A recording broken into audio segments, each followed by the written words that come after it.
Elsewhere in Paradox space, we examine another planet, forgotten by time. But we will strive to remember! What was this planet's name? Enter name. Oh, ha ha. Nice one, smarty pants. Really hilarious. But let's get real here. No more clowning around. Try again. That is much better. In fact, as it happens, your guess is precisely correct. What are the odds? We examine the planet Alternia. Somewhere on this planet there is a young troll. Hi, Bent. This young troll stands in his respite block. It just so happens that today, the 12th bilunar perigee of the dark season's equinox, is the day of this young troll's larval awakening, also known as his wriggling day.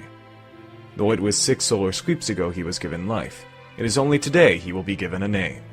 6 Alternian solar sweeps, for convenient reference, is equivalent to 13 Earth years.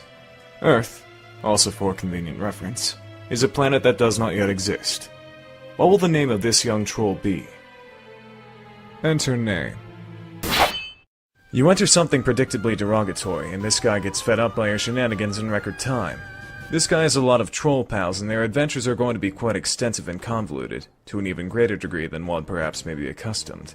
He thinks that if you think that we have time to drag out every little gag and expected pattern along the way, you've got another thing coming. He thinks you should cram that sobering understanding in your chitinous squint-hole and tap it down hard with your ugly, stupid-looking cartilage nub. Try again. Your name is Carcat Vantis. As was previously mentioned, it is your wriggling day, which is barely even worth mentioning. It is an anniversary, if anything, to lament the faults of your existence, of which there are assuredly plenty.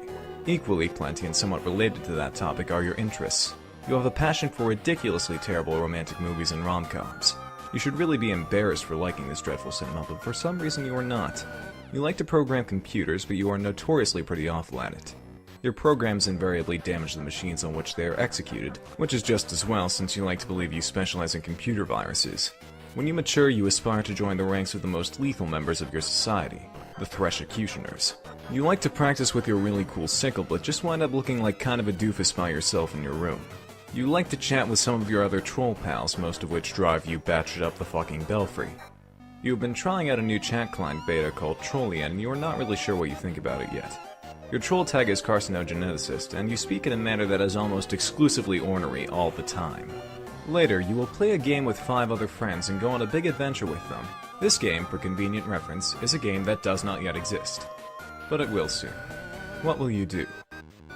Carcat, examine slimy purple pod. It is your Recuperacoon full of nourishing soap or slime.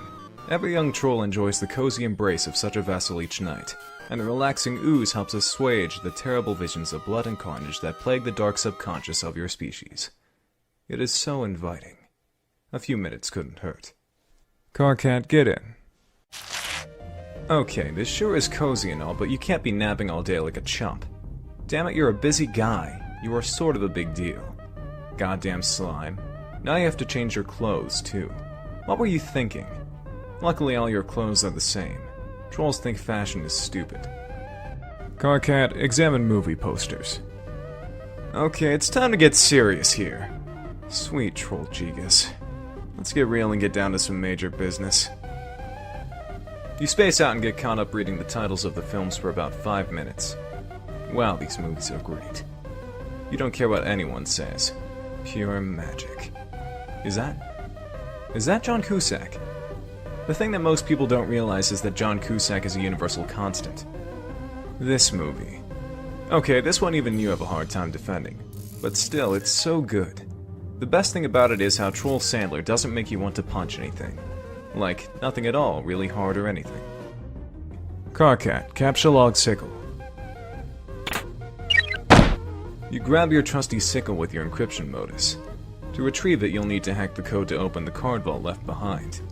This will obviously prove to be a completely ridiculous and untenable way of managing an inventory, and lead to a great many follies. Later on, you would swap your modus with your hacker friend, a guy who, unlike you, happens to be competent with programming. It would only make sense. But for the time being, it makes your life kind of a nightmare. There are so many stupid things that happen because of this modus. So many, you just have no idea. Carcat, take Card Vault. God damn it! You hear some unhappy grumbling through the hole below. This was not the coolest thing you could have done just now. Carcat, examine large black book. You make quite sure not to capture log it, and simply pick it up and read it.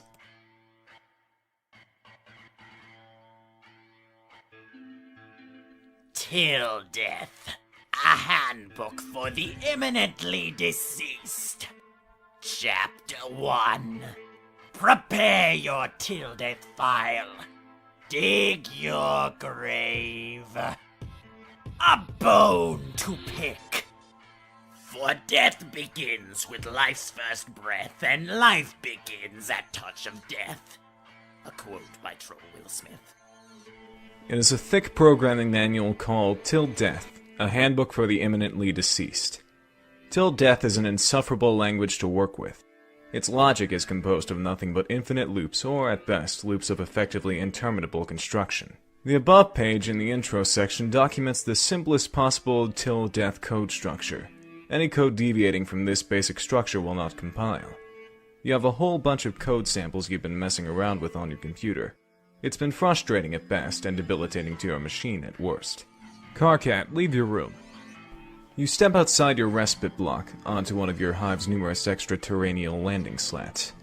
You were allowed to design this hive when you were young, after you emerged victorious from your trials deep at the brooding caverns.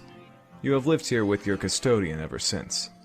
It's almost as if your people have placed great cultural importance on teaching children to become architecturally adept while very young. It has been this way since ancient times. No one seems to know why that is. Giving to build your own hive at a young age using whatever meandering design you choose likely has left you jaded to the notion of customizing your abode. You certainly wouldn't get all that worked up about a game that happened to allow you to do such a thing. At least not for that reason. Carcat, examine neighborhood. The lawn rings are empty. Blood skims the voids in your porous cranial plates, as if grazing the hollow of a threshed stem, or, say, an abandoned cocoon. A sour note is produced. It's the one agitation plays to make its audience squirm. It is your 6th wriggling day, and as with all 5 preceding, it blah blah blah blah blah blah blah blah blah blah blah blah blah. Look, you don't have time for fancy poetry. It's almost as useless as those arms swing flappy things on mailboxes, assuming you even knew what those were, which you don't. Trolls don't have mail. Mail is almost as useless as poetry to them. Poetry is the swing-arm flappy dealy of words, and mail is the red tilty lever doodad of giving people shit. Frankly, you don't know about things skimming voids or grazing hollows or whatever. You've got ambition. You are meant to be a big shot, to be in charge of something huge and really important, and to be totally ruthless about it. You just haven't found the dominion in which you're destined for greatness yet, or even a vague concept of it. You haven't found your purpose, but you will tonight. You stew in your own impotent aggravation in the cool dusk breeze. During the dark seasons, it remains dusk for most of the day. It can stay dark for many bilunar perigees at a time. But even if it didn't, you would still have this feeling. You have a feeling it's going to be a long night. You head back into your block and hit up your computer station. No word from any of your loudmouth pals. No news is good news. Sweet music to your auricular sponge clots. Carcat, check out magazine. It's the latest issue of Game Grub. This one appears to boast about exclusive leaks. They all boast about that. You're not even really sure what it means. Carcat, check out DVD. It is a DVD of one of your favorite series, The Thresh Prince of Bel-Air. It's about a green Threshucutioner cadet who sasses up the Blue Bloods in his play squad pretty good. Their blood is literally blue. Lousy snobs. But Troll Will Smith shows them all how to loosen up. He's pretty much your hero. Troll TV shows have shorter titles than Troll movies because TV is a much newer form of media in their society, which is a good thing because it would be pretty hard to make this funny joke otherwise. Carcat, get down to business on computer. Okay, enough messing around. Time to get some work done. Maybe a little programming or oh god. It figures that installing this new beta chat client would open the floodgates. All your moron friends are going to be hounding you relentlessly. Not that they needed an excuse before. You wonder what this chump wants. Carcat, answer troll. What is up, my inverter brother? What in the sweet, almighty, taint-chafing fuck do you want? Not a motherfucking thing, bro. Other than I be checking out how my best motherfucking friend is at, yo. I really can't stand you, and I hate how you type. It just bothers me so much. Have I mentioned that? You say it pretty much every time we talk, yeah. But, I don't have to, see? But, I mean, man, this feels so motherfucking unnatural and shit. You just gotta be going with what feels right, and where your heart's up in, you know? Best friend. I wonder what kind of shitty thing I did to deserve such an awful best friend. Or maybe what terrible thing I'm going to do and get punished for in advance. Maybe I'm just like preemptively the worst fucking piece of trash who ever lived and don't even know it yet. But hey, look, your friendship is Exhibit A, I guess. It's such a beautiful thing, this troll disease called friendship. Friendship isn't a disease, shit sponge. It's like a mistake. A big joke of nature. It's a miracle. Oh no, don't start with the miracles again. Man, everywhere I look, alls I see is motherfucking miracles. It's so spiritual. All these miracles and shit. Okay, like, just be taking this fucking tits bottle of fucking Fago I just cracked up open. And how it's being all like, hissing and shit. Motherfucking hissing, man. Who went all and told it to do that? How would it even do that? It's crazy. It's a miracle. It's carbonation, you ignorant douche. Try getting school-fed sometime instead of slurping down that weird swill all day and fondling your stupid horns. No, bro. I don't want to know. Don't even tell me. Knowing shit just steals up all the fucking magic from my miracles. Like a motherfucking thief. And that ain't cool. The only miracle is that you like that disgusting sludge. Where do you even get that stuff? It's also a miracle how you dress like an imbecile and are basically the stupidest asshole I've ever known. Actually, you're right. There are miracles everywhere. I've been a fool. See, man? I am straight up telling you, miracles. It's like, alright, computers, right? What the fuck? Miracles is what? Fuck you. Fuck you for me just reading that. Anyway, what's up with your bad self? For serious here. Isn't something big all going down? What? I heard something big was all going down. Just all be telling me all what motherfucking it's up and all about. Stop saying all.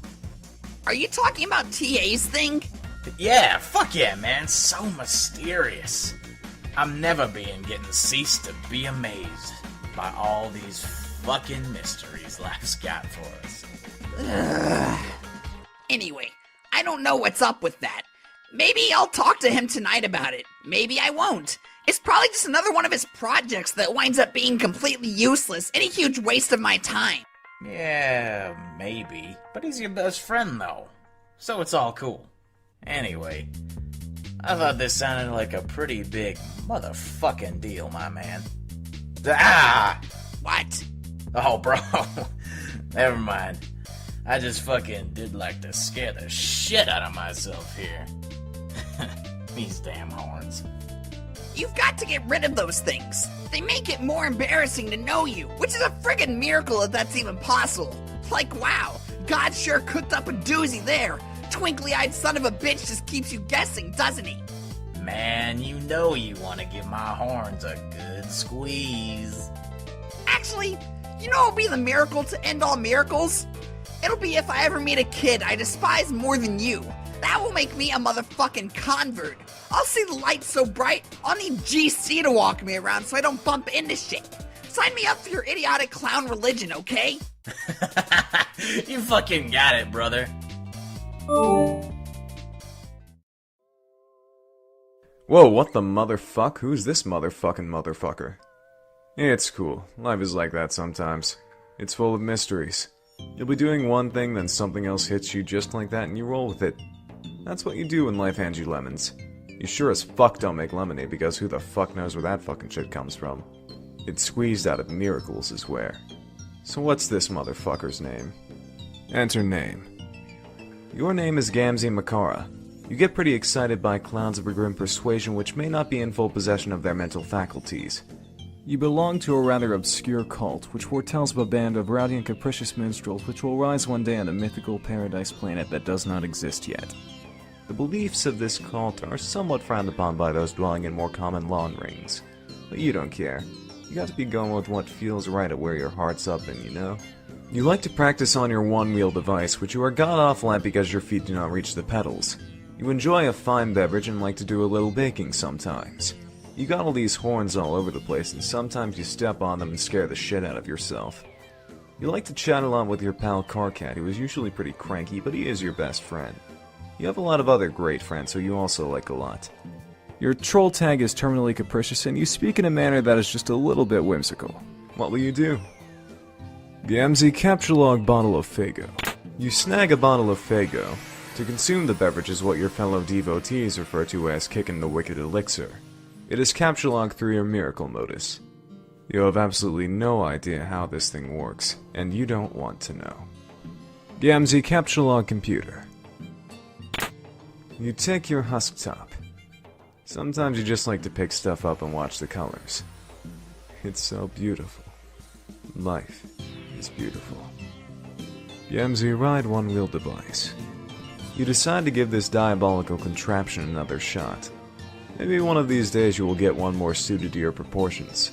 For now, this is all you have to work with. You just have to figure out how to stay on the thing without flying off the handle. You do some sort of acrobatic fucking pirouette off the handle and into a big pile of horns. Gamzee sample delicious pie cooling on the counter. It is still piping hot, but you can't help yourself. You sneak a taste of the sober slime pie. You aren't supposed to eat that slime. It does funny things to a troll's head. But you were never taught that on account of a lousy upbringing. Your custodian was always out to sea. That is where he is now. Maybe you will go outside and see if you can spot him. You grab a juggling club. You will need it if you are going out. It is dangerous to leave unarmed. You leave your hive and head out to the beach. There is no sign of your custodian. You should not stay out here very long. The sea dwellers are quite hostile. Someone is bugging you. This is exciting. You're always down for shooting the wicked shit with anyone who will put up with you. Now, if only you could figure out how to get your husk top out of this stupid thing. It'll be a miracle if you can manage. Gamzee, retrieve husk top. You say a short prayer to your beloved mirthful messiahs and splash a pinch of special stardust in your face. Your Silodex launches your beverage far, far into the ocean. You wonder if you can just sort of reach over. And... Gamzee, answer troll. Hey, Gamzee, do you want to play Gamesies with me? Hey, yeah, that sounds like the motherfucking shits, bitch tits. It sure is hard to ignore the weird things you say sometimes, but I'm gonna. The only reason I'm asking you is because your name sounds like game. And no other reason. Get it? Well, I heard of worse fucking reasons to be getting all about to do something. Honk. No, that should bother you, that reason. Why don't things like that bother you? No wonder Vantus can't stand you.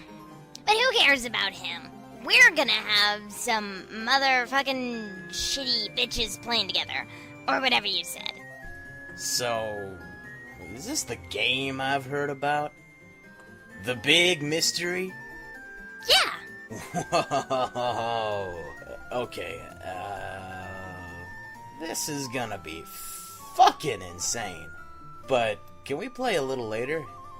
I'm outside, keeping an eye out here for the old goat. You know how it is with family. No, not really. Derp. Oh, yeah. Way to go. How does that stupid bottled syrup of yours taste with your hoof so far up your mouth? Sorry. Anyway, I'll go inside in a while. Why don't you get Carcat to fire up that motherfucker with you? He likes games. Oh no. God, can you imagine all the bitching and moaning? I used to try and play stuff with him, but wow, did I learn my lesson. Alright. Well, I'll try to get in and get up on my chill real soon, and we can play. Just give me a minute. Bullshit! You know, you're just going to sit there on the beach and space out and lose track of time. Hello? Gams? What? Oh. Man, I'm sorry. I spaced out. Did you know how beautiful the sound of the ocean is? Have you ever seen the ocean? I mean, smelled it. Sorry.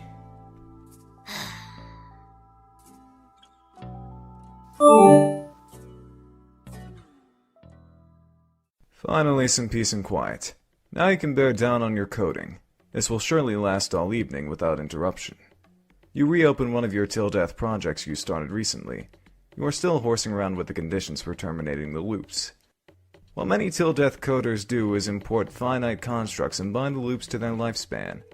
For instance, the main loop here will terminate on the death of the universe labeled U. That way you only have to wait billions of years for it to end instead of forever. You have bound a subloop to the lifespan of the code's author, which is you. Any routine at the end will execute when you die. You figure this might be handy for coding something to release a final will and testament. Or maybe some doomsday virus. You spend a lot of time thinking of ways to make the perfect doomsday virus. Conveniently absent from Till Death's extensive import library are entities with short lifespans. Like a rapidly decaying particle that only lasts a millisecond sure would be handy. Or even a fruit fly or something. But no, coding with this language is all about finding ways to trick it into doing what you want. Your hacker buddy is obnoxiously good at it. He sent you some files which you still don't understand, but you're not going to admit that. He's even better at making viruses than you, which really gets stuck in your nook. Carcat, check out one of his files. This code, when executed, immediately causes the user's computer to explode and places a curse on the user forever, along with everyone he knows and everyone he'll ever meet. Not surprisingly, later on you would run this code in a fit of stupidity. You don't know how he does stuff like this. What does this even mean? It's nonsense. Is it even syntactically viable? Are you allowed to color text like that? Ugh! Maybe you should ask him about it sometime. Oh, speak of the devil. Here he is bugging you about something. Time to put on your game face and pretend you don't think very highly of his abilities. Carcat, answer troll.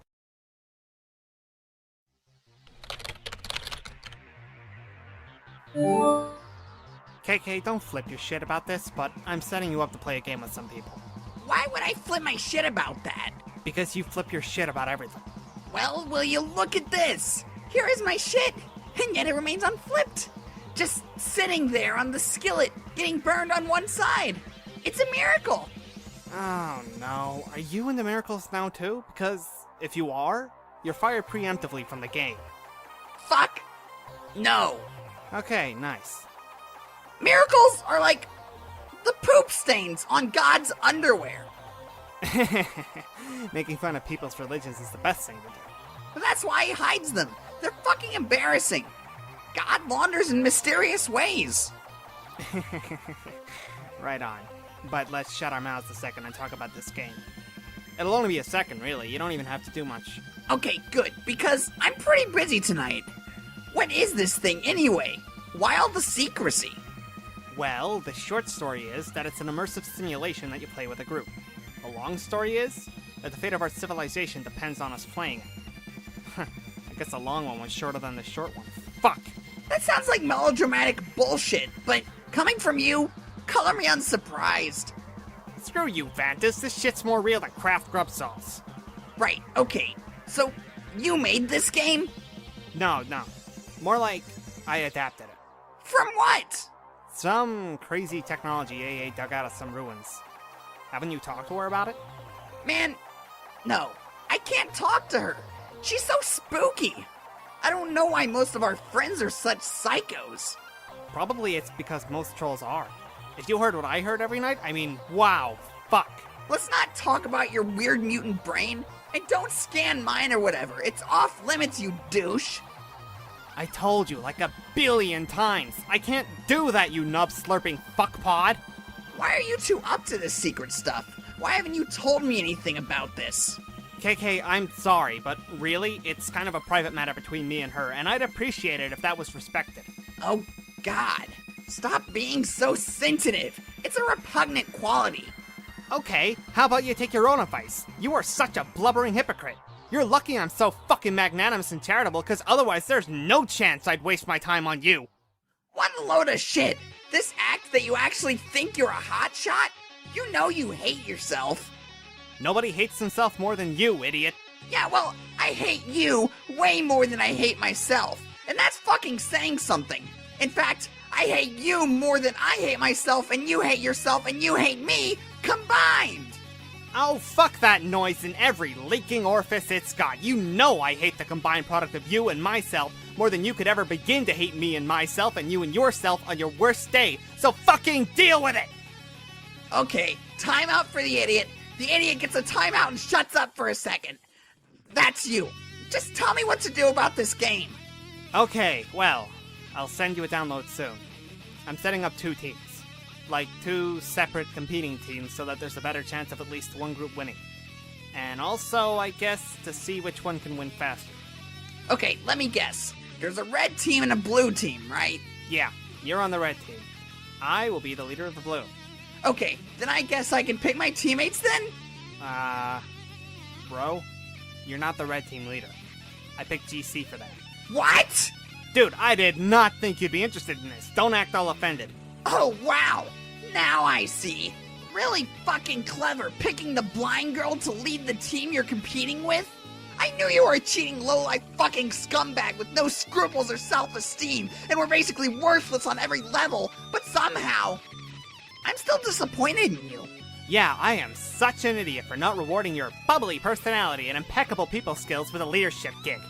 What an inconsiderate knuckle-sponged asshole I've been. I am a hatched leader and you know it. I know your filthy seed flap is fluttering in the profane breeze that's shooting at your stinking meal tunnel. I do know that much. How do you get out of your cocoon in the morning knowing you're the worst thing a universe was ever responsible for? Also, it must be hard with your hand so persistently bothering every mutated set of genitals, peppering that ghastly husk you pawn off as a body. Has a female ever looked at you without it once turning skyward and erupting like a vomit volcano? Answer me that. This is so immature. I'm basically just laughing here at how immature you are. Like I really give a fuck who the red leader is. You want to be the leader? Fine. Talk to GC about it. I guess these conversations we have do get kind of embarrassing in retrospect. Are we not friends anymore because of the stuff I said? You literally ask me that every time. Are you joking? I can't even tell anymore. It's a joke, moron. Honestly, I'm just glad nobody else is privy to our conversations. Actually, why don't we make a pact to delete this one from our logs? I'm just shuddering here scrolling up and reading this. Yeah, okay. Sounds like someone downstairs is getting pretty crabby. This is not an encounter you were looking forward to. They'll probably put it off as long as you can manage.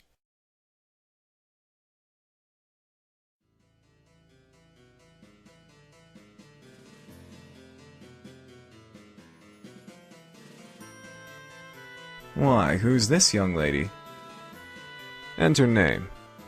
Your name is Terezi Pyrope. You are pretty enthusiastic about dragons. You have a particular affection for their colorful scales, which you gather and use to decorate your hive. Though you live alone deep in the woods, you surround yourself with a variety of plushy pals known as scalemates. You often spend your days with them in rounds of live-action role-playing. You used to engage in various forms of more extreme role-playing with some of your other friends before you had an accident. You take an interest in justice, holding particular fascination for orchestrating the demise of the wicked. You have taken up study of brutal Alternian law and surround yourself with legal books. You have no need for copies printed in troll braille because you can smell and taste the words. You hope one day to join the honorable ranks of the Legislacerators. Your troll tag is Gallows Calibrator, and you speak with the numerals the Blind Prophet once used. You are presently the leader of the Red Team, poised to begin a mysterious game with 5 other friends, in direct competition with another 6 of your friends, comprising the Blue Team. What will you do? Terezi, cut to the chase and begin LARPing immediately. It's pretty hard to live-action roleplay when there is no one who is alive nearby, but all of your scalemates are alive to you. At least you pretend to believe that to annoy people. You prepare a new campaign for one of your favorite scenarios, Court Block Drama. His Honorable Tyranny presides. On trial is an especially detestable fellow, Senator Lemon Snout. You have sparred with this scumbag before. Tonight he faces justice. You will play the role of the prosecuting attorney. On Alternia, there is no such thing as a defense attorney or a defense. In a court block, the word defense itself is offensive. Terezi, interrogate.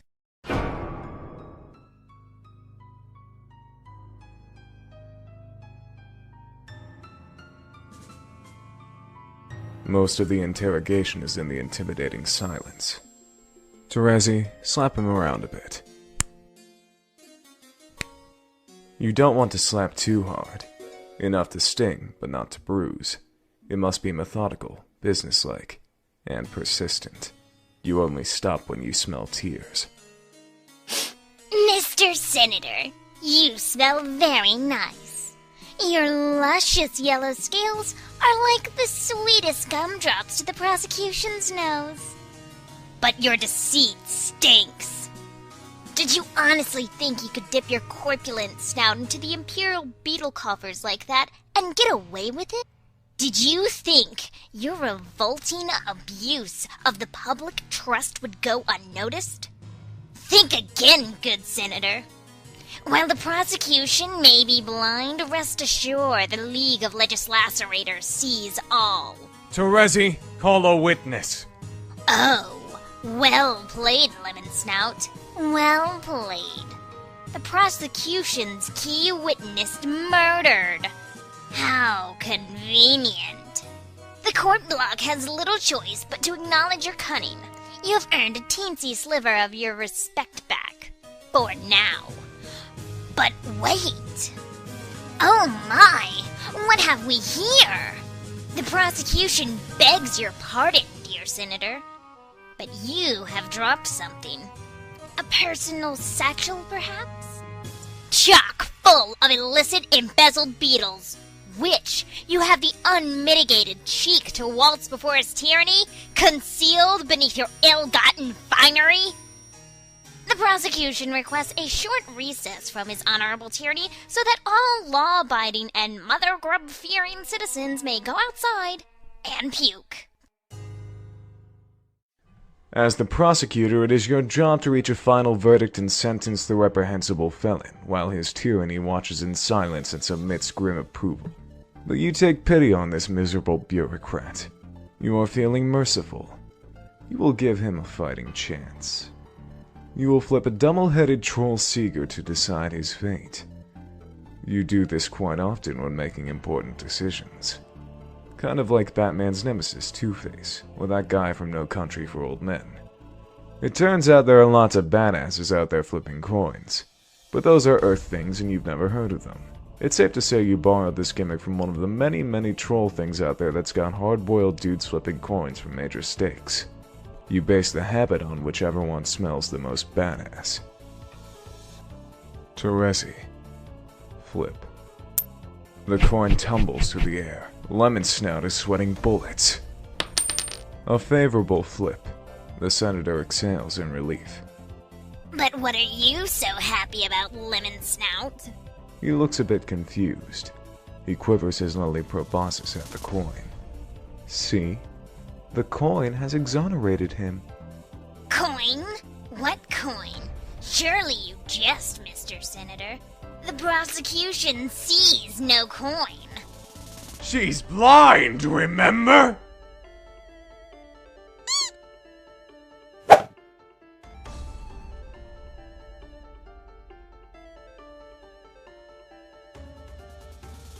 Terezi, adjourn. Another triumph for justice. The court block is adjourned. You offer final salutations to his tyranny in the customary manner. Okay, that's not customary at all. You're just kind of weird. It's just that your red chalk is the most delicious chalk. You cannot get enough of it. Anyone who says there is a more delicious chalk out there simply reeks of deceit. You sure had to go to a lot of trouble to do that. Terezi, go get Kane. You take your walking cane, which you use as a weapon kind of like Earth Daredevil, who you've never heard of. You will use it to wall up enemies when you enter the medium. Like this. Terezi, begin recruiting Red Team members. Your nose begins scouring your chump roll through the saliva smears on your monitor for potential teammates so you can start playing. No, not her. Nope, not her either. Definitely not that guy.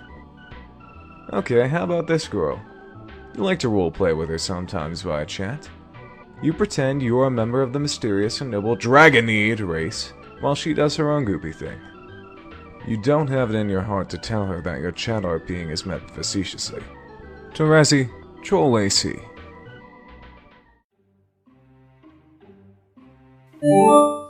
GC lands on your whelping stoop and raps on your cave with her noble and elegant talon, and once with her mighty snout for good measure. Issy saunters from her dark cave, a little bit sleepy from the recent kill. Issy uses one of her mouths to lick the fresh blood off her paws, and the other to blow you a kiss. GC, with a mighty whisk of her mighty tail, plucks the kiss out of the air mightily. GC pockets the kiss in her enchanted rucksack for later to do something magical, like make goblin wishes come true. Yes! Issy finds out the most admirable use of a kiss. She thinks that goblin wishes need to come true too, just like any other kind of person's wishes. Issy begs her pardon while she rips apart this tasty beast to prepare a meal for her cubs. GC eyes the beast hungrily and mightily. Uh-oh! GC eyes the cubs hungrily. And mightily. Especially mightily. Don't you dare! Issy shouts, "Don't you dare!" indignantly. But it is too late. GC scoops up a plump cub with her glistening, majestic tail and flies off magically. The innocent cub is crying and crying and crying. Issy says no! It looks a bit crestfallen. Issy gets a clever idea to slake the majestic dragon's mighty hunger. She prepares the lion's share of the slain armored polar bear for GC. GC's magnificent curiosity has been perked. Is it a full polar bear? Whoops, she asked that. Issy pauses for a moment, and nods knowingly with a couple of smug grins on her face. She confirms it is indeed the bulliest of bears. GC instantly loses interest in the puny cub and drops it to the ground far below. But as it happens, the really cute cub lands in a bush safe and sound. Phew! GC's alarming and splendiferous girth settles over the succulent polar bear steak. When she finishes the savory red meat, she lifts her proud and wise head and opens her great big mouth and speaks the ancient tongue of 1,000 wisdoms. She says, "Hey, do you want to play a game with me?" Issy crinkles up her nose and prepares for a really unprecedented marathon of baffling feline obstinacy. Her dragony sitter will make neither rhyme nor reason of her perplexing behavior for even an instant. No, that was a real question. Want to play a game? Oh! Okay, if you mean a computer game, then yes, that sounds like fun. Okay, you can be on my team. Team? Who else is playing? I haven't decided yet. A whole bunch of us in 2 teams. Oh, well, it does sound like it will be a lot of fun, but I think I should get permission first. Blarr! That's so stupid. He's not the boss of you. I know, but still, I'm kind of scared of him. and I think perhaps it's best to just run it by him first, so there isn't a kerfluffle about it or anything. This is stupid in such a terrible myriad of dumb ways. You shouldn't be afraid of anyone. You kill big animals with your bare hands. In any case, he lives nowhere near you, so the whole thing is extra stupid. I know, but I don't think it'll be a big deal. I'll just mention it casually, and it'll be fine, I'm sure. And then we can play him just a little bit. Ugh! Fine.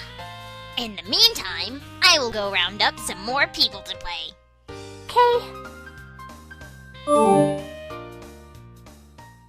Terezi, Troll TC. Hey, Gamzee, do you want to play Gamesies with me? Hey, yeah, that sounds like the motherfucking shit's bitch tits. It sure is hard to ignore the weird things you say sometimes. You then proceed to have the rest of this conversation we already read. No luck in getting this guy to play with you right now either. You guess that leaves... Oh no, not Carcat. You're only going to ask him as a last resort. You wonder what he wants. You will try to avoid mentioning the game. Hopefully he hasn't caught wind of it yet. Terezi, deal with Carcat.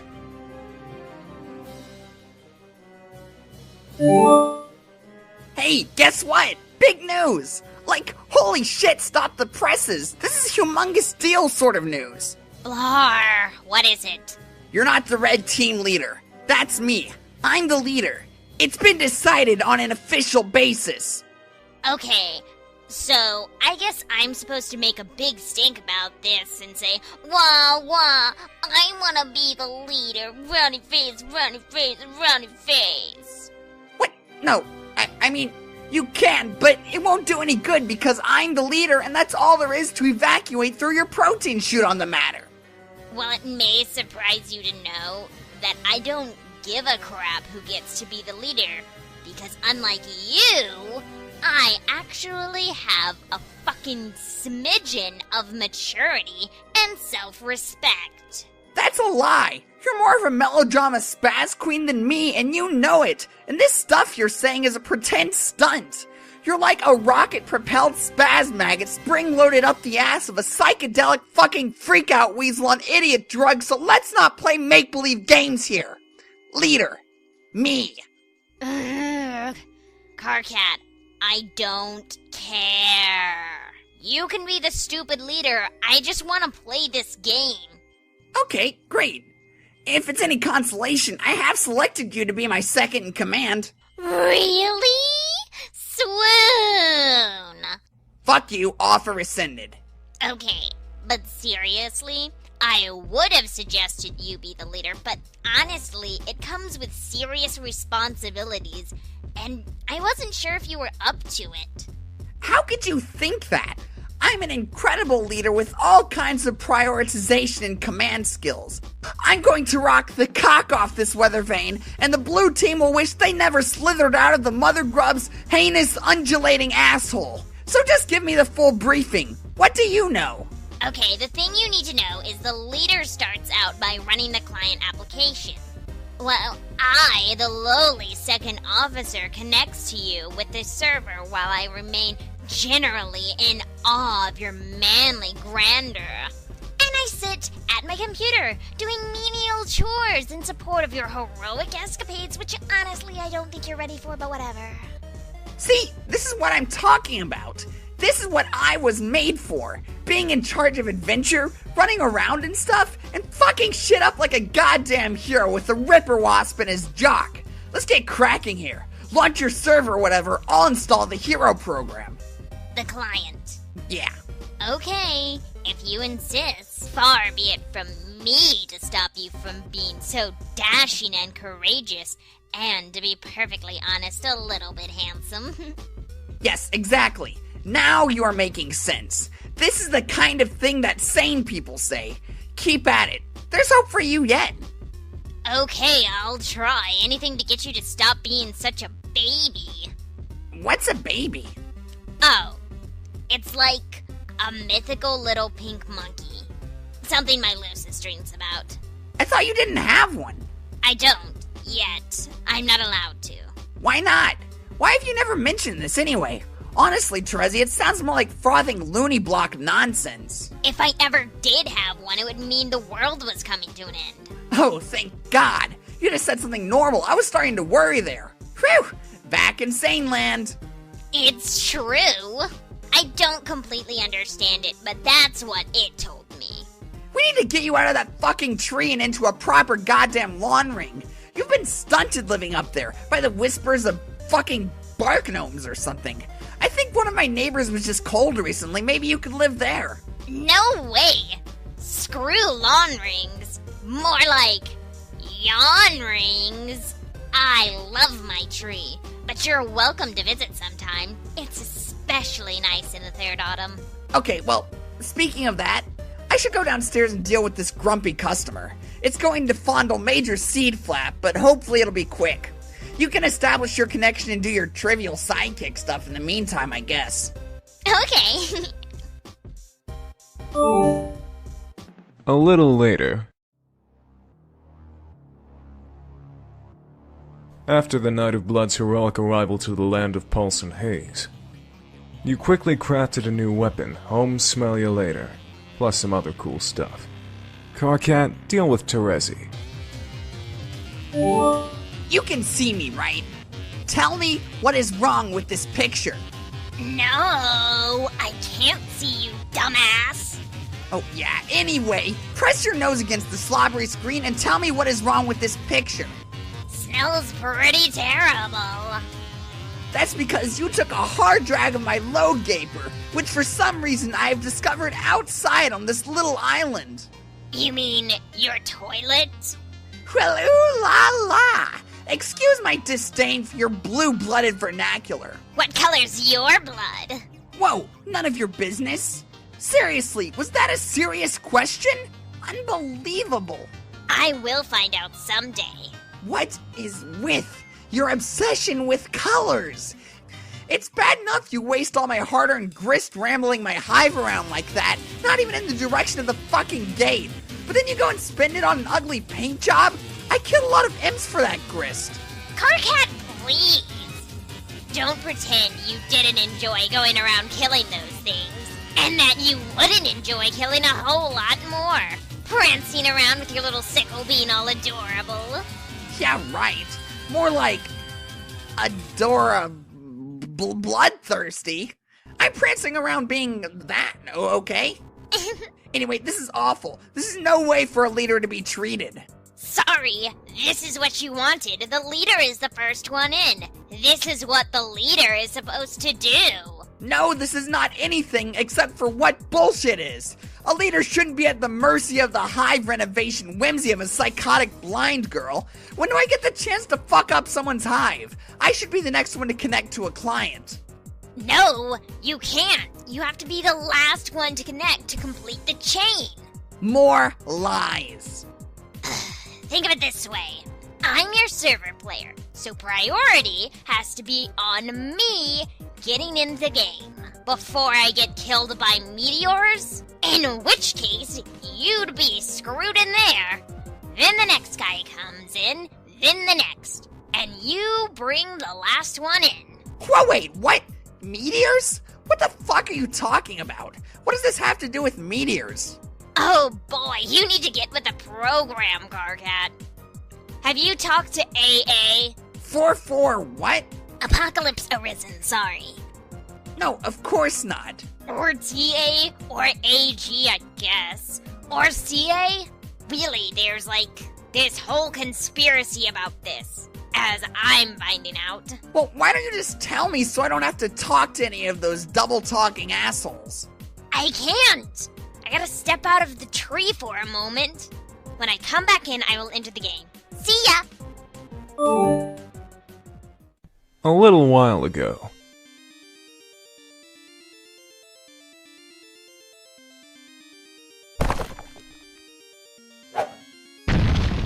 You're not sure why you did that, really. There'll probably turn out to be a reason. There's a reason for everything. Understanding this lets you be reckless, whoever you are. A little later, somewhere else entirely, rubbish from the land dwellers makes you sick, whoever you are.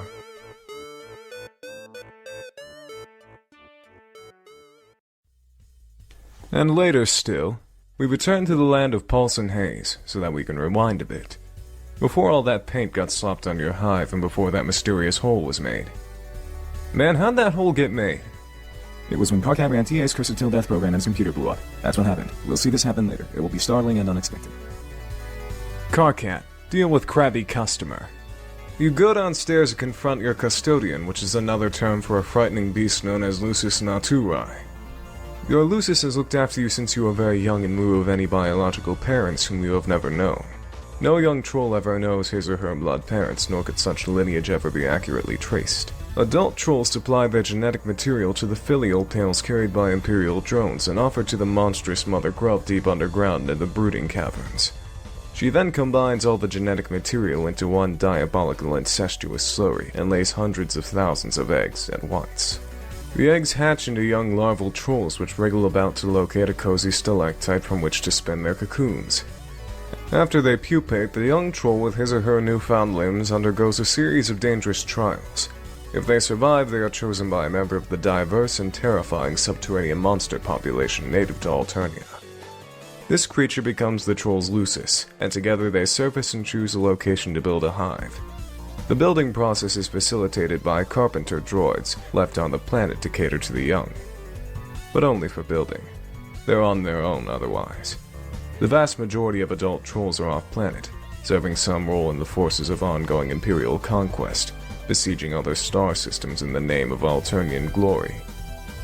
The culture and civilization on the homeworld is maintained almost entirely by the young. Trolls sure are weird. You leap into the domestic fray in an attempt to mollify your nannying aggressor. After a lot of kicking and fussing and gnashing of teeth and carapace, you just pull out a few chilled roe cubes from the fridge to settle the beast down. Trolls and their custodians have a peculiar arrangement of codependence. The Lucis behaves as a lifelong bodyguard, caretaker, and visceral sort of mentor, while the young troll must learn to function as a sort of zookeeper. We decide to agree this conflict is not a big enough deal to warrant a detailed examination of the action, or an embedded musical accompaniment. We also agree that while it would have been pretty sweet, we are also in kind of a hurry here. But if it were to be accompanied by something audible, it would probably sound something like this. We decide to listen to that track, close our eyes, and imagine what might have been. Wow, that sure was awesome. Anyway, moving on. In fact, we are in such a hurry you could almost say we need to get moving.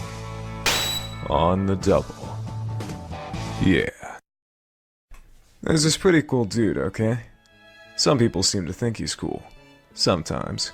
He guesses they're right. I mean, maybe, if they say so. Actually, you know what? They're right. This guy's dynamite lit in a box of hot shit. Screw the haters. Anyway, he's standing around being all chill like cool dudes are known to do sometimes when they're not moping around or nursing migraines or whatever. A cool dude like this probably has a real cool name. Or at least a name that doesn't completely fucking suck. Like at least not the kind of name that belongs to someone you'd want to just perpetually wail on. Maybe just a name that makes you cringe a little, but you guess you can deal with it if you've got to. It's just a guy's name, it's not like it really matters. Who cares? But he probably wouldn't tell you what it was if you asked. He'd be way too moody for that. In fact, this guy probably thinks you've got some attitude and probably doesn't want a damn thing to do with you. You could always try to guess his name, but instead of that, here's a better idea. Why don't you just fuck off and go to hell? Yeah, name this kooky broad instead. Okay, what's her name? Wait. You've gotta be kidding me. Looks like we're going back to the other guy again. Alright, hang on. It appears this cool and moody dude had a change of heart. He feels pretty bad about flying off the handle like that, as if shit wanted nothing to do with the handle. Shit would like to reconcile with the handle and perhaps seek marital counseling. So what's his name gonna be? Enter name. Your name is Solix Captor. You are apeshit bananas at computers, and you know all the codes. All of them. You are the unchallenged authority on apiculture networking. And though all your friends recognize your unparalleled achievements as a totally sick hacker, you feel like you could be better. It's one of a number of things you sort of beat yourself up about for no very good reason during sporadic and debilitating bipolar mood swings. You have a penchant for bifurcation in logic and in life. Your mutant mind is hounded by the psychic screams of the imminently deceased. Your visions foretell of the planet's looming annihilation, and yet unlike the typical sightless prophet of doom, you are gifted with vision twofold. For now. You have developed a new game, adapted via code parsed from the runes and glyphs in an ancient underground temple. You believe this game to be the salvation of your race, though you are not sure how yet. To ensure success, you will distribute the game to 2 teams of friends, a red team and a blue team. You will lead the latter group. Your troll tag is Twin Armageddons, and you tend to speak with a bit of a lisp. What will you do? Solix. Equip throwing stars to Strife Specibus. Why would you do that? A high-level psionic has no use for any particular Specibus allocation. Solix, fling star Specibus word. You make short work of the Specibus and... oh god, one of your B-house mainframes. The silicone was sliced clean through by your foolish maneuver. What were you thinking?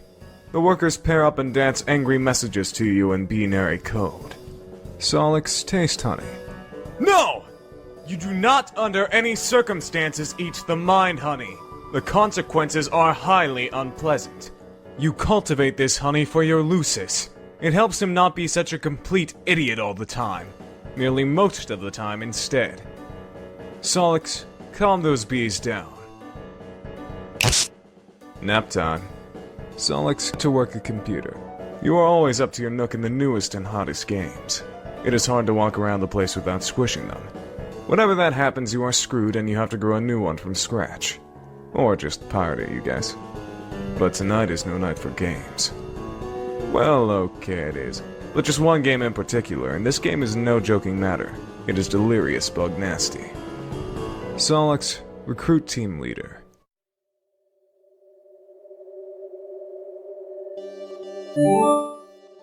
TZ, you want to be the leader of one of the teams? You mean your game to save the world?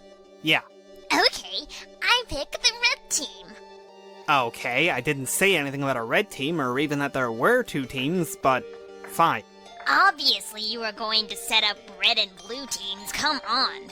You don't know what I'm going to do. Stop being as though you could read my mind. It's not a power you have. Your strengths are being blind and tricking people about stuff.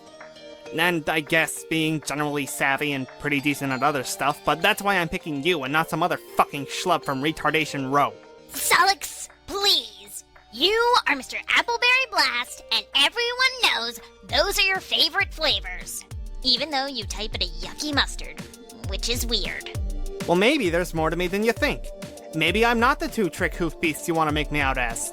Maybe I just want to give the red and blue thing a rest for a change and not make it so it's like, oh look, it's that predictable fuck with those 2 stupid colors. It's amazing how much everyone fucking hates them. Maybe red and blue aren't that great, and I hate them suddenly. Have you thought of that? Maybe I'm more of an aubergine guy, plus whatever that putrid color it is you type with. So what is that, turquoise? Maybe just make me turquoisey. Maybe the new name for that color is Summer Shithead Mist. Have you considered that? But I'm sticking with red and blue, so maybe you should suck on it. Maybe. Maybe is a stupid word. Maybe that's the big maybe we should all ponder tonight over some hot shut the hell up tea. So, you think I'm savvy? Yeah, I think so. Pick out whoever you want for the red team and I'll lead the blue team. I'll send you the download soon. Talk to you later. Wait, maybe you should tell me more about the game first. How exactly are we saving the world? I don't know yet. I just know what I've seen in my visions. That the world will end and our whole race dies and this is how we save it. And AA can back me up on this, so don't be all doubting me about it. I am not doubting you. I think you are right. Mostly. Mostly? What does that mean? Well, when you talk about how you're going to die too... I am going to die. I mean, we all are, but especially me. I'm gonna get my ass served to me twofold. Double the service, like 2 dudes on Double Butler Island, getting worked over by a Siamese twin masseuse. But before I die, I'm gonna go blind like you. It has to happen like that. I'm not sure why, but I think it's like fulfilling some requirement for a true prophet of doom. In order for the visions to be right, that has to happen, and the universe will make sure it will. It's kind of like how a prophet earns his stripes, by being blind, like how an angel earns its wings. What's an angel? Some terrible mythical demon with these awful feathery wings. Yikes. Paradox Space uses them to usher in the end. How does it know what angel to use? Huh? So, yeah. We will all die, but most especially me, end of story. But, don't take this the wrong way, but how can you be totally sure about all that? How do you know some of the real visions you're having aren't getting kind of tangled up with, sort of the way you are about yourself? What do you mean? How you get mopey and you're always the victim of something, and how sometimes you think you suck when you really don't.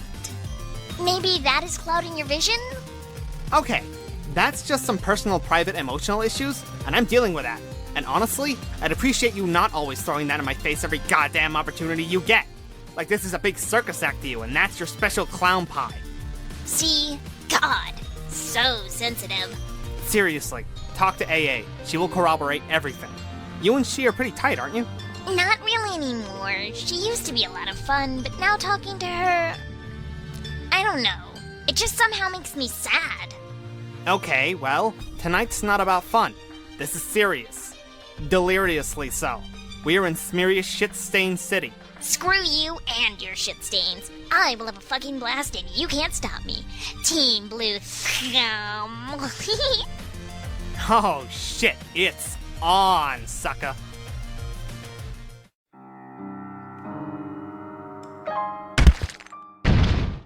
That... Okay, that was completely meaningless. What was the point? Whoever you are. Solix, deal with Apocalypse Arisen. Did you set up the teams? Still working on it, but yeah, more or less. We should all be playing soon. And I guess leaving this dimension. That is what happens, right? Yes. So I guess you should be pretty happy when we finally get out of here? I don't know about that. Oh. Will you at least be able to leave the voices behind? I don't know about that either. Isn't that kind of depressing? The thought that they might stay with you until you die? Not really. I'm okay with it. I'm okay with a lot of things. Even our inevitable failure, though it will briefly masquerade as victory. Wow, fuck! That was so much more depressing than the thing I just said. Terezi was right, you are such a drag to talk to these days. She was right about a lot of things. Wow, what a mysterious thing to say. I'm so intrigued. Do me a favor and spare me your spooky conundrums tonight. You're kind of pissing me off. Would you like to talk to me? This is a fact, not a question. They told me. Oh, your sources have spoken. Relay a message for me. Tell them to go haunt my huge creaking bone bulge. Why do you like to talk to me? Oh, I don't know. Maybe because we're supposed to save the world together? I also talk to you because, in case you haven't noticed, I despise myself and perpetually seek to duplicate through emotional pain the cacophony of physical pain my hideous mutant brain causes me every day. Oh my god, I just had a breakthrough! Thank you so much for this, it was great. That was a joke. Here, type ha. Huh. Now type it again. Huh. There you go, you're now officially the life of the party.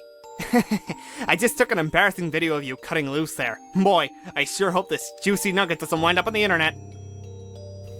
Solix, I actually would like it if you were happy. Okay. Thank you for saying so. You seem sad and angry all the time. What does anger feel like? I forgot. Have you ever been angry?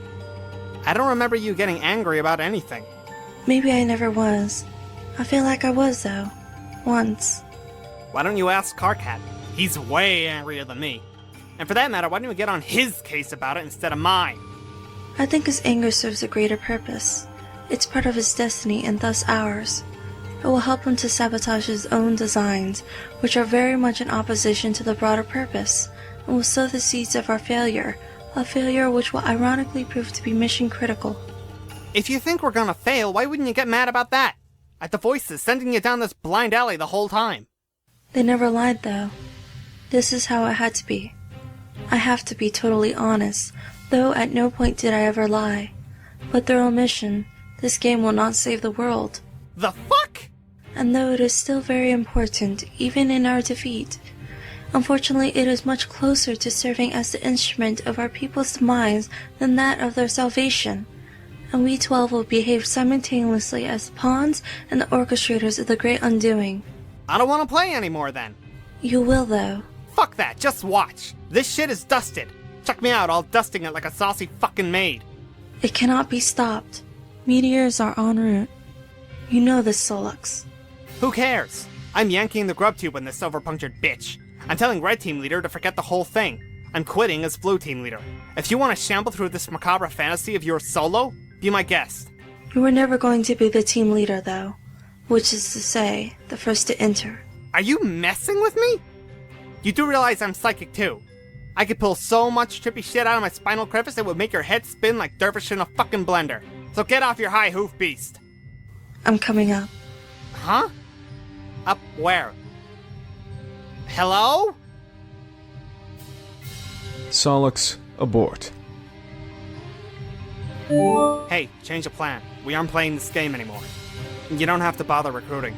Sorry to waste your time. I'm not the leader anymore. Karkat is. He is?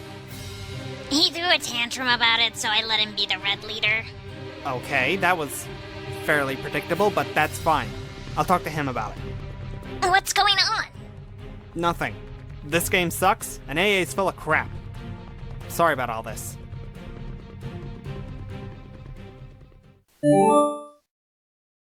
Hey, change of plan. We aren't playing this game anymore. Hey, guess who the red leader is? I'm the leader. It's me. Your plan to cripple your rival team has failed. I know.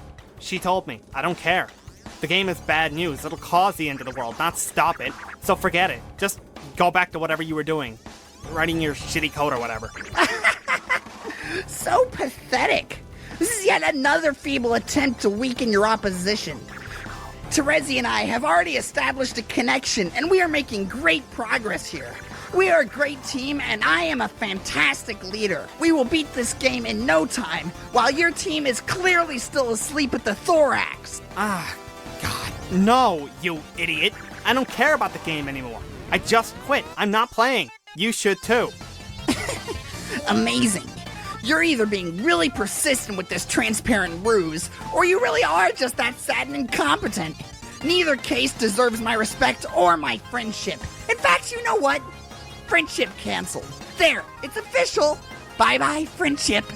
Oh, like you haven't said that like a billion times. You aren't in any position to question my competence. You're the worst programmer I've ever seen. You don't know anything about computers. Why do you bother? The only thing you're good at is yelling and making huge mistakes, and being ugly and horrible in every way and having stupid little nubby horns! To be honest, I don't even see what's so great about your programming or hacking.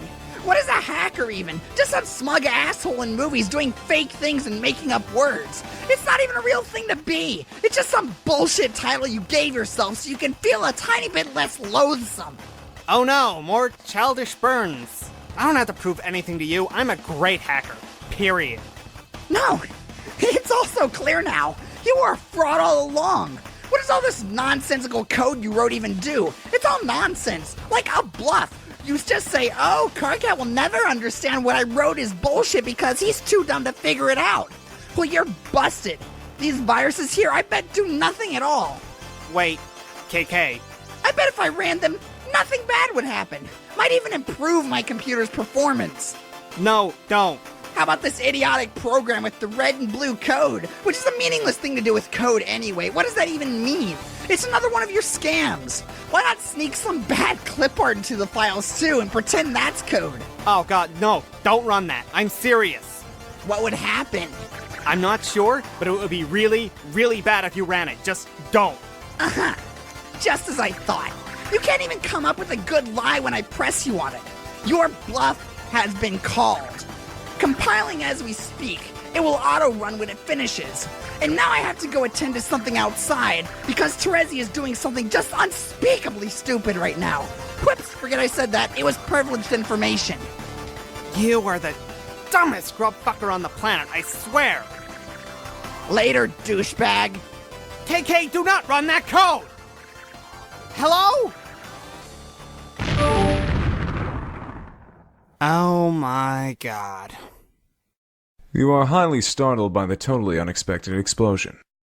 Carcat and his friends, and everyone they would ever meet thereafter, would experience great misfortune on account of the curse unwittingly implemented through Solix's esoteric Mobius double reach-around virus. Every Trolls Lucis would soon die, all but one of the kernel sprites would be prototyped with a dead Lucis, each prior to entering the medium. Upon entry, they would each have a bittersweet reunion with the creature after the kernel hatched, triggering the sprite's metamorphosis. For the first time, the trolls would be able to have verbal conversations with their custodians, and will be guided by them along their journeys. Unfortunately, the underlings and warring royalty would gain the benefits of the monstrous prototypings as well. Each sprite, except for one, would only be prototyped once. The players would learn quickly that while one pre-entry prototyping per player was absolutely necessary for ultimate success, additional pre-entry prototypings merely empowered their enemies unnecessarily. The game has no explicit rule that demands something dead for prototyping, but in practice, the kernel sprite has particular attraction to the deceased or the doomed. Across every session ever played, exceptions to this pattern are extremely rare. Solix, lament. Why did you send Carcat that code? It was such a bad idea. You suppose it was a boastful gesture to get a friend to think more highly of you. But why would flaunting your superior skills accomplish this? It was foolish. You ought to wipe all these clever viruses you wrote off your computer. They can only bring more trouble. Solix, delete. While deleting your virus folders, you pause on one oddball file you have lying around. You did not write this virus. You copied it from an obscure server far beyond your planet's global network. This application is running on that server perpetually. It is an extremely simple till death program. Its main loop is tied to the lifespan of the universe. When the universe dies, a mysterious subprogram will be executed. You have no way of knowing what that subprogram does. It runs on a protected part of the server. It is completely unhackable. You delete the file, but it won't do much good. The program is already running elsewhere. Luckily, whatever harm it will do will not be done for many billions of years. And even then, what harm could a virus do after the expiration of the universe? This file always struck you as quite odd. But Solix, even with his vision twofold, does not have the perceptual luxuries of our vision omnipresent. When executed, the subprogram will summon an indestructible demon into the recently voided universe. This monstrous being with the power to travel through time is inconvenienced very little by his arrival upon the Great Undoing. He has the entire cadaver of the expired universe to pick apart at his whim, from its birth through its swelling maturity and tapering decay. In a reality he is known to have marked for predation, he will go about assembling followers through various epochs, even going as far as personally establishing the parameters for his future summoning. Solix couldn't know that the virus is essentially a formality. The demon is already here. Sounds like your Lucis is agitated about something up there. You already gave him his serving of honey today. If he thinks he can get more, well, that's just greedy. You wonder what could be bothering him. You keep your enormous Bicyclops chained to the roof of your communal hive stem. It is the only place there is room for him. Dueling with him on the roof during feeding time is a daily ordeal.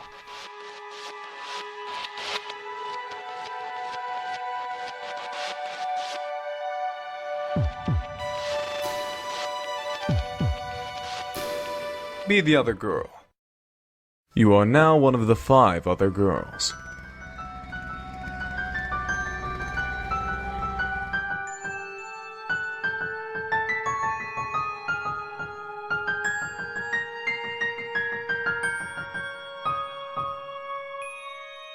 Stop being the other girl. You are now no longer the other girl, or any of the other 5 for that matter. What's the name of this dude sitting in his 4-wheel device? Enter name. Your name is Tavros Nitram. You are known to be heavily arrested by fairy tales and fantasy stories. You have an acute ability to commune with the many creatures of Alternia. a skill you have utilized to capture and train a great many. They are all your friends, as well as your warriors, which you pit in battle through a variety of related card and role-playing games. You used to engage in various forms of more extreme role-playing with some of your other friends before you had an accident. You like to engage in the noble practice of Alternian slam poetry, possibly the oldest, most revered, and certainly freshest art form in your planet's rich history. You've a profound fascination with the concept of flight and all lore surrounding the topic. You believe in fairies, even though they aren't real. Your troll tag is Adios Toreador, and you, speak in a sort of, faltering manner. What will you do? Tavros, cut to the chase and play card games immediately. You kickstart a rousing match of Fetus Spawn, with the only friend you've got to play with in person, your loyal Lucis Tinkerbell. You take a look at the favorable hand you dealt yourself and crack a mischievous smile. With a host plush at the ready, you quickly lob a new Gunny Bomb and catch your adversary off guard.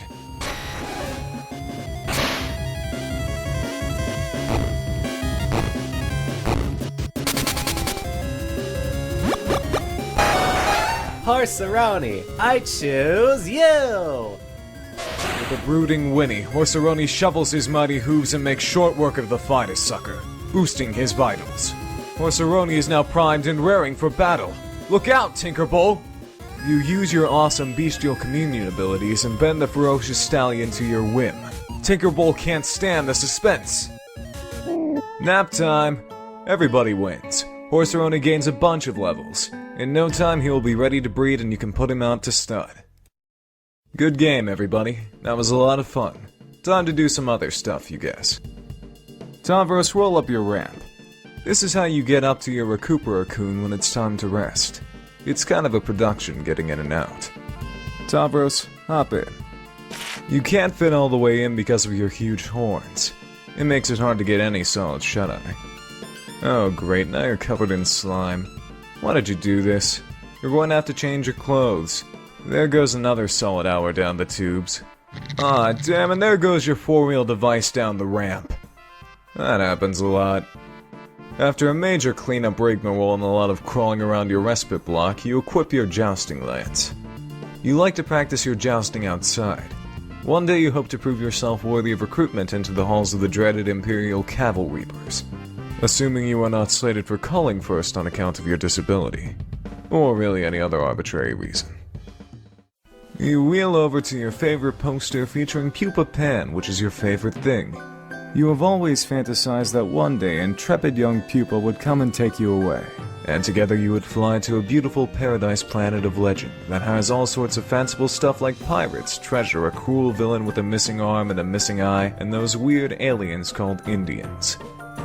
You have left your window open since you were very young, just in case Pupa stopped by one night and decided to splash a pinch of special stardust in your face. You have had this interest far prior to your accident. Being paralyzed isn't what made you want to be able to fly. That would be dumb and would make no sense. Being paralyzed does sort of make you want to be able to walk, though. Way in the future. Over the course of your long journey, at one point you were fitted with a cool pair of robo-legs. The guy who likes to build robots built them for you. But then he does like to break them more than he likes to build them. It's usually why he builds them in the first place. Occasionally, though, he will allow philanthropy to override misanthropy. You were lucky enough to have a friend who didn't mind getting her hands dirty on account of your best interest. A friend with a chainsaw. The guy who likes to build robots just stood there and watched. It would always make everyone uncomfortable whenever he would just stand there. And watch. And way back again. But before that, you had to scoot around in your wheel device throughout the various worlds of the medium and endure all sorts of follies related to your disability, which, on account of their great plurality and marginal relevance, we will not get to see. Just as well. Well, look what happens when you space out and contemplate the future like that. The messages start piling up. Tavros, deal with AG.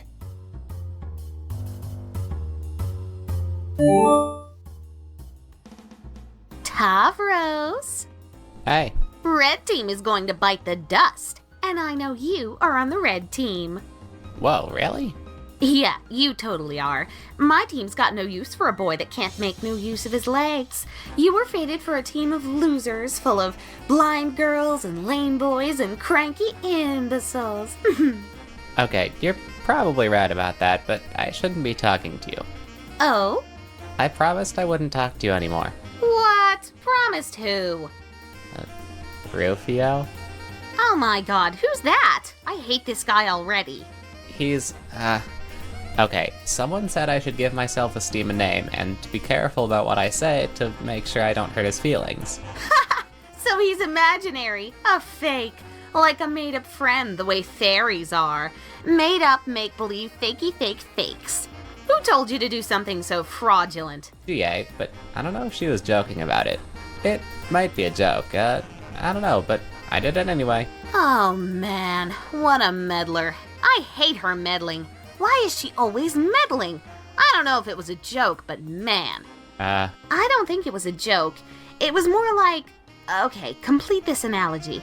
Laughing is to a joke as meddling is to... Exactly. That's what she just did to you. It is worse than a joke. It is worse than anything you can do. Next time, tell her to can it. That's what I do. But she keeps bugging me. Bugging and fussing and meddling. What's her deal? I guess it's flattering that she wants to talk to me so much, though. I guess I don't mind. It's cool. Anyway, Tavros, you've been amazingly boring as usual, so I'm gonna go. Okay. This show needs to get on the freaking road. Believe it or not, the blue team doesn't have a single player in the session yet, while you guys have like 2 or 3 or such. Unbelievable. I wonder where the holdup is. Well, let's face it, you guys need the head start. Okay, anyway, good luck to you. It'll be just like old times. Adios, Toria Snore. Bye. Tavros, rap with TC. Motherfuck, my brother. I'm sorry, I kinda zoned out there. Hi, that's okay. I wasn't expecting you to not be zoned out for any reason, so I guess I don't understand your apology. Alright, fuck yeah. It's all good anyway. I just zoned out when I was supposed to be all about being to tell you, you're on my team. Yeah, the red team, you mean? Shit, motherfucking yeah, my wicked motherfucker. Honk, honk, honk. Okay, that's great. I just heard about this from someone I don't want to talk about, but it still basically qualifies as good news. Honk, honk, honk, honk, honk, honk. Honk. Fuck. You stole my fucking nose, bro. What got you even up the gumption to all fucking do the shit like that? I don't know, it's just kind of the obvious thing to do. Stick the circle in front of the dots and behind the bendy one. Plus, oh yeah, my horns. Maybe we can slam about it? Yeah, I could kick the shit out of some rhymes, bro. I'll stir up some fucking hell mirth and rip open a fucking bag of harsh whimsy. Yeah, you could talk about the clown things, which I don't really understand ever, but that's okay because it's kind of funny. Whereas I'll address some topics pertaining to my interests and, I guess, personal motifs. Yeah, fuck yeah.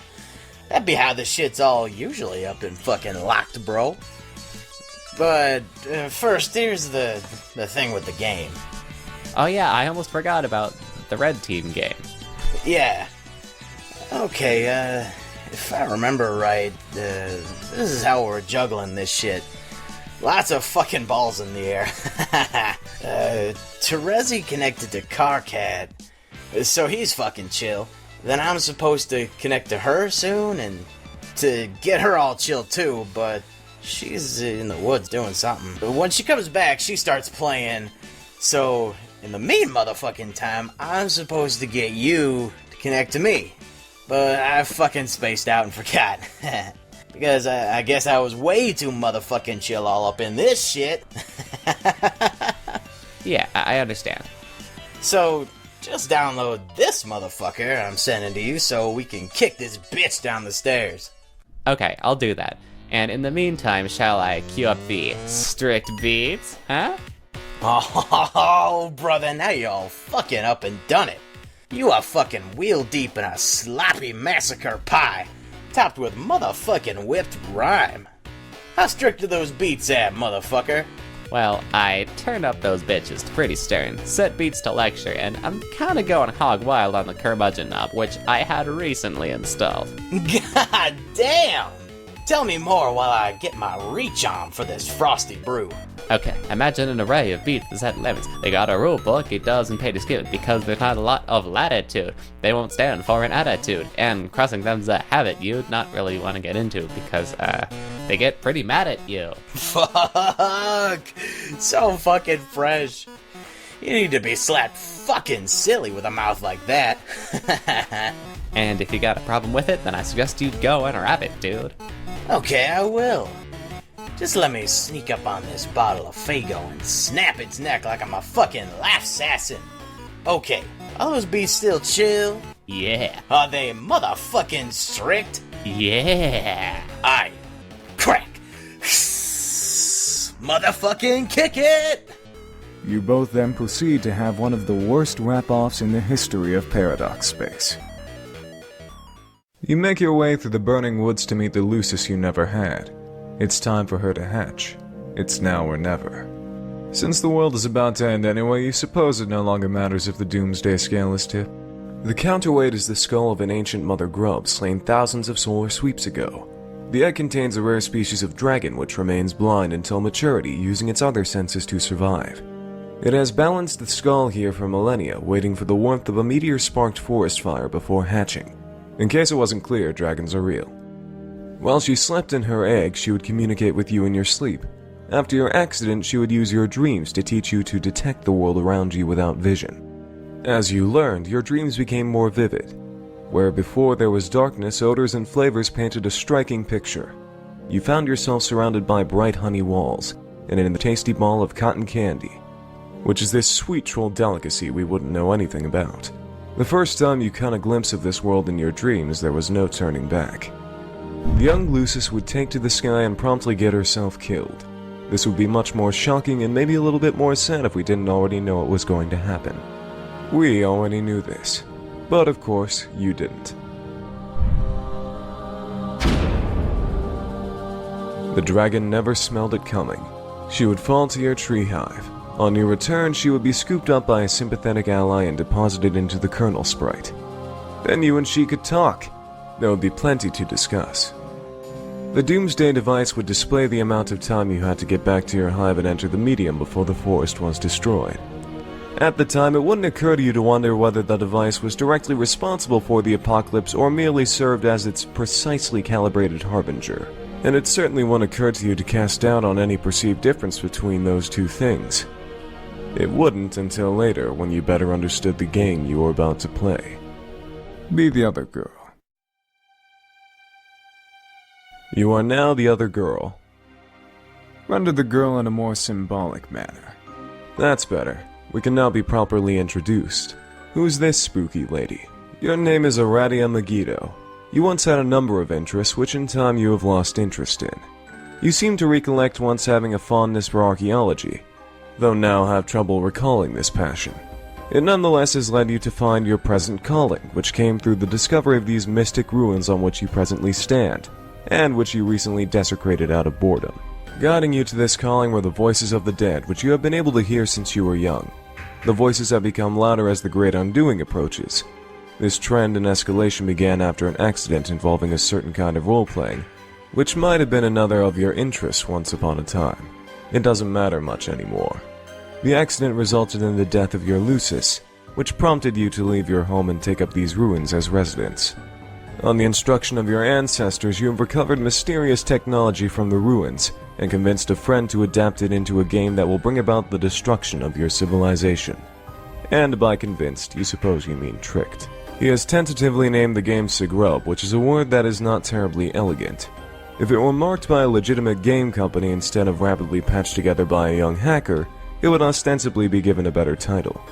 He is presently mobilizing 12 friends to play it, including him and yourself. He believes he will lead the blue team, but he is wrong.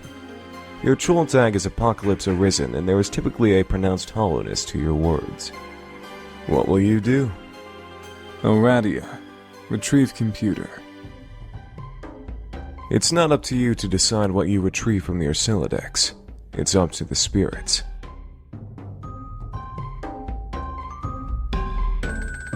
Looks like the spirits are being cooperative today, if a bit cryptic as usual.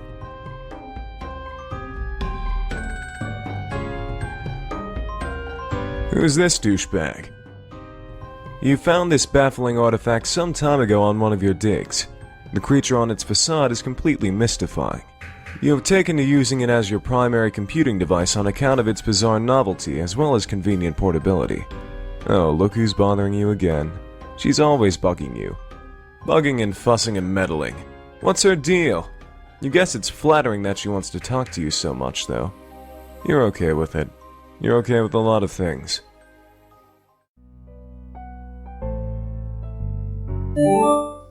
Hi again, Aradia. Oh no. So, I guess tonight is the night you blow everything up. Is there nothing I can do to change your mind? No. Or yes. Yes, there's nothing. And no, you can't. But you shouldn't pretend as if you believe this has anything to do with the state of my mind, or the decisions it will make or has already made. Yeah, I guess not. I thought I'd be friendly, though, and remind you that you do, in fact, have a hand in all the terrible things that are about to happen, because that's what friends are for. And the fact that what ensues will be terrible is an immutable fact that I am stating for the record, and the fact that we will not be on the same team is similarly immutable. It does not mean that teamwork is what isn't taking place here. Sorry, I didn't follow that. I'll be here to help, if you need me. Okay, thanks. Tick tock, tick tock, tick tock. Waiting for the apocalypse is so boring. You guess you'll check on Solix to see how he's coming along with those teams. You then had a conversation we already read, which began like this. Did you set up the teams? And ended like this. I'm coming up. And then you went up.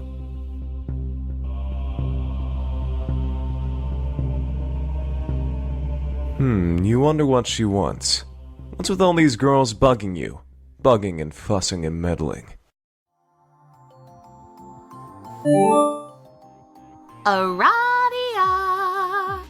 Oh boy, that's way too many of the same letter in a row twice. I know. So, we're about to get started, right? Have you tricked Solix yet? Do you have Mr. Two Eyes all befuddled and flustered in your web of lies? Or Mr. Four Eyes? I don't know. Which nickname do you think would be suitably derogatory in this case, Aradia? How about 8 eyes minus 7? I didn't trick him. It's not like that. Okay, whatever. The point is, once you've pulled the finely woven silken mesh over his dumb different colored eyes, you and I will start playing the game and be the blue team leaders. That's how this will work, right? Oh wait, do you mind if we're co-leaders? I forgot to ask. I just assumed it was okay with you. I don't care. Great! That's the spirit. And when I bring you into the game, whatever the hell that means, then we can send each other stuff, right? That is how this works, right? Yes. Awesome! Because I have a present for you. It's a surprise and it's going to be great. From me to you. Just from me alone and nobody else. I can't wait to see the look on your face when you see. Okay, well, I'm sure it will be very thoughtful. Hey, speaking of which, what will the name of our team be? The blue team? No. I know that. I mean the name of our team. You and me. Just us. I haven't given it any thought, nor did I think such a thing was up for consideration. But if you want to pretend we both have a separate team together, and name that team, then knock yourself out. I just thought it would be really fitting. Kind of like a fresh start, you know?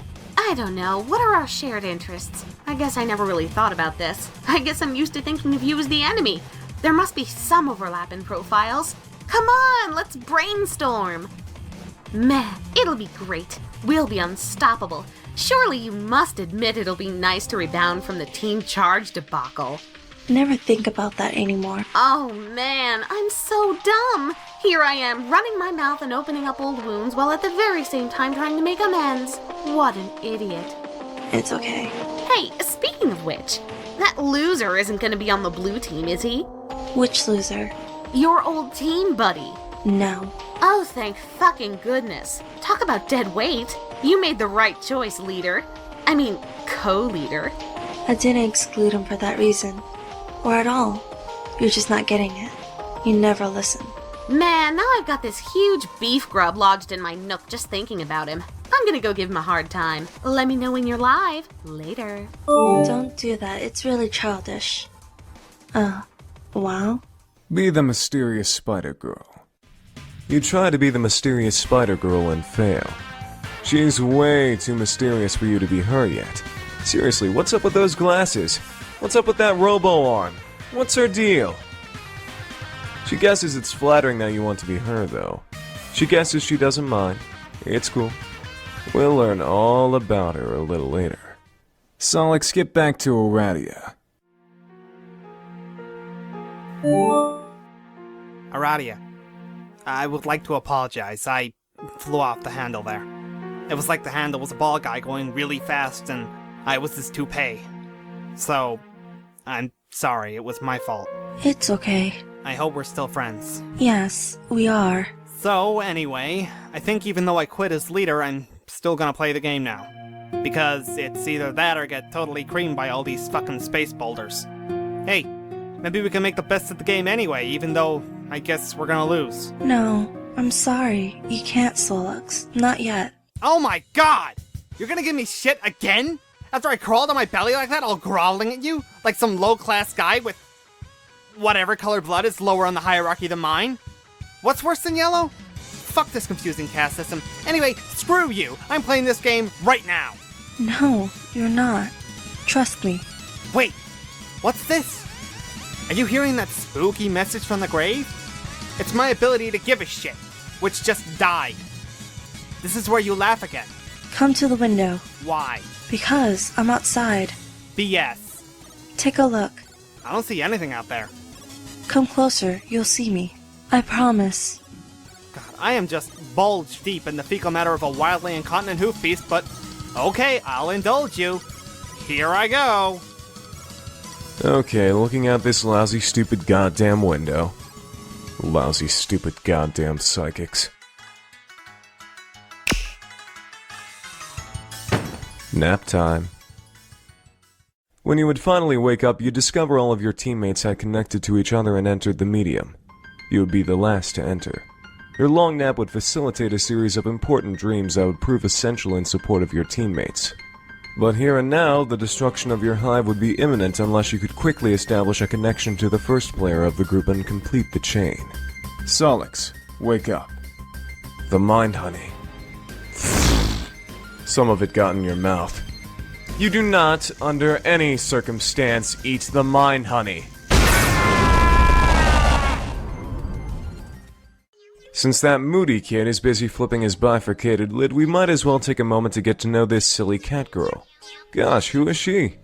Your name is Nepeta Legion. You live in a cave that is also a hive, but still mostly just a cave. You like to engage in friendly role-playing, but not the dangerous kind. Never the dangerous kind. It's too dangerous. Too many of your good friends have gotten hurt that way. Your daily routine is dangerous enough as it is.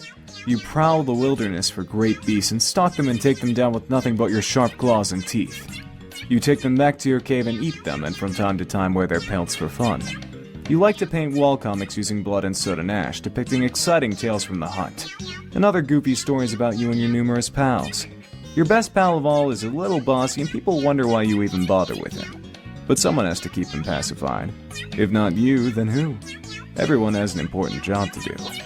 Your troll tag is Arsenic Catnip, and your speech precedes itself with the face of your Lucis, who is possibly the cutest and perhaps the bestest kitty you have ever seen. What will you do? Nepeta, retrieve claws from arms. You are always wearing your claw gloves. You never know when you might encounter some unsuspecting prey, or when some prey might encounter an unsuspecting you. On Alternia, everything is considered unsuspecting prey by everything else. Nepeta, scratch Lucis behind ears. She sure enjoys a good scratch. Ponce de Leon is the best kitty cat. You and she go on adventures together in search of the Fountain of Cute. You ride your Sherpod mount into the rugged frontier, And sometimes she rides you when she gets tired, which is frequently. It sure will be sad when she dies, but who knows when or how that will happen. We might not even really have the time to find out. Later there was a cave-in. You saunter over to your drawing tablet computer. You use this to draw on a computer! It would be cool if this could somehow be adapted to serve as a fetch modus as well.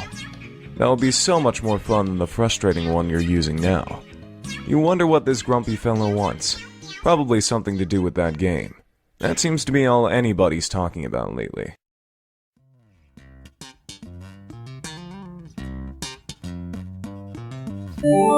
Hey. AC perks up curiously. She wiggles her rear end a bit and then chases something she sees bounce into one of Carcat's shoes. Carcat?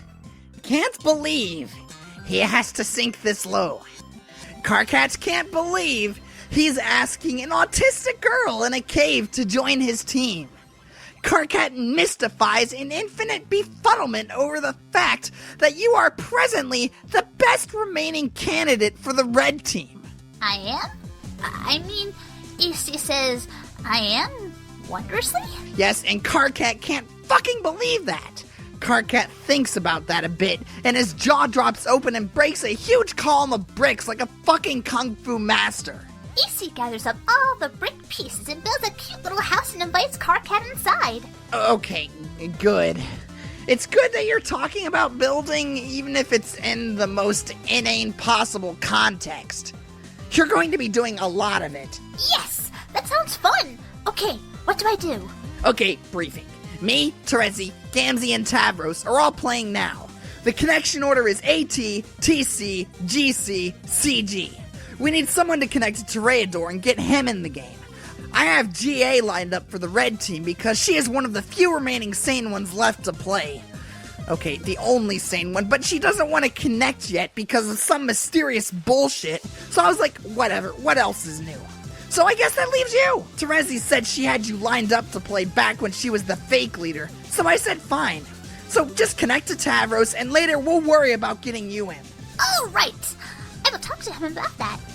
Oh, Ixie pauses and looks up with a bit of chagrin. I forgot I have to talk to someone else about this. I have been procrastinating. Oh, God. Are you really serious? It's not that big of a deal. This boggles my mind. How can you be best friends with the only guy on the planet who's a bigger asshole than me? He's not so bad. He's scum. But do whatever you've got to do, I guess. Tavros is waiting. Nepeta, consult with friend on the matter. AC twitches her friendly whiskers at CT. Hi. CT perplexes over where he put that important wrench that he needed for building a fancy robot or something. He says, now where did that silly old wrench go? Look, what are you expecting to accomplish with this? But oh look! CT peeks around the corner to find that a very playful kitty has stolen the robot wrench. It's now kicking it vigorously with her hind legs. This is foolishness upon 100,000 prior equally unsolicited foolishnesses. You'll stop now. Rawr, you're so lame! I'm not. I'm fine. No, lame. No, I'm not. Lame. No. You've never played a fun pretend game with me, ever even once. Even Carcat does it sometimes, even if he does mean it in a grumpy and insincere way, but at least it's still fun. Yuck. Don't pollute my incoming data stream with his name or any sort of excremental language you pick up from his ilk. I see right through your stupid act. Who are you trying to kid? Look how you go out of your way to use those words that have X's in them, so that you can use your silly percent signs. Or use those absurd words that you can shoehorn 100 into, even if it's not strictly replacing Lou. You are so transparent. I can tell you like to play games. Deep down, you are a guy who likes to play games. I can smell a guy who likes to play games from so far away with this nose, you have no idea. If you're looking for a loophole through which you may extract concessions from me, you'll have to look elsewhere. See? What the hell? Nepeta, what did I say about that awful language? I won't stand for it and you'll stop. Oops. Sorry. Your fraternization with the base classes have loosened your morals, can't you see this? No, I don't care. They're fun. And I don't know anything about classes or bases or blood color. It doesn't matter. What does green blood even mean? green blood is okay, but it's not great. But that's why you're lucky to have me to look out for you, because you don't know better, and you can't fight the role the mother had in store for you. You are such a hypocrite. You pretend to be so high and mighty, but I know you're not, and I know you like games. Look at that silly little bow and arrow you always type. It's always there, you never forget. Why would you do that if that wasn't a playful, fun thing? I am so onto you. My bow and arrow are highly dignified symbols. Well, BS. Archery is among the highest and most exceptional crafts, held in tremendous regard by the most aloof classes for centuries. You suck at archery. No. Yes. No. Yes. No, I don't. Yes. Yes, yes, yes. Have you ever even successfully fired an arrow? Like, actually got one to leave the bow? I think we need to stop talking about archery. Nuh-uh. Yes. No. We will stop talking about archery. The topic is making me sweat. Ew. You're so gross. No, you're the one who exercises distasteful practices. No, that's you. Everyone knows you're a weirdo and a creep. That's why you're lucky to have me to keep an eye on you. No one else can stand you. You exterminate beautiful, innocent creatures by the hundreds. I can't condone such wretched behavior. Beasts are meant to be looked upon with adoration. But I eat them. I don't kill anything I don't eat. That would be mean. I guess that's basically acceptable in principle, but I still find it a bit unsavory. Oh, I think your habits are unsavory. No, they're not. Yeah, huh? You're wrong about me, Nepeta. I do like to play games, but they must be extremely important games with very high stakes, not the kind played by translucent green wigglers who let loose an excremental surge hard in their wiggler-bottom diaper stubs. As it happens, I have arranged to play just such a game tonight. Aradia and I have a private engagement to be co-leaders of the blue team. Oh, yeah? Well, just by pure chance, it happens that AC has a private and sneaky engagement to play this game as well. And by pure sneaky twist of fate, she will be on the red team with her other great friends who like to play their childish diaper poop games. Absolutely not. Absolutely. I forbid this. You will take your position on the blue team with me. Yeah, right. I will take my position into this funny pounce ball and tackle you. That's nonsense. You're nowhere even remotely within my proximity that would be necessary to execute such a maneuver. AC rolls her eyes almost as hard as she is rolling around this really interesting smell. The thought of you fraternizing with and abetting those stink-blooded hooligans strikes me as a scandal beyond measure. I'm afraid you're too delicate to withstand that sort of corruption. It's forbidden. Nuh-uh. Yes, you won't. No, I will. You won't. You can't stop me. I am telling you not to, and you will be on my team. That's final. Quiet. Why do you do this? Why are you so confident about your stupid commands? Don't you know you can't actually tell me what to do? It's not like you even have any special mind powers or telepathy or anything! No, I do not. And yet you will do as I say. Yes. Well, we will just see about that. Yes, we will. You will join me on my team shortly. Stand by for further instruction. You're angry and I appreciate that, but it doesn't matter. Discussion over. Nepeta, give Tavros the bad news. Issy curls up in Tavros's lap. Okay, for the time being, and for the sake of this fantasy scenario, I pretend that my cat allergies aren't that bad. Issy takes a long nap, and then wakes up and frowns because she has bad news. Oh no, is what I say about the bad news, not the nap. Tavros, I'm sorry, I can't be on your team. I'm not allowed. Oh, that's okay. Then I guess you said no then? Yes, unfortunately. I'm so mad. It's probably for the best that you listen to him. I don't know. You think so? Well, if you didn't listen to him before, you might have played games with us before, and something bad might have happened to you. Perhaps. But still, I feel bad. I'll find another player. It's not a big deal. Good luck being on the blue team. Okay, thanks. You fondly recall your days of far more intensive role-playing. It seems like so long ago now. Aside from a few unfortunate moments, it was a lot of fun. If you had to do it all over again, you suppose you would select better company. Maybe this game you are playing tonight will rekindle some of that excitement. Tinkerbell?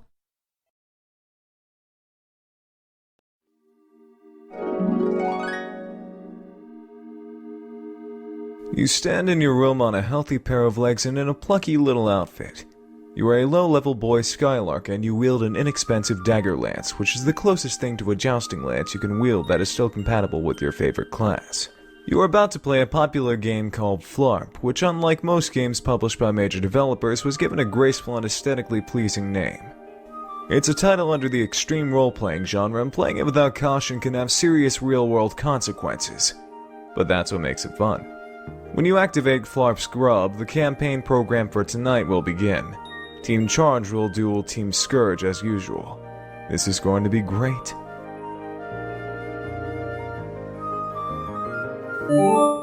Aradia, my grub is laying now, so I'll be ready soon. Cool! Mine too. I don't know where Terezi is though. She's running late. Oh, should we wait? No, I'll be here clouding her campaign for her, regardless with or without her. Her loss if she doesn't make it. It'll give you a chance to gain some ground. Okay.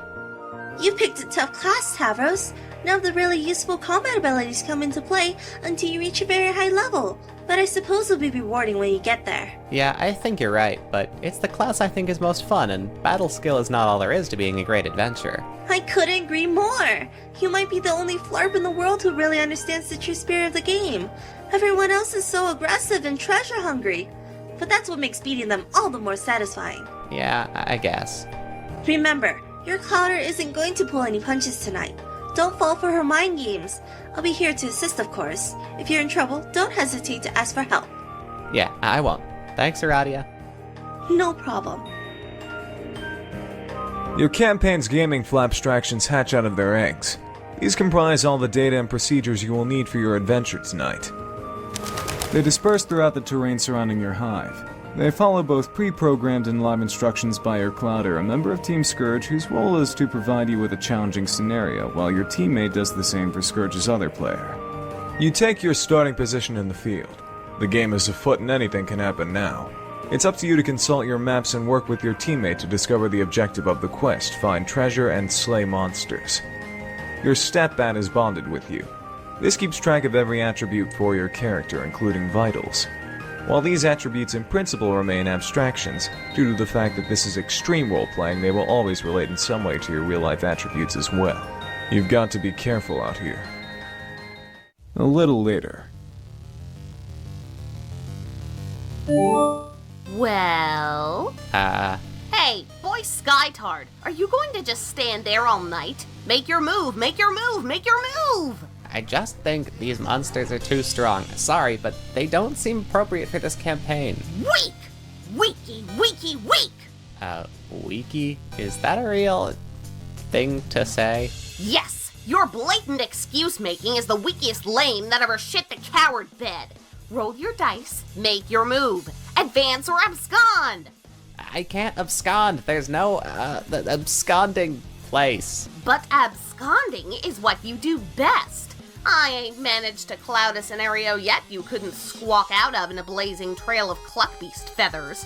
You cannot hope to beat Tavros Nitram in an abscond off. He is simply the best there is. That sounds flattering, theoretically, but I don't think... Hey, pipe down! Make your move! Advance or abscond! Advance or abscond! Roll, Tavros, roll! Okay, hold on for one moment. Aradia, hey, are you there? Hey, Terezi, I have a problem. No one can help you, Tavros. Okay. Time to decide. Where is everybody? What does that have to do with your present cowardice? I don't know, probably nothing. Are you going to roll? No, I can't. Why not? Because I was thinking about the numbers, and it's impossible for there to be a favorable outcome, no matter what the dice do. So you give up? Yeah, maybe. Why not roll and make it official? Why would you want to cheapskate me out of bonuses like that? It's so thoughtless. Am I going to have to take matters into my own hands to make your move for you? I thought you couldn't use powers. I mean, real-life powers, not game ones. It's against the rules. But if you're going to break the rules and refuse to roll, what choice do I have? I hate that it had to come to this, but what can I do?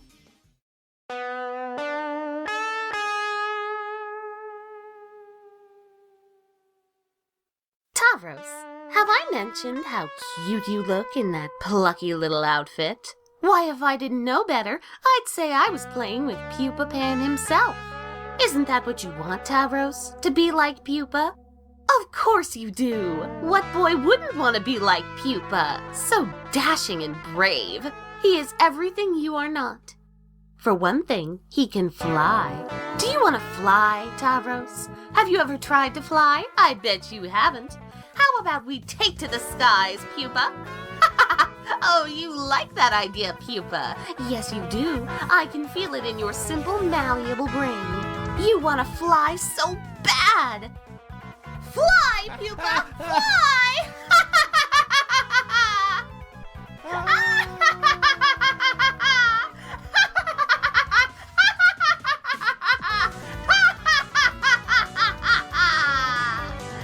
Adios, Toria dumbass.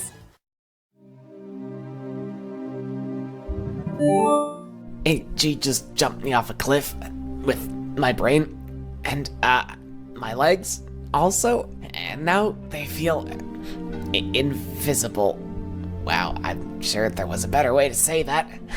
Anyway, that's really all there is to report on the subject of me getting hurt. Hey, asshole!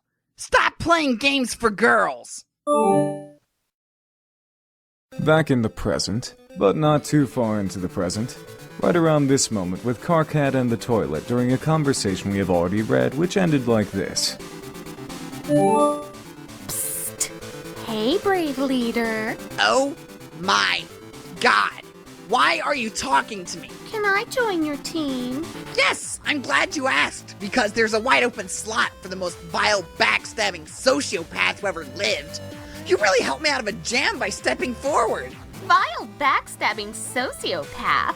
Carcat, did you copy and paste that phrase directly from your personal ad describing what you are looking for in a lady? More cagey cutesy bullshit. Like I'm not up to my lobe stem with that already, having to deal with Terezi. You both must have been insufferable when you were a team. Your opponents probably all just tried to commit suicide after a few minutes of putting up with your fangy grinned drivel. That's probably how it all went down when the shit hit the thresher.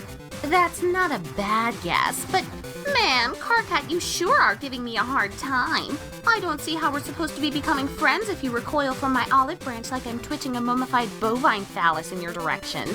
Becoming friends? What the fuck? We will never be friends, moron. Not even hate friends? No, more like twitchy-eyed projectile vomiting and utter disgust friends while I perforate my bone bulge with a culling fork. Yes, I'll take it. Get lost. Anyway, I was just joking about wanting to be on your team. I'm already on the blue team. Oh, really? Wait, let me count out 8 of these things. Hold on. Question mark, question mark, question mark, question mark, question mark, question mark, question mark, question mark. There. I am now an enormous tool forever. Yes, Aradia and I have an arrangement. We will be co-leaders. But really, I will be the leader. Shh, don't tell anyone. What do you think, Carcat? Can you take on 2 dangerous ladies at once? Yawn. Come on, aren't you a little nervous that I will oppose you? You should be. No, you're just a run-of-the-mill little psycho girl. A troll seeger a dozen. I'll be taking apart the blue team with brutal efficiency, you'll see. You never played one of your dumb games with me, so you never had the privilege of seeing what I can do. Enjoy the show, sweetheart. Just don't think about using your mind control tricks on my players. Remember your truce? Psh, those days are far behind me. Anyway, I can't control just anybody. They've got to be impressionable, like you. You can't control me. Sure I can. I just choose not to. Yeah, okay. I find your mind totally unpalatable to browse. Looking into your brain is like pawing through a smelly dumpster, full of broken glass and razor blades. and poop. Whatever, don't even try it. I've got the better Scourge sister on my team, and if you break your truce, you'll have to answer to her. The funny thing is, she was always way better than you, even without any powers. Yeah, that's right. I know your whole story. You were always jealous she could manipulate people so well without resorting to cheap mind tricks. I can tell this burned you, and I can't even paw through your dumpster. Chalk it up as another infuriating victory for the gutter blood over aristocracy. Oh, what's that? Nothing to say? Wow, speechless, I guess. You're probably crying right now. That would make my fucking day. Hey, look at me being the one to talk shit at warp speed and log off before you can reply. Bye, idiot. Oh, back so soon? Did your thumb slip on the button? I guess you can't get enough of me. You made me do that, and you know it. You ain't got nothing on me, and you can't prove shit. Anyway, Carcat, I just wanted to say, mwah. Carcat, be the other asshole. You are now the other... Oh. Oh god. You decide that we could probably stand to delay this guy's introduction a little longer.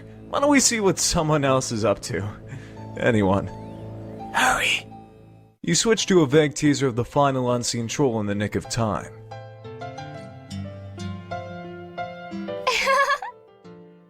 Radia, go home. You head back to your hive to get the blue team session started. It's been a while. You revisit the remains of your quaint rural hive. Your lawn ring and the small excavation sites you dug up for practice are all overgrown with vegetation. You haven't been here since the night of the accident. On that night you found your calling. The voices of the dead grew louder, urging you to return to the ruins you discovered not long before. You left so abruptly you didn't even have time to bury your Lucis. But that's fine, because trolls don't typically bury their dead. Leaving bodies to be consumed by wild animals is more customary. You have an arrangement to begin the session as co-leader with one of the Blue Bloods. You understand this player intends to make a power grab and take sole possession of the leadership role. Such subterfuge is typical of their caste. But you're perfectly okay with this. It's one of the many things you're okay with. You allow your co-player to take the lead and enter the medium first. You understand that the leadership role is essentially meaningless aside from offering the distinction of being the first player to enter. You also understand that entering the game second was always your intention. You have a server player connect to you, someone you personally selected for the role. The devices required for entry are deployed. The kernel sprite awaits prototyping, but unlike all 11 other players, your dead Lucis is not available. You have to use something else. Prototyping with the Froghead before entering the medium would prove to be critical for later success. Just another of many assurances whispered by the dead. You've long since stopped questioning them or doubting the future significance of even spontaneous acts of frivolous desecration.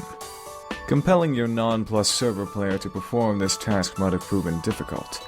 Luckily, your telekinesis, an ability greatly magnified through your calling, would be sufficient to move the massive object, whereas the game cursor likely would not. Your server player simply watched in mystification. Huh? She really just had no idea what the hell was going on. You enter the medium, taking your place in the land of quartz and melody as the Maid of Time. Meanwhile, your client player has been exploring another world. The Blue Blood has a present for you. The present cannot be duplicated via alchemy at this stage of the game. It would cost too much grist, a detail which this player had not been aware of. The player would have to progress to the second gate of their own world, arrive through the gate above your hive, and deliver it in person. Facilitating this delivery was one of the reasons why it was important for you to enter second. Your server player's confusion is only in part due to learning the ropes of a new game. There is a more significant reason for her befuddlement. While she followed your advice and went through the simple motions of game setup, at no point were you visible on her monitor. She saw your damaged hive. She saw the alchemitter and other devices she deployed. She saw the strange computing device on the floor, bearing the visage of a species she didn't recognize. She even saw a great big stone frog head fly through the air all by itself and become the frog sprite. And though she would ask why, and you would always delay the answer, the fact remained. She couldn't see you.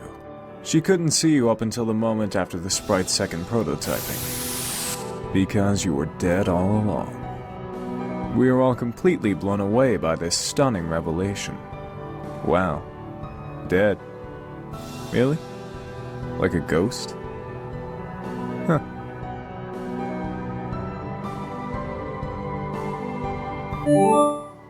Aradia, I can see you! That is you, right? Yes, Why are you the floating frog all of a sudden? I'm dead. My spirit merged with the frog sprite. Wow, dead. Really? Like a ghost. Huh. Well, I hope this doesn't make me sound dumb, but I am completely blown away by that stunning revelation. You don't sound dumb. Phew! How did you die? I ignored the advice of a friend and made some bad choices. Issy rumbles up her nose in a perplexement at AA's really vague and spooky answer. But actually, that's good, because I kind of think I don't want to know. It's making me sad to think about it. Okay, and better can you please keep this a secret? Yes, I promise. I won't tell anyone about it. And by promise, I mean promise, just so you know I'm serious. Thank you. Ribbit. Whoops. Hehehe. Aradia, be the huge bitch. Blah blah. Your name is Vriska Circuit. You are a master of extreme role-playing. You can't get enough of it, or really any game of high stakes and chance. You've persisted with the habit even in spite of your accident. But then again, you don't have much choice. Your Lucis is very hungry all the time. She can only be appeased by the flesh of young trolls. You cloud campaigns for teams of flarpers, utilizing your abilities for orchestrating the demise of the impressionable. Your victories supply you with treasure, experience points, and spider food. You are something of an apocalypse buff, which is something you can be on Alternia. You are fascinated by end-of-the-world scenarios and enjoy constructing doomsday devices for the hell of it. You are drawn to means of dark prognostication and the advantages they offer, particularly in gaming scenarios. Your abilities in this department were hobbled with the loss of your Vision Eightfold, and you have since sought alternatives through various black oracles. You consult with these ominous globes, but routinely destroy them in frustration over the puzzling guaranteed inaccuracy of their predictions. Breaking them has developed into a habit bordering on fetishistic, and with each you destroy, you add to an insurmountable stockpile of terrible luck. You have to stop. But addiction is a powerful thing. Your troll tag is Arachnid's grip, and your statements tend to be just a little bit overdramatic. What will you do? Vriska, check out cool drawing on wall. You drew your own role-playing character for fun, as many flarpers are prone to do. She is the best character, and you wish you were her. Oh wait, you are her! Your wish has been granted. Probably as a special boon for being so great at everything. Her name is Marquis Spinneret Mindfang, scourge of land dwellers and sea dwellers alike, and worst nightmare to silly boy skylarks everywhere. She has accumulated more treasure and gained more levels than any member of the Petticoat Seagrave class ever. She gained all the levels. All of them. Yeah. Vriska, proceed to computer. You have a lot to do. So many irons in the fire. Ow! Lousy dice. You just can't seem to go anywhere in your hive without stepping on an errant D4. Pointy little bastards. It's just your bad luck, you guess. You've had such terrible luck ever since your accident. And it just keeps getting worse. As far as you're concerned, the world can't end soon enough. As you were saying. So many irons in the fire. Such a tangled web. It is a web full of flaming irons and mixed metaphors. Tonight is a big night. You've a lot of meddling to catch up on tonight. Bugging and fussing and meddling. You equip your enchanted dice set, the fabled fluoride octet. It consists of 8d8, plundered from a ghost ship during a particularly challenging campaign. In ancient times, such weapons were employed by roving bands of gamblignates, deadly marauders with a passion for chance. They all died off, though. Took too many crazy risks. Rolling the dice will execute a wide range of highly unpredictable attacks. Very high rolls can be devastating to even the most powerful opponents. Of course, with the luck you've had lately, you couldn't make a good roll to save your life. Got to do something about this awful luck. Gotta catch a break. When you get worked up about stuff, you put 8s in places they don't really make a lot of sense phonetically. Vriska, begin meddling. Time to get this show on the road. There are so many people to meddle with tonight. After you ditch an unwelcome solicitor first, that is. Doesn't she realize how rude it is to meddle? You'll fuss with her meddling later. What now? Oh, him. You thought he'd washed his hands of you. Strange timing that he's bugging you tonight after so long without a peep from him. Vriska, deal with this guy. Hello? Oh my god, why are you talking to me? This is the last time we'll ever talk. Still sticking with the white text, I see. So smooth and stylish. I forgot how much I loved highlighting it to read all the boring things you have to say. It's like a fun game for super extra handicapped retarded people. Like opening a present. Find out what obnoxious thing the mystery tool typed. What is it? A parting courtesy, I suppose. All the ways I've exploited you were meant to bring about the events that will take place this evening. Knowing this will provide context for the events in your near future, and will affect how you behave in response.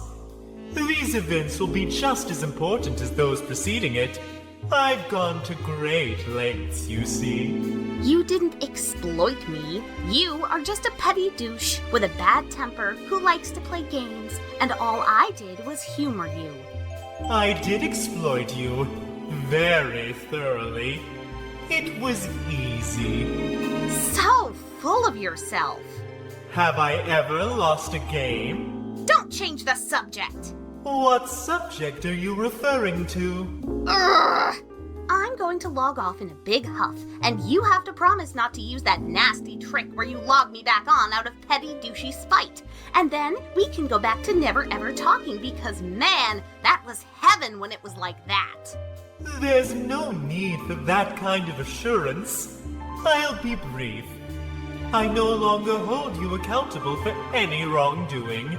In fact, I've given your transgression very little thought since the incident.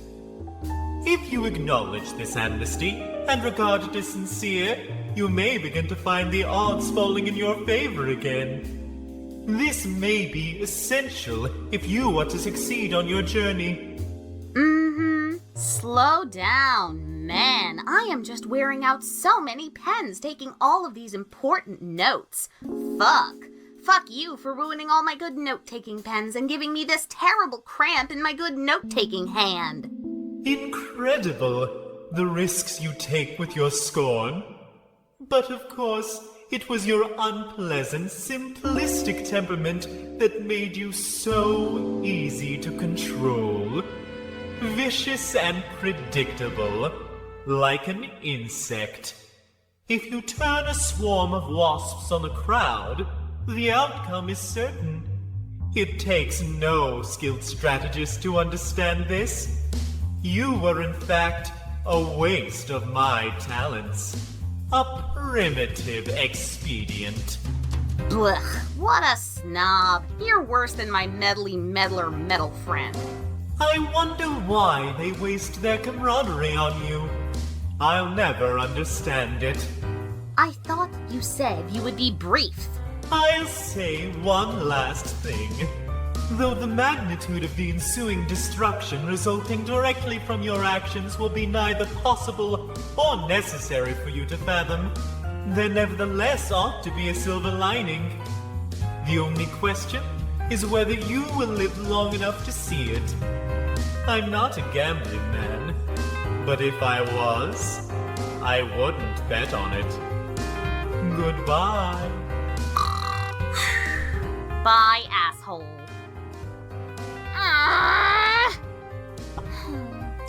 More hollow comebacks. As hollow and wishy-washy as the inside of one of these dumb black globes. What use is all that attitude against a guy who's never wrong? It's so depressing you can't even work up the energy to smash this stupid thing. Maybe you could stand to have some camaraderie wasted on you, even if it comes from a medley meddler metal friend.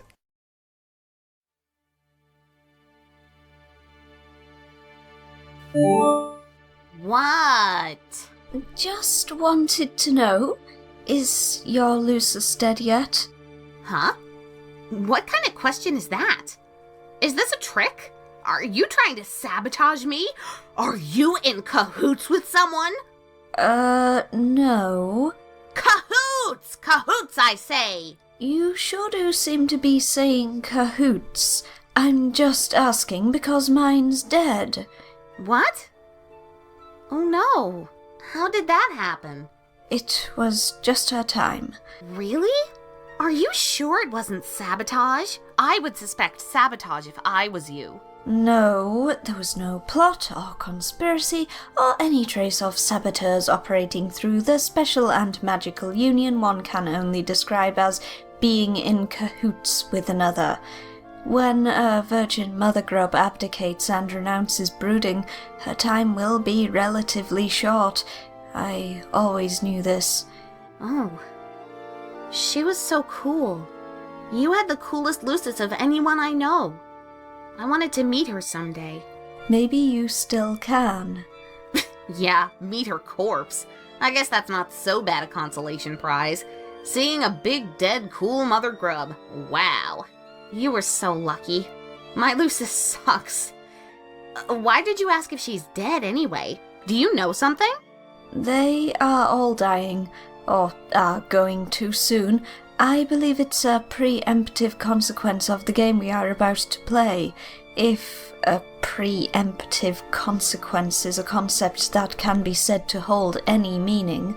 But from what I understand, if it is applicable in any sphere at all, then this game holds that sphere. Okay, I don't really get that. So you can just go ahead and think I'm some dumb flighty broad again. I wasn't going to think that. You know what? I don't think even I really understand what I just said, so never mind. Now you have me worried. Man, I hope she's okay. Why would this happen? This is just my luck. Have some died besides yours? And, you know whose, I guess. Yes, a few.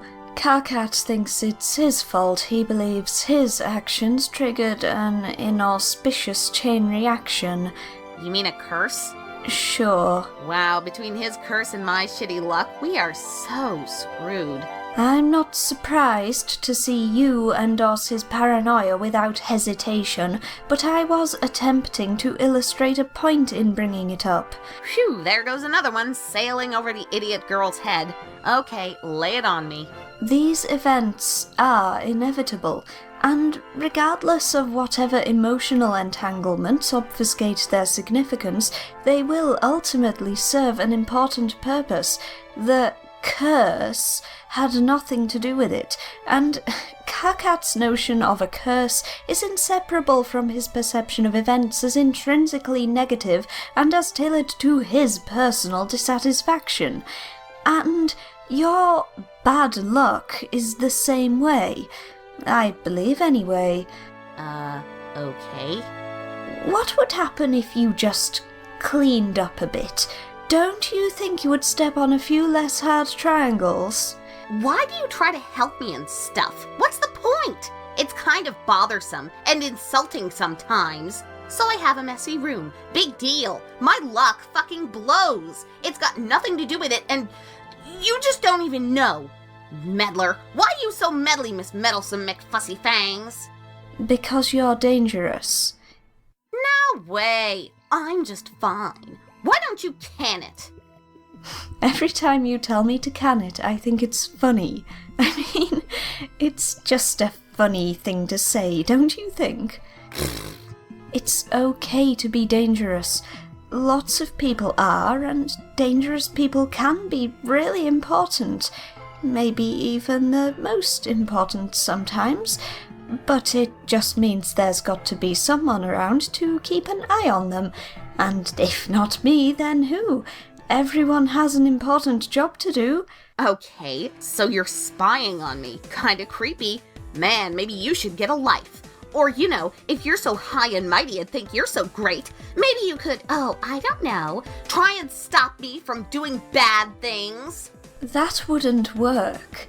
If I tried to stop you, you would regard me as an enemy instead of merely as a nuisance. And what good would that do? So, I'm afraid McFussy Fangs it must be. Ugh! Okay, great. Fine. I'm going to check on my Lucis now. But I'm starting to think you are full of shit, and I'm quite sure she will be quite fine. You're right. Anything can happen, I guess. But just so you know, I'm sorry for your loss in advance. Ah! Man, why didn't I just get the last word and sign off real quick like I usually do? Let you sneak that stinking little ninja quip in there. Ah, so mad! Lousy, stupid, goddamn supportive friend!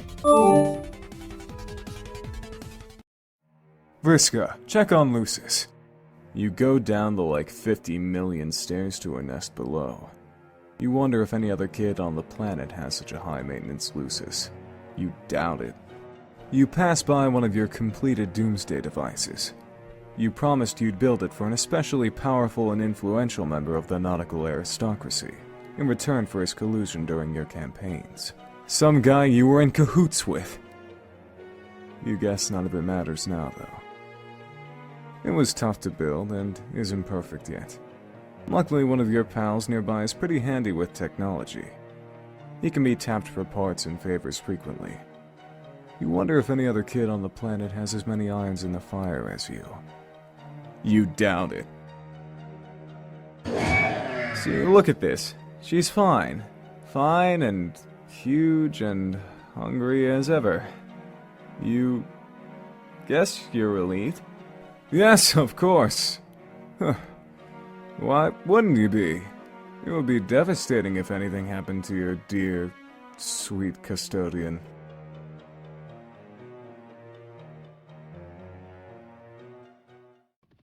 You guess there's no delaying this guy's introduction anymore. As long as we're in the neighborhood. Enter name. Your name is Aquius Zahawk. You love being strong.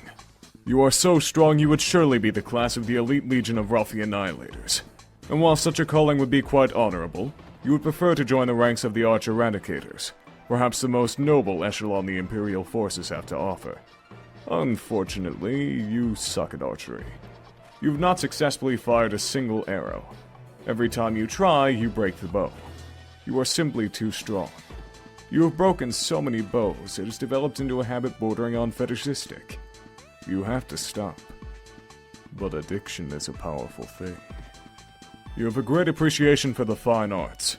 You use your aristocratic connections to acquire priceless masterpieces, painted in the oldest and most respected Alternian tradition of nude muscle beast portraits.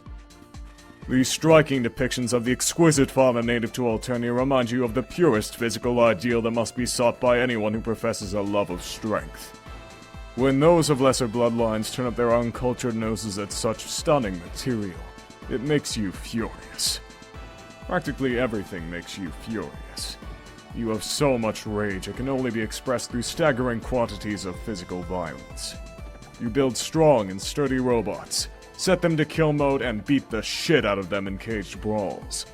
Sometimes you lose teeth, but they usually grow back. Your troll tag is Centaur's Testicle, and with your bow and arrow ever at the ready, you take exception to lewd language unbefitting of blue bloods. What will you do? Aquius, check on Lucis. Now where did that craven excuse for a custodian go? It makes you furious when he goes missing like this. Probably off somewhere nursing his bruises. You swear the old boy is made of glass.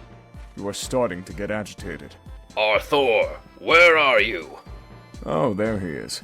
He was just preparing a nice cold glass of nutritious Lucis milk for you, with a thick foamy head on it, just the way you like it. You cannot hope to beat Arthur and a butler off. He is simply the best there is. You accept the frosty beverage and give the good fellow a grateful pat, as gently as possible. Seriously, he's like a soft summer peach. Aquius, drink Lucis milk. Lucis milk is the secret to being strong. Actually, it isn't. You like to think that, though. The truth is, you're really strong because you're kind of a freak. You were chosen by one of the strongest Lucis species on the planet. It was the only sort of custodian that could handle raising you. Whoops, there goes the glass, as usual. And as usual, it sends you into a rage. The spilled milk quickly evaporates. Got to do something to calm yourself down. Let off some steam. Aqueous, equip a bow. You mean equip. A little archery practice ought to cool you off. But of course, the piece of shit snaps like a twig the moment you pick it up. Actually, the feel of the brittle wood giving way under the astonishing run of your man grit is starting to calm you down already. You equip it to your 1/2 bowkind specibus, which is pretty much useless. You also keep a plain old bowkind specibus in the event that you are able to fire an arrow someday. Because a boy can dream, right? But for more practical purposes, you keep a fistkind card on hand. You stow them all in your Strife portfolio. Remember the Strife portfolio? It still exists. It didn't stop existing or anything. You proceed to have a conversation we read not all that long ago. It went mostly like this. Yes. No. Yes. No. Yes. No. Yes. No. Yes. No. Yes. No. Yes. No. But when all was said and done, you were quite sure you convinced your good friend to stay on the right team. Not the team full of degenerates with swill coursing through their veins. You're starting to get worked up again. Routine helps calm you down. Maybe you will talk to another friend. You talk to him every day for some reason. Though it's not exactly right to call him a friend since you despise him. Your relationship with the fellow is difficult to describe. It should be noted that in troll language, the word for friend is exactly the same as the word for enemy.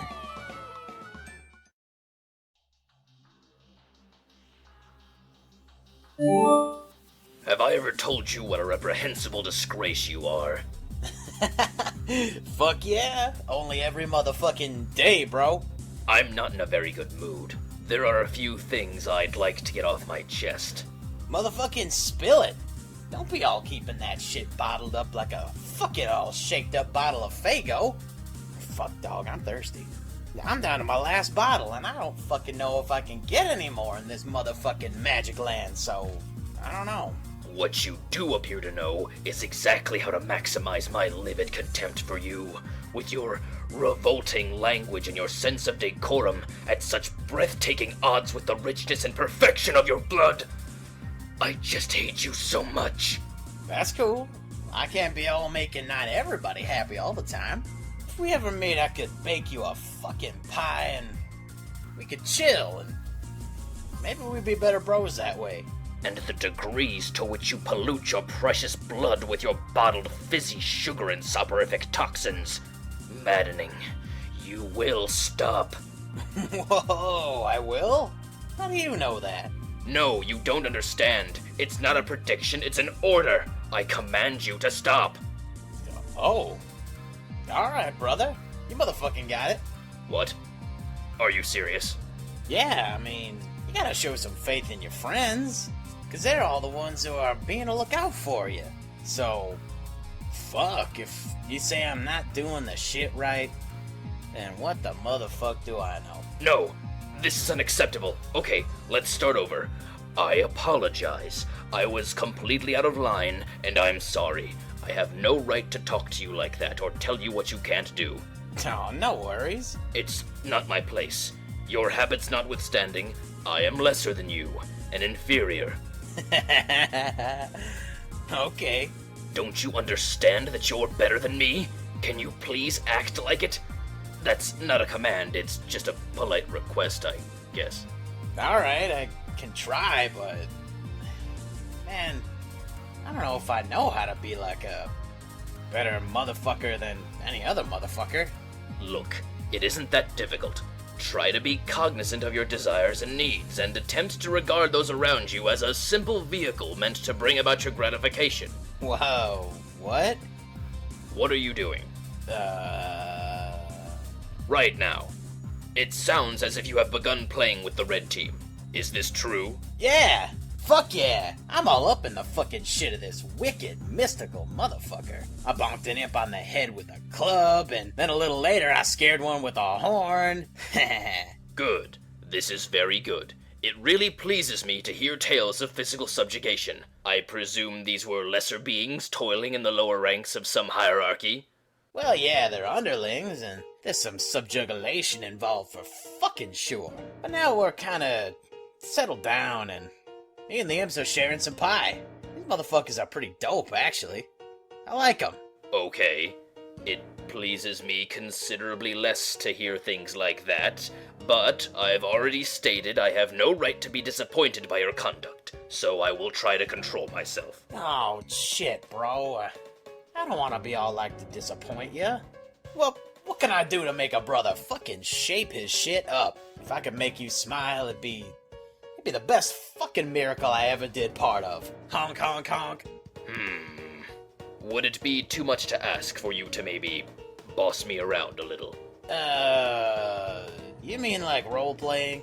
If it would help to couch it in those terms, then yeah, I guess so. But not the especially juvenile kind. Let's keep it serious and professional.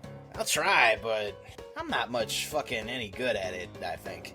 Just say anything, as long as it's authoritative. Okay, hey you, don't go near the motherfucking ocean, cause I all told you not to a bunch of times. Shit is straight up dangerous, and I'm getting my harsh on about it. Decent. I don't live near the ocean, though, so it's hard to immerse myself in the scenario. Alright, well, what are you all not supposed to do? What kind of mischief to get your bad fucking self up to? I do so many bad things. Just awful things. I'm incredibly impudent, and a superior needs to put me in my place. Okay, well, don't be doing all those bad fucking things, bro. Yes, that's good. Like that. Now cut that shit out. I'm so all mean in this. Excellent. Now tell me this, Highblood. I've been roughhousing a little too hard lately. I've made a bit of a mess, and anyone in a position of authority would surely be cross about it. Percent? Cross. Oh. What do you make of it, this wretched misbehavior? Fuck, man. I'm so motherfucking salty about all that business you said. Fuck.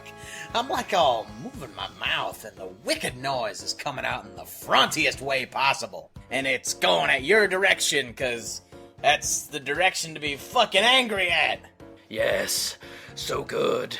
I am presently whipped into a state of contrition, one befitting of our class disparity. But I'm starting to perspire again, so it's best that we stop. Thank you for indulging me. No problem, bro. It's cool we could all up and motherfucking open up a little bit with each other. Like bros. There's stuff you want to get off your chest, dude, like I said, I'm fucking here for a motherfucker. Kinda like a miracle, how it's always there and never goes away, you know? No, but I comprehend the sentiment. I have lots of thoughts, but they're difficult to communicate. If you'll listen. Sure! Honestly, I'm confused by the social order. Man, me too. I don't know what color is what, so I don't bother thinking on that, motherfucker. See, that's what I mean. How is it possible for one of your distinction to be so ignorant and loathsome, whereas a member of the most abject, verminous bloodline of all can conduct herself with such grace and possess nothing but admirable mannerisms? I find these striking juxtapositions perplexing, and I confess strangely intoxicating. I wonder if I have gone mad to form such a pact with her.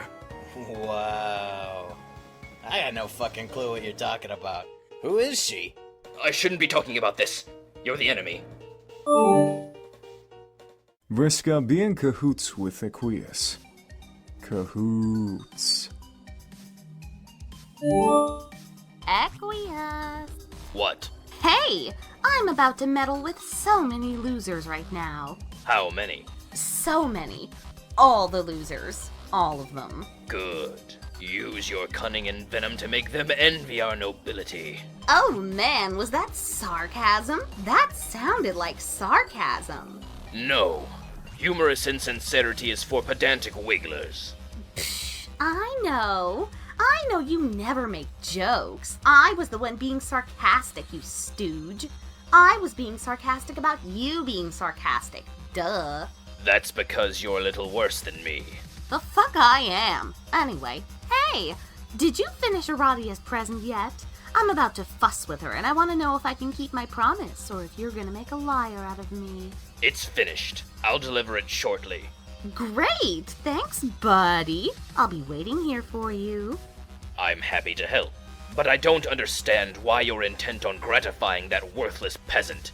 Because I promised I would, and it's none of your damn business. Man, quit your prying. Always fidgeting and poking and prying.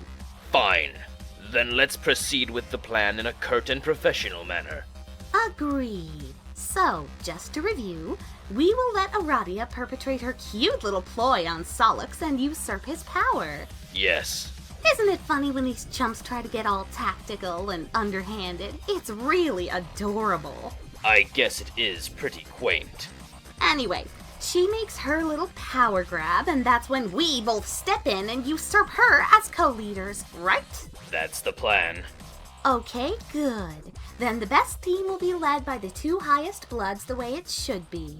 Or at least the highest bloods who aren't shitty clown worshippers or underwater freaks. Sound good? Yes, we're in absolute agreement. Yes. Yes. Yes. Yes. Yes. Stop. Great! What a great team we are. Hey, you wouldn't be planning anything sneaky, would you? No, don't be absurd. Are you? What? How could you suggest such a thing? Man, so insulting. Okay.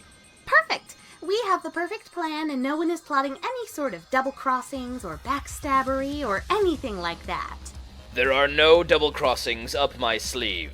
Also, I don't have sleeves. I am as transparent as can be, and my word is my bond. I know. Don't worry, dude. I trust you completely. You know I can feel you trying to read my mind. Bullshit! Probably just another one of your many daily rage aneurysms. Why don't you cool your jets and have a glass of gross muscle beast milk? Get out of my head. It's making me angry. Try to remember who built your arm for you. Oh god, don't you dare! Robo slap. Aqueous, go check on Aradia's present. You delve deeper into your hive where you store many of your robotic projects. The lair doubles as the caged arena where you battle them. Under the tarp is the completed gift. You of course have no intention of delivering this to your neighbor as promised.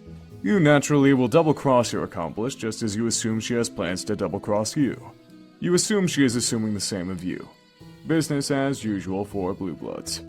You will deliver it to Aradia yourself to gain her favor, and then double-cross her and take your rightful position as team leader. How ironic that someone of your blood purity must work to win the favor of the lowest sort of peasant. Humiliating. Strangely titillating, even. But in the end, class order will be restored. You reveal her sparkling new chassis. You have paid a great deal of attention to quality and detail in this model. She is perfect. You don't know what to make of the feelings she stirs. For one like you to entertain thoughts of attraction where such genetic filth would be utter depravity. Exquisite, delectable depravity. Why, Aradia, it appears the red glass of your eye has caught the pink and green glint of the moons in their perigees. The sweet poetry almost makes a man forget how the grime that once filled your veins made his stomach turn. It is a good omen for illicit lovers. Could you imagine the scandal if anyone found out? No one must ever know. But worry not. Your heart will pump no more of that despicable red sludge. You have been given a new heart. You can be taught the ways of the class you were always meant for. No one is beyond redemption. Be grateful, dear Aradia. For the first time in your meaningless life, you have met a man with true compassion. And just what do you think you're looking at?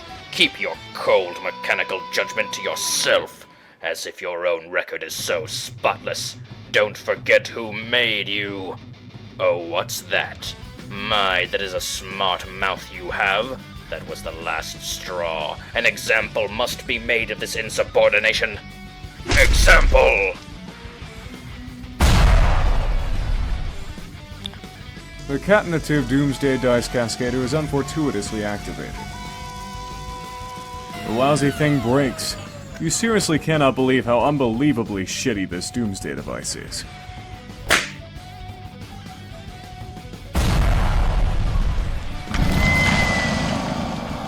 Arthur! Moments earlier. Vriska, meddle with Terezi. It looks like tonight we will have to break our truce, or at least suspend it. Hope you don't mind. How do you figure that? Because tonight we will play a game together. For the first time in, I don't even know, forever. The truce wasn't about not playing games together, dummy. It was about not stabbing each other in the back anymore. And stopping the endless cycle of revenge. And above all, not using your powers to hurt people who don't deserve it. Man, you like to give me such a hard time about all that. I can't catch a break. Can't you see I'm trying to put all that behind me and make amends with everybody? No, of course you can't see that. What am I saying? It's hard to believe you with all the lying you've done. Your blueberry bubblegum words still smell pretty good, but your deceit stinks. I'll prove it to you. I'm giving Aradia a present that will make her feel all better finally. Then I'll be in the clear. Phew, totally redeemed. You'll see. I mean, smell. I don't know why you're bothering trying to help her. She won't care. Whatever you did to her, I think you broke her brain. It's so terrible. Man, why can't you cut me some slack for once? It's not like I even did anything that bad to you. I lost 7 eyes, but you only lost 2. I would say you came out ahead in the bargain. I know, and actually, I never really got the chance to thank you. Ugh, your sarcasm really stings when here I am just trying to be nice. Okay, I guess I deserve it. I'm serious, though, but I wouldn't expect you to get that. Ugh! Fine, be that way. But you shouldn't sit there and pretend we're so different. Remember Team Scourge? How convenient all that must be to have forgotten. You were so nasty. Oh man, if you crossed Terezi Pyrope, you were fucked. Yeah, if you were a bad guy. We were supposed to be like a vigilante duo, dispensing justice.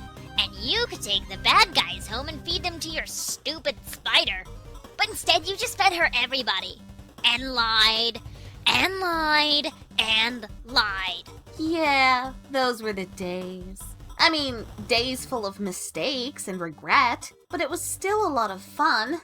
Watching you dismantle huge teams of flarpers with nothing but politics and head games, without even using any special powers. Wow. Nah. Come on, what do I have to do here? I don't know. Well, if you want to know what I think, you should start changing your tune. 'Cause even though you got all these highfalutin morals and fancy reservations, you know as well as me that a killer is a killer is a killer. There ain't no changing your ways for good, and one day you're gonna flail that silly little cane of yours and not find nothing to bump into and fall face first into the shit again. And you're gonna do something terrible to somebody and wish you could take it back, but you can't. And then you'll work hard to win back their trust, and you'll try and try and try, and you'll see how hard it is. You'll see. I doubt it. You'll see. I am whispering that, and it is echoing and ominous. You'll see. You'll see. Oh, well, you can at Circuit. Whoa! What was that? What was what? There was a loud noise outside my hive. It sounded like an explosion. Wow, really? And then another one. And now something that sounds like an avalanche. Well, if I had to guess, I would say it was probably 2 explosions and then an avalanche. That dumbass is probably punching robots again. I'll go outside and look. Okay, try not to get burned or crushed to death or anything. That would be awful. You got it. And much earlier than that. How is he? Okay. Can't walk, though. Probably never will. Maybe he can be fixed with robo-prosthetics. If you didn't mind getting help from, No! Neither he or I should have ever had anything to do with those hateful snobs. It was a big mistake. No offense. That's okay. I'm a little too teal for their tastes anyway. I don't see why they lift a finger to help them. They hate us both so much. I'm so mad. I hope you're not thinking of doing anything in retaliation. It'll end badly. You should let me handle it. I'm not scared of her. She can't control me. She's tried. It doesn't work. I know, but trust me, if you piss her off, she'll find a way to get you. This is really tricky. Just let me deal with it. But it was my fault. I was distracted when I could have helped him. I was too. We were both distracted by the same thing. Yeah. Who was he anyway? Pretty sure it was Vriska's friend. What was he doing there? Watching us? Who knows? He's not really her friend, though. You should see how he talks behind her back. She has no idea how bad he's playing her. But then, I don't think he knows how bad she's playing him either. See, it's complicated. You really need to stay out of it and let me deal with this. I guess so. I feel powerless sitting here doing nothing, though. It's like she wins even if you get her back. Don't think of it that way. I know how to stop her, trust me. Guess our gaming days are over then. Us four at least. Yep, I'm pretty much done with her.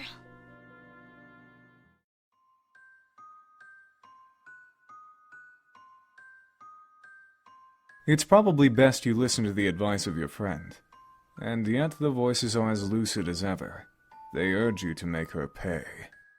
It's a shame it had to come to this. You don't like summoning the spirits of the dead to settle scores. But if she had to face her victims again, maybe she'd finally learn to feel remorse.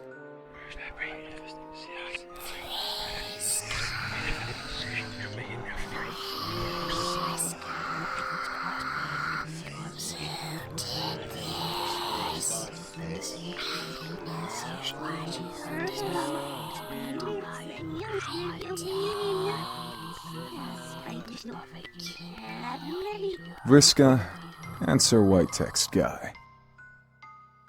Well? Well, what? I am surrounded by ghosts and kind of freaking out about it. I know. I'm asking what you intend to do about it. I don't know. I guess I'll just curl into a little ball and cry and hope they go away. Is that what you want to hear, you sick fuck? Aren't you going to kill her? Who? Your friend. The one who summoned the spirits. Will that make them go away? Does it matter?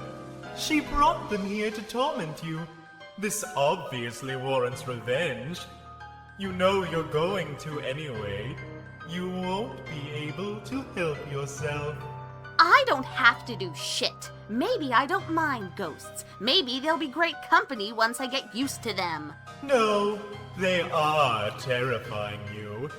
There's only one thing to do. Okay, so why don't you kill her? Be my guest. Wow, thanks for offering. What a pal. That's not how I work. Oh, really? Well, you seemed pretty excited about killing Tavros too, and you even helped. So I guess that is how you work after all. Not really. All I did was stand somewhere for a few minutes. I just gave you an opportunity to do something you wanted to do anyway. You hated him, remember? I know I did. I still do, I guess. I don't know. But I was never gonna kill these people. They were like off limits, I guess. These games were just supposed to be fun and serve no other purpose. They were serving a very important purpose. Yeah, okay. You getting off on talking a girl into killing her buddies sure is important, loser. Again, I didn't talk you into anything, nor am I doing so now. You were, and are, going to do this regardless. I only ever place myself into positions of tangential involvement with events that will bring about my employer's entry into this universe. I oversee the events as they take place, and ever so slightly nudge them into motion when necessary. I'm beginning to think you really believe that. So delusional. You're just a pathetic, lonely gamer who buys into his own character profile BS. The omniscient have no need for beliefs, and no room for delusion. You're the dumbest omniscient person I ever met. Sure, you know a lot, but I know for a fact there's stuff you don't know. That's true. But the gaps in my knowledge exist by design. They are the pillars of shadow on which my comprehensive vision is built. Necessary pockets of void, meant to effectuate outcomes I've foreseen and which will require my influence. Each dark pocket, in time, will be filled. But I wonder why I waste this nuance on you. Because you need to add more blatant lies to patch up all the holes in your sad cover story.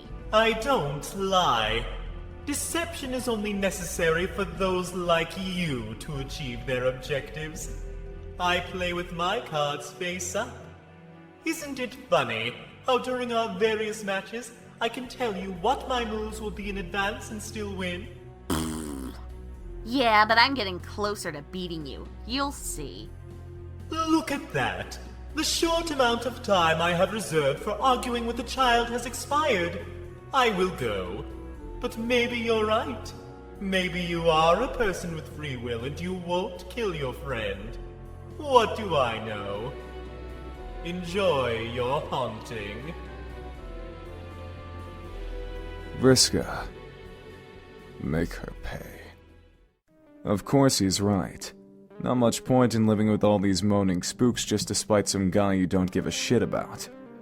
But how to go about it? Can't control her. It can be difficult to manipulate the mind of the psychically gifted. Let's see, who else is there? Terezi? Forget about it. What about that guy? Nah. Her? Nope. Not him either. How about this guy? Unfortunately, you can only control him about half the time. Then again, that should be all the time you need. Aradia. What? Nice trick, with the ghosts and all. Man, you got me pretty good. I'd rather not talk to you. Fair enough. Just wanted to say I'm sorry, that's all. I'm not the one you should apologize to. Yeah, I know. I'll make it up to him someday. Don't worry. Anyway, hey, guess what? I've got a message for you from your boyfriend. He's outside your hive right now. Not falling for it. Take a look. I don't see anything out there. Well, okay. I'm just the messenger. If you want to risk missing him, then suit yourself. Later. It must be a trick. He surely would have told you if he was making the trip all the way out here from his hive stem. Socks?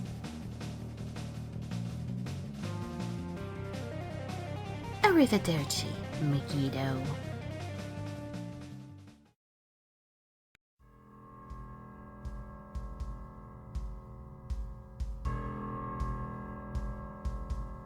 Be the white text guy. You try to be the white text guy, but fail to be the white text guy. No one can be the white text guy except for the white text guy. The white text guy is known as Doc Scratch. He is an officer of an indestructible demon known as Lord English. His job is to pave way for the arrival of his master, who will be summoned upon the termination of the universe. He has worked at this task for many centuries, and will continue to do so until the Great Undoing. Scratch is Alternia's first guardian. Every planet destined for intelligent life has such an entity meant to protect it, and facilitate the planet's ultimate purpose. A first guardian is typically almost as old as the planet itself, and each has a unique circuitous origin through the knots of paradox space. They can be born into a great diversity of forms, though they all share a common, especially potent genetic sequence. The code grants them near omnipotence, and when merged with a host of great intelligence, near omniscience as well. What will he do? It's up to him. All we can do is stand here and watch. What's he up to now? Hard to say since we're not telling him what to do. Guardians can never be told what to do, neither the omnipotent kind nor the ordinary kind who raises kids in houses. It's a universal law of reality. Looks like he's pondering over his next move in a game he is playing with some wicked troll girl down on the planet. Usually these matches are no contest, but she has been getting closer to beating him lately, and he has no idea how this is possible. Uncertainty, though rare, is quite a troubling sensation for the omniscient. What's this? It appears someone is contacting him. More bothersome uncertainty. How is it this youngster is able to relay an unsolicited message? He doesn't even have an account name. Hey, white text guy, I have a tip for you. How were you able to contact me? Never mind. I figured it out instantly. Really? Yes, through my limitless intellect. Occasionally I discover there are things I have not always known. It gives me the opportunity to make deductions, which are practically always flawless. It's gratifying. Okay, that's neat, I guess. You asked your clever friend with the colorful spectacles to trace the source of my messages. He then established a relay for your messages to reach this source through some sort of computational proxy. I gather he has recovered from his implementation as a weapon in the sabotage of your mutual friend, whom you both believe to be dead. Oh my god, white text guy, shut up. I'm trying to give you a message here. I have a name. It is not White Text Guy. Oh? What is it? I'm not going to tell you my name, but if you wish, you may refer to me as Mr. Vanilla Milkshake. You are so weird. Why would I do that? It is perfectly in keeping with a habit which you will develop in the future. I doubt it. Why? Sounds kind of silly and frivolous. Brr! Why do you keep derailing me? You're right, Celix is working with me and we have important business for you to consider. Wait, you said we believe our friend is dead? Is she not? Yes, I said you believe she is dead, and soon you will believe she is not. Both statements are true, and yet each exhibits a trace of falsehood. Wow. Why did I bother asking? No wonder she snapped. She's gotta deal with your stupid riddles all the time. Anyway, can you just help me get revenge so we can call it a night? Why would I involve myself in your paltry feud beyond the extent I already have? I believe the need to exert such influence has come to an end. Because you'll want to when you hear what I have to say. I doubt it. Haven't you wondered how she can come close to beating you in games lately? Honestly, I'm surprised you haven't deduced it yet with your shiny white super brain. It's disturbing, but sometimes that is the nature of these hollows in my perception. It feels a bit like dark water, sloshing about the cavity in my head. What do you know of this? She's cheating. She always cheats if she can find a way. Lately, she's used the same advantage she uses against me when we play games. But she told me about it. She tells me lots of stuff like that, probably to rub it in my face. But she'd never risk telling you. What advantage is this? Hold on, I have to talk to your partner in crime for a second. I thought you were hers. Bleh. Terezi, orchestrate demise of the wicked. She went too far this time and she knows it. She's got to pay. Justice is long overdue. The only sad part is how easy it's going to be. It will take no skilled manipulator to orchestrate her downfall. She's a waste of your talents. Terezi, contact partner in crime. Hey, Vriska. Anything to say? No. About what? About killing her after you said you wouldn't? Oh, that? I thought we were done talking about it. We concluded I messed up and I'm completely horrible in every way. I can only feel so awful, you know. Here, I'm banging my head against the desk now. Bang, bang, bang. Are you happy? Not really.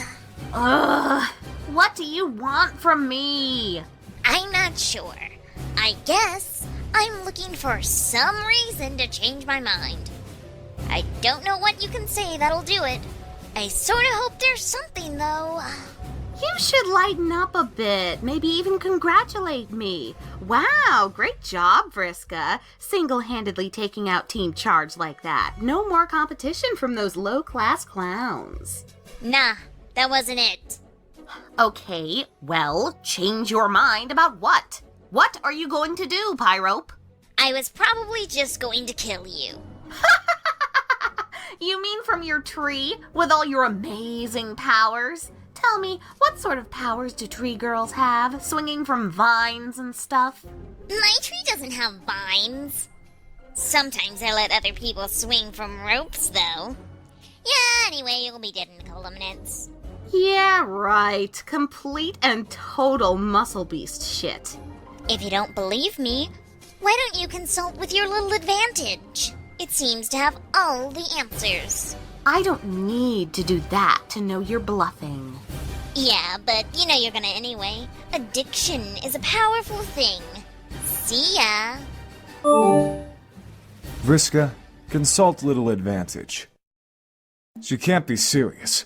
What could possibly lead to your demise in a matter of minutes? What could it possibly be? You consult with your magic cue ball, an extremely rare treasure you recently plundered from an ancient crypt, and one of many rumored to be hidden across the globe. Each at one time belonged to the strange and powerful man fabled to live on the Green Moon, but have since managed to escape his vision. It is said to make predictions with alarming precision and specificity. Unfortunately, it lacks a portal on its surface that allows you to view the prediction. So who could say for sure whether its predictions were accurate? It would require someone with X-ray vision. Or, just maybe, someone with vision eightfold. You channel your powerful eyesight through your customized lenses and whisper to the faithful little oracle. Should you be worried about Terezi's threat?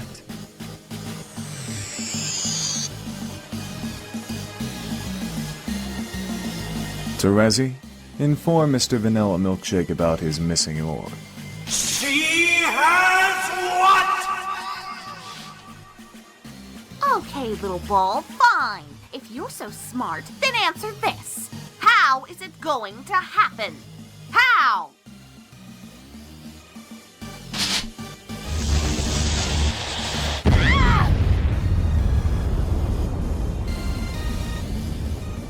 In the aftermath of more recent misfortune, one retrieves his dead custodian from the rubble below.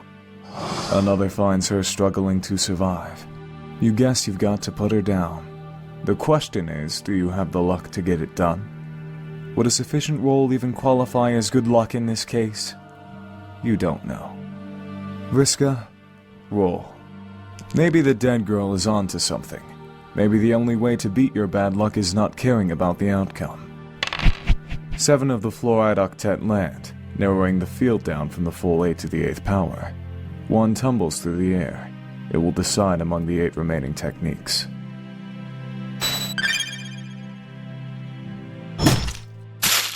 Au revoir, Spider-Mom. Your mercy killing triggers another avalanche. More rotten luck.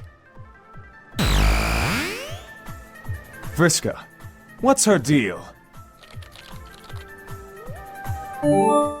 What's your deal? What do you mean? Did you just zap Equius into the game? His hive disappeared. Are you not happy about that? Hell no! I was supposed to get your surprise present from him. That he was keeping for me, but only temporarily. And then we were going to jump into the game together as co-leaders, remember? You're about to be killed by his hive. Proceeding with that plan wouldn't have made sense. We certainly don't need 2 dead players. But, you knew this was going to happen. You were planning it all along. You're planning all this. I know a schemer when I see one. Yes, it was the plan. It had to go this way. No! It had to go the way we said it would! I was going to give you the present I convinced him to make for you. Me! It wouldn't have got made if not for me! And then you could have a body again and everything would be fine! Then we could go back to being friends again! Were we really ever friends? Yeah! I don't know.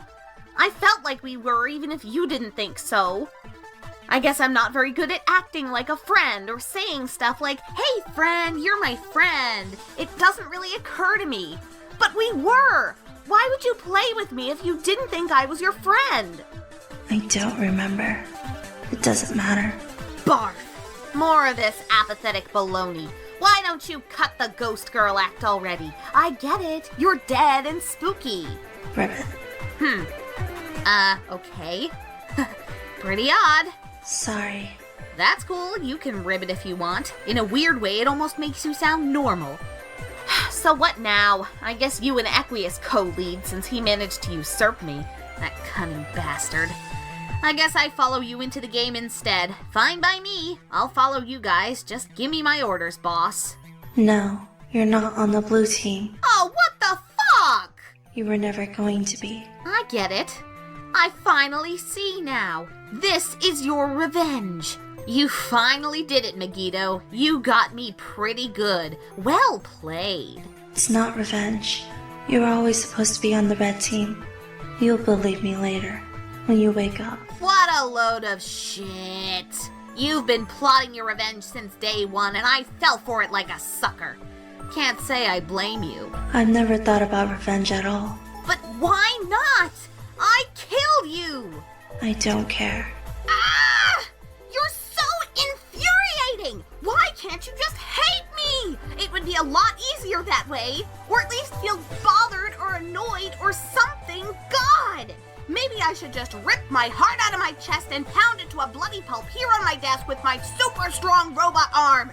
Pound, pound, pound, pound, pound, pound, pound, pound! Look at that. More nasty blue blood all over me. Why not? Might as well open the floodgates and paint my whole hive with this oh-so-enviable cerulean swill. Because clearly, it's up to me to feel emotions for the both of us, you miserable, soulless witch!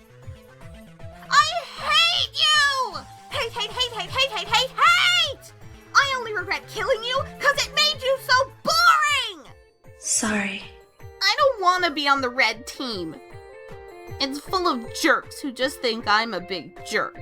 They need you, though. And it's where you need to be. Carcat will be in touch with you soon. Oh, God, I can't wait for that conversation. Also, if it's any consolation, the teams were meaningless anyway. What? Why would that be consolation? It's more vague, spooky nonsense. Fuck you for me trying to help you. Fuck the blue team, fuck your conniving, fuck Equius's double-dealing and the stupid muscle beast he rode in on, and fuck you for saving my life. Fuck you! And soon, in a place known as the Land of Caves and Silence, Equius, let her know the deal. Aradia, here's the deal. Now that the game has begun, the plan will be modified slightly. We will not be co-leaders of the blue team. I alone will be the leader. Is that understood? That's fine. Good. Wait, you have no objection? Are you sure? No, I'm okay with that. Do you typically embrace such a passive attitude when your superiors give you orders? I don't usually receive orders from superiors or otherwise, but really it's fine. One? I think I should get a towel. I'm perspiring heavily again. Why? What's wrong? Never mind. I'm trying to stay professional about this. About what? What are you talking about? Forget it. It's just pleasant to consort with one of lesser breeding who clearly understands her place. I've understood for some time that this will be my role, to function as your server player, and that you will be the team leader as the first in the chain. Perfect. Then we are on the same page. I look forward to seeing how well you serve me, server player. That's not quite the meaning of the word server. What do you mean? As your server, I manipulate your environment to help you advance. I don't understand. Are you saying that you are in a position of control over me? I suppose so. Oh. One? Oh my god. This is impropriety of a caliber, I cannot even... It's... You are as low on the hemospectrum as possible. To consider that someone so low could be in a position of authority over me is... It's just so... disgusting. You really are quite a snob. No, it's... filthy. I need some air. Or some cold milk. Or a towel. I need a towel. Where the fuck are all my fresh towels? I mean... fiddlesticks. Please pardon my language. It won't happen again. You look really agitated. Are you sure you're alright? I'm fine. I'll be fine. I just need to breathe. And to break something, possibly. Break something? Yes. It helps me relax. Oh, I think I understand. Do you? I like breaking things. I didn't used to, but now I do. It's fun. Hello? Are you sure you're okay? Yes. You really do look like you're sweating pretty hard. I just need a blasted towel. Wherever did that author get off to? Maybe you should break something to try to calm down. Perhaps. Do you want me to break something? Whoa, what? I could break something if you want. Do you want to break something? Kind of. Okay. Aqueous, I'm about to throw an ablution trap through your wall. Heads up. Yes. Yes, that was wonderful. It was pretty cool. But could you please refrain from dipping into the vernacular of the commoners? In fact, this is an order from your leader. Call things by their proper names. What? You want me to call it a bathtub? That sounds ridiculous. Nevertheless, do it. Fine. Now, could you please, do that again? What? You want me to throw the trap through your wall again? I mean the tub? Yes. Is that an order? Yes. Wait, I don't know. What do you know? Maybe I don't want to order you to. Maybe I want you to do whatever things that you want to do. I really have no idea what you're talking about. You could cause quite a bother for me with the power you wield. I can do nothing to stop you, peasant girl. It's so magnificently depraved. You are so weird. And this is coming from a ghost, Ribbon. What was that? Are you role-playing now? Stop. It's unbecoming. Sorry. You're better than that. And by better, I mean worse. Much, much worse. Downright coarse and degenerate. Just reprehensibly sordid. Actually, yes. You may roleplay and proceed to deepen this already irretrievable debauchery. In fact, I command it. I command you to have free will and do as you please, and continue being bothersome and unpredictably destructive. I mean, if you want. I'm not really role-playing. I'm part frog. But okay. I guess I can break some more stuff. Ribbit. Yes, ribbit again. I can't really control the rivets. I will make haste through this mysterious realm and find your gate. It will pose no challenge for me at all. Yeah, I know. I will then give you your new body, and you may take your rightful place as my subordinate. Sure. Actually, now I'm beginning to wonder. What? Whether I want you to be my subordinate. I hope this doesn't sound too strange. Everything you say sounds strange. Maybe I would like you to be the co-leader again. Okay. In fact, oh my goodness, I can't believe I'm entertaining this thought. It feels just vile. Try not to roll your eyes at me. I don't have pupils. Would you mind terribly being the leader? Fine. But don't tell anyone. You will be the leader of me, and I will lead all else. You would, in effect, be the secret leader. Yeah, sure. That's pretty much how it is anyway. Yes, that's the spirit. You take the authority well for one of your blood. I don't have blood. Not yet, but soon your heart will beat anew, and through it, fresh blood and fresh passion. Wow. Can you just bring me the robot already? On my way. Ribbon. Aqueous, proceed to second gate. Strong jump. Ruin. This poses no challenge for you at all. Aqueous, enter. Strong fall. Aqueous, deliver present. It looks nice. Yes, it is perfect in every way. Ribbon. Do you have a clean towel anywhere? Aradia, enter Soulbot. I think it suits you. Much more so than the form of a levitating ghostly amphibian. How does it feel? It feels different. Okay, but I mean, do you feel anything else? Any sort of stirring sensations? Stirring? Yes, such as sensations which may be stirred by flowing blood and a beating heart. I'm not sure. Can you detect anything within you might describe as smoldering passion? I mean, just out of curiosity. Wait. What is that? What's what? This feeling. Oh god. Oh my god! What did you do? Did you program this robot to have feelings for you? Romantic feelings? Answer me, blue blood scum! Yes, it's a chip in your heart. Is that not okay? Get it out.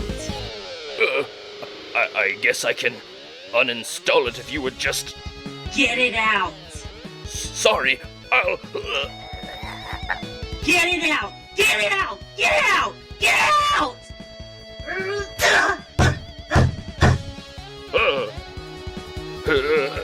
Ow, ow, ow, ow, ow, ow, ow, ow, ow, ow, ow, ow.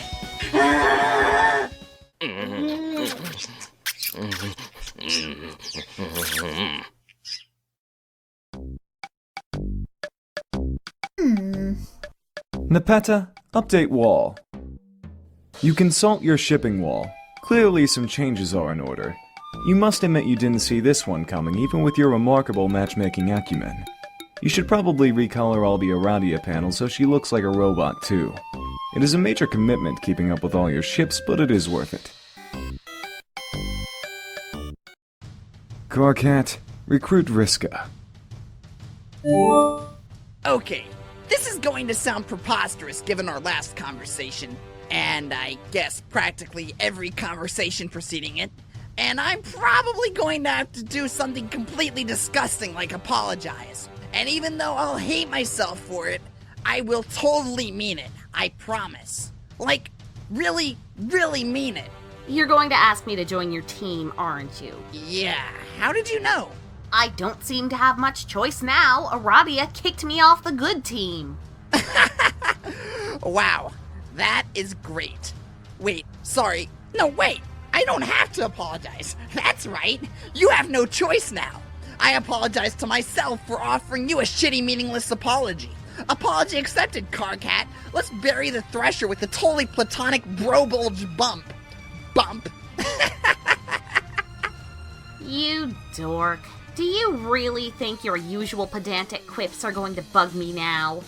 I'm not trying to bug you. I'm trying to get you to join my damn team. Now step in line, Sirket. I was just betrayed and abandoned by my 2 accomplices and best pals, and on top of that, I am soaked in the blood of my Lucis, which I just had to decapitate myself. So listening to a crabby asshole be all tickled with his own mediocre retorts isn't going to spoil my evening. Okay, well, sorry to hear about that. But I mean, you can just dump her carcass in the kernel and bring her back stronger than ever. Wow, good to know, I guess.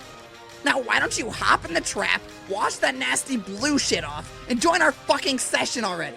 What? It's so rude to dictate hygiene procedure to a lady, under any circumstance, even for douchey loudmouths with delusions of leadership. Maybe you should try to think about the dumb things that fall out of your protein chute for once, Vantus. Blah, blah, blah. Now my shoot is doing a fucking stellar impression of something that doesn't give a shit. Anyway, you know my blood's the prettiest, and you'd obviously kill to have it. No, it sucks. Totally happy with mine. Nice try, though. BS. Why would you hide behind your lame gray anonymity then? You do realize everyone thinks that's totally lame, right? It's nobody's business. I don't see why it should be a matter of public record. I'm not going to wear that shit on my sleeve like you do. Literally and figuratively, it's private, so everyone can go point their probing busybody snuff nodes up their own impertinent seed flaps. Fine, like anyone really cares. It's just lame and insecure. So why don't you tell me what I've got to do here? I await instruction from my big shot A-blooded leader. Okay, first things first. You've got to connect with Tavros quickly and get him into session before he gets killed. What? Can't someone else do that? No, why? What's the big deal? Just do it. But I hate that guy. Who cares? This is your command decision? Getting someone who hates a guy to save his life? Pretty weak, boss. Why do you even hate him? It's fucking ridiculous. If anything, you should pity him. Especially since you were the one who paralyzed him. I know. I don't really understand it. It's just a really special kind of hate. It never goes away, and it doesn't make a lot of sense. This is kind of a weird time to be confiding in me about your feelings of black romance, but okay. Oh god, what? I mean, if you're really implying that Tavros is your kismesis, I really think you're bringing up the wrong Franz nub. Both parties have to hate each other equally. I mean, like, true hate. Maybe your feelings come somewhat closer to fitting the bill, but I don't think he can hate anyone. It's weird, he's kind of broken in the head. Fuck, what are you talking about?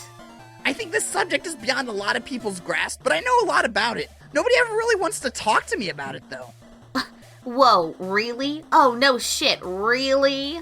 Okay, most people who haven't had their lobe stem cauterized are capable of feeling the two primary emotions, hate and pity. Pity is, of course, just the toned-down version of the central emotion, hate, and all the nuances of pity manifest as various other kinds of feelings like whatever chemical reactions trigger mating fondness, or the mysterious forces that are behind more allegiance. Harkat, holy fuck, so boring. A well-balanced person is gonna have good distribution between hate and the various pity humors.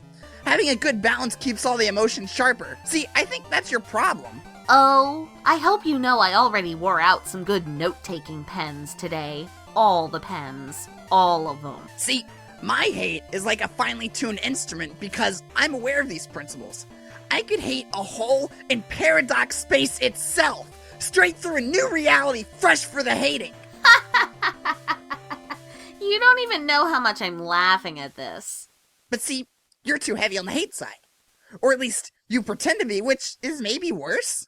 You aren't reading anything I say, are you? You just want to talk and talk and talk. And you think you're hating up everyone hard when you're really just burning out the entire emotional hemisphere. It's like lukewarm hate, pretender's hate with no counterpoint at all. As there's no real substance to your hate, it's like a cardboard movie prop. Which is why your brain is broken, kind of like Tavros's, but on the opposite hemisphere, I guess. Or maybe your broken brain led to the imbalance in the first place? I don't know. Whatever the case is, you're kind of emotionally screwed, sorry to say. Your hate's too dull for a proper kismesis, in my opinion. And I don't see anyone chomping at the bit to be your Moirail, honestly.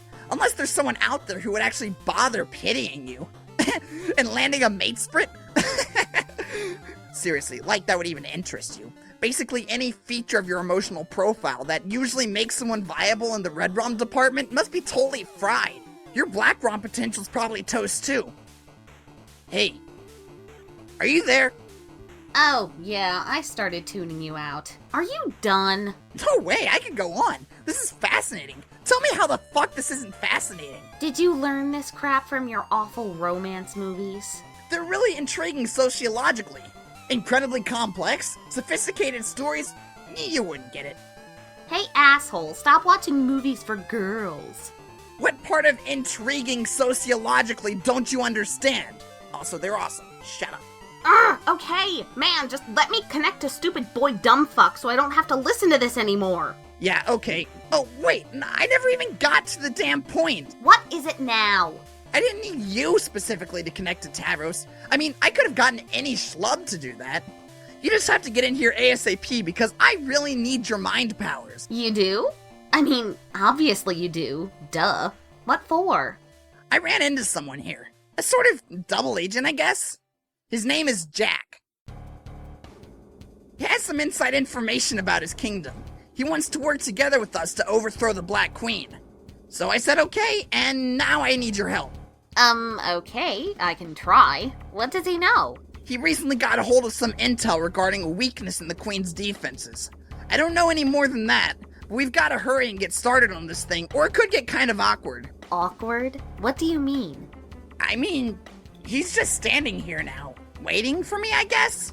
But it's okay. I think he's pretty much settled down. Settled down? Well, he stabbed me once. Oh, only once? Are you sure you should trust him? I don't know if I would, but hey, I'm not the leader. No, it's cool. He's cool. It's fine. I don't really mind the stabbing. It was all a misunderstanding. Well, okay, I'm pretty sure he meant to stab me, but I kind of think that's like the way he greets people? This game is so stupid. In any case, I think he's probably all stabbed out. Phew. Oh man, since you're bleeding, I should ask Terezi what color your blood is. Good luck with that. She can't see me or smell me or anything.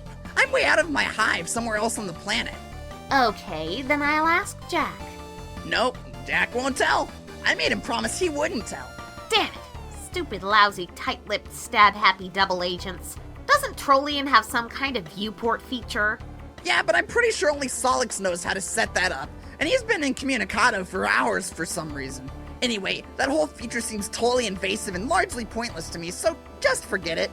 Yeah, okay. Here we are about to embark on an espionage mission. A spying tool sounds totally useless. Another great point, Captain. Whatever. Just get your ass in here so we can dethrone this goddamn queen. It'll mean one less god boss we have to fight. Fine, I'll be right there. Just try not to lose too much of your mystery blood and die. Beat Jack a few minutes ago. Just find the kid you've been looking for. He's got a pretty sharp tongue and can't seem to keep it sheathed. He should line up front that you're no stranger to sharp objects yourself. He still won't shut up. Shit! He doesn't seem to care about the wound. He's just going on and on about the freakish color of his blood. He doesn't want you to look at it. Just look away, he says. You gotta admit, now you're curious. You look at your knife. You don't see what the big deal is. Nothing special. This kid's out of his mind. But he's still blubbering on and on about it. It seems he's the only one of his kind with this mutant candy red blood. An outcast. He thinks he was put on this planet in an ocean of his own blood to be taunted. Punished for something. Saddest story you've ever heard. Gotta do something to shut him up.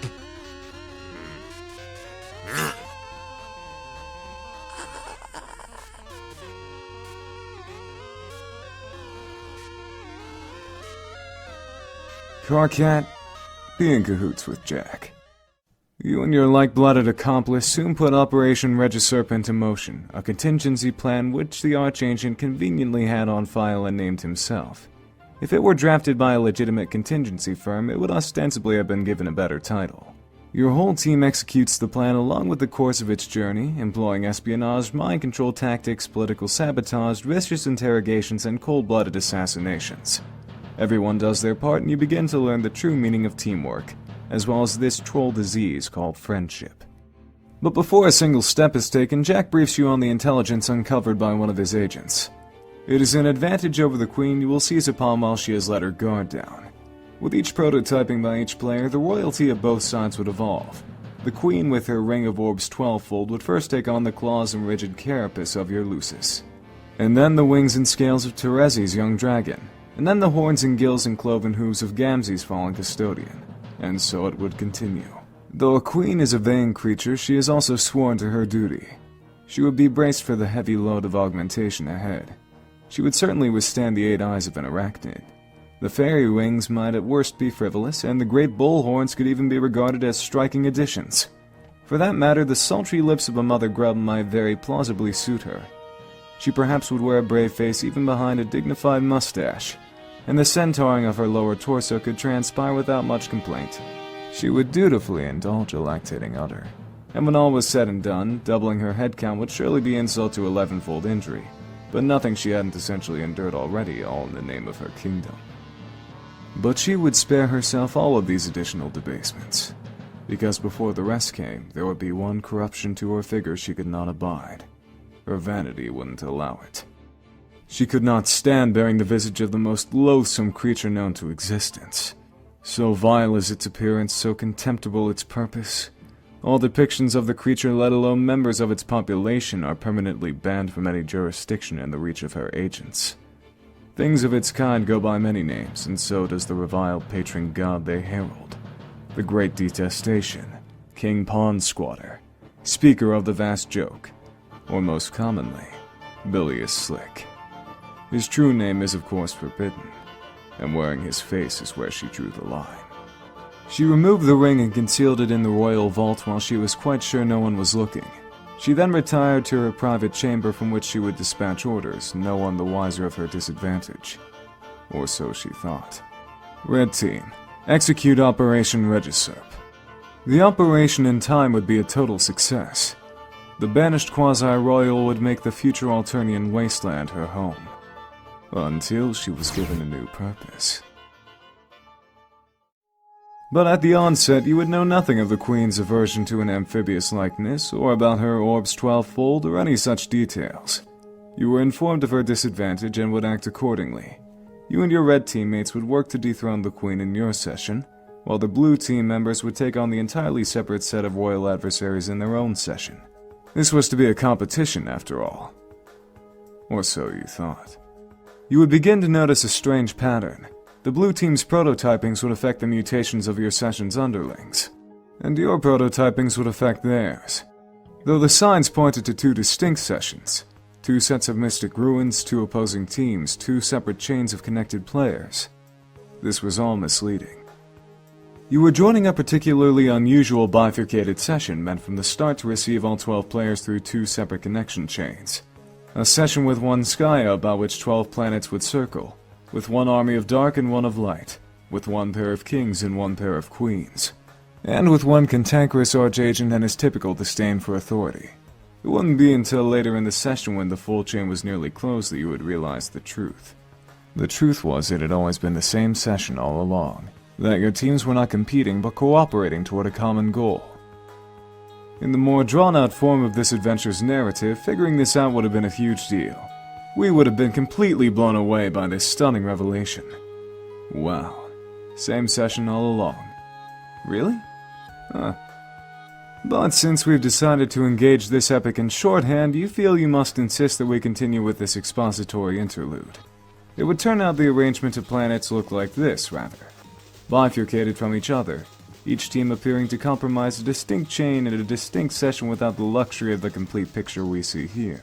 It appeared that way until it was time to link the 2 chains, completing the circuit of 12 and uniting the teams. For these final 2 links, Skya had a plan, as it did with the order of every preceding link, as it did with the paradoxical seating of its own players on the surface of the planet it would later devastate to buy itself time. Its plan was as inescapable as all others, as inevitable as the reckoning it would ultimately face. Mobius double reach around.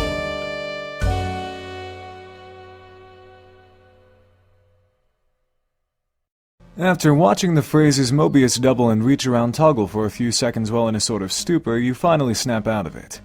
Your attention drifts toward these 2 symbols. You would try to be these mysterious characters, but you suspect you would fail, so you don't bother. They're way too mysterious for you to be them yet. Seriously, what's up with these guys? Do they live underwater or something? What's their deal? We'll learn about them a little later. For that matter, what about this young lady? What is her deal? We'll probably find out about her later, too. It will probably be quite some time before you get to be her. It could very well be pages and pages and pages. And pages and pages and pages. Seriously, it could take forever. Your name is Kanaya Merriam. You are one of the few of your kind who can withstand a blistering Alternian sun, and perhaps the only one who enjoys the feel of its rays. As such, you are one of the few of your kind who has taken a shining to landscaping. You have cultivated a lush oasis around your hive, and in particular you have honed your craft through the art of topiary, sculpting your trees to match the puffy oracles from your dreams. You have embraced the tool of this trade, which conveniently is the weapon of choice for those who would hunt the heinous broods of the undead which crawl from the sands at sunrise to feast on the light and the living. It would be convenient if you actually hunted them, but it is, of course, far too dangerous, every bit as suicidal as attempting to poach the terrible muscle beasts who roam at night. So you indulge in your bright fascination with the grim through literature. Just before the sun goes down and you join your flora and rest, you immerse yourself in tales of rainbow drinkers and shadow droppers and forbidden passion. You are one of the few of your kind with jade green blood. As such, you are one of the few who could be selected and raised by a virgin mother grub, an event so rare as to elude documented precedent. She would defend you from desert threats, and though her life would be short, in time you would assure her of progeny. You are one of the few of your kind whose affection for the aesthetic strongly overpowers instinctive regard for the utilitarian. As such, you are one of the few of your kind who has developed a zeal for fashion and design in lively, colorful patterns. You decorate your hive with flora and fabric, as delicately or aggressively as inspiration demands. You are a seamstress, or a rag ripper, or a tree trimmer, or a lumberjack, whichever you care to be. And your unique hive is equipped with a great supply of advanced technology to accommodate your interests. The technology and indeed the hive itself were all recovered from the ruins nearby when you were very young. The seed of your hive was deployed on the volcanic rocks beneath the sand with the assistance of your Lucis and her remarkable burrowing skills, and you have lived there happily together since. You know the ruins and the hive and everything here that is not sand and rock originated from the world of your dreams. You also know that one day you will visit this world while you are awake. That day is today. Your troll tag is Grim Auxiliatrix, and you tend to enunciate each word you speak very clearly and carefully. What will you do? Kanaya, equip chainsaw. What chainsaw? You are quite sure there is no chainsaw leaning on that bookshelf. There is, however, a tube of lipstick on the floor. Fine, equip that then. All right, let's settle down, no need to get hysterical. Oh, there goes your wardrobe afire again. Never a dull moment in fashion when the randomized cycle is on. Kanaya, apply. You can choose between your trademark jade or black, even though a troll's lips are naturally black. But they can always be blacker, and a lady with a true sense of style knows this. In any case, you think you'll mix things up and go with green for a while. Kanaya, answer CC. Hello! Hey, Kanaya, hi! Glub, glub, glub, glub, glub. you seem more excited than usual. Or less. I can't tell. Help me tell without saying glub. Glub, glub, glub, glub, glub, glub, glub, glub. I'm going to type this face now. Even though no one knows how to make a mouth do a question shape like that. Sorry. I can't really control the glubs. Yes, you can. But that's fine. You can glub to the content of your collapsing and expanding bladder-based aquatic vascular system if it means you are excited about something. I am excited! Okay, why? Everything we are about to do next is exciting. It is always exciting. I'm excited! Pachoo! It looks like one of your letters got away from you. Yeah, I really launched that one. You fogged an innocent D loitering over there by the shout pole, minding its own business. Glub, glub, glub. Hey, let's stop being retarded for a minute. Yeah, sure. I'm just worked up about this game. It'll be great. I've been waiting a long time to get started. We all have. I thought so. I have been cloaked in a mood of perpetual anticipation for some time as well. We should compare notes, even though we are on different teams. Well, not really. Really? See, this is why we should be comparing notes. What notes would you like to submit for comparison? Well, I'm going to join my team pretty late. I think I have to. I'll need to connect after my goofball Moirail does, so I can keep my goggles on his nefarious escapades. It's a tough job, but it's important. Everyone has an important job to do. Yeah. Isn't that what you're doing too? Joining late to keep an eye on yours? I don't know for a fact that she is mine. You're not supposed to know for a fact, dummy. You just do what you think is right. And even if you were wrong, the worst that happened was you helped somebody, and helped the whole world too. I know, but what if I don't really want her to be that? Glub, glub, glub, glub, shrug. Yeah, glub glub shrug is the right attitude, I think. Our minds are already made up anyway, aren't they? Yes, probably. Your clouds tell you everything, so what do you even have to worry about? They don't tell me everything, just as I am sure she doesn't whisper everything to you. That's true. Oh, shucks. Now I'm going to get sad. She'll be gone soon. Though, I guess it will be a relief not to have to worry about keeping her voice down anymore. I wonder if any other kid on the planet has as many burdens in the fire as you. I doubt it. They aren't burdens.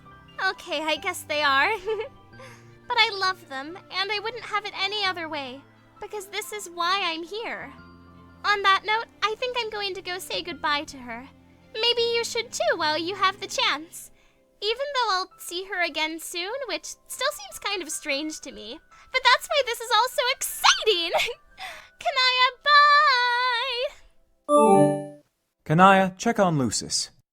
You had nearly forgotten. Today her time would come. Maybe you should be there in her final moment. But then it isn't exactly final, is it? Death is pretty confusing without the finality. It's too late. You'd better change back into your work clothes. No point in getting a good dress dirty. Kanaya, go downstairs. She brought you this far. Now to live up to your end of the bargain. Kanaya, operate.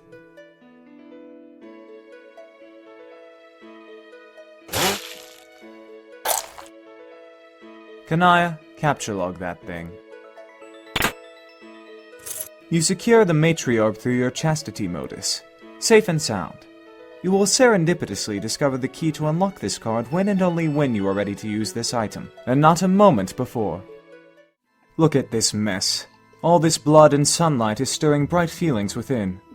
You often fantasize about being a true rainbow drinker from your literature.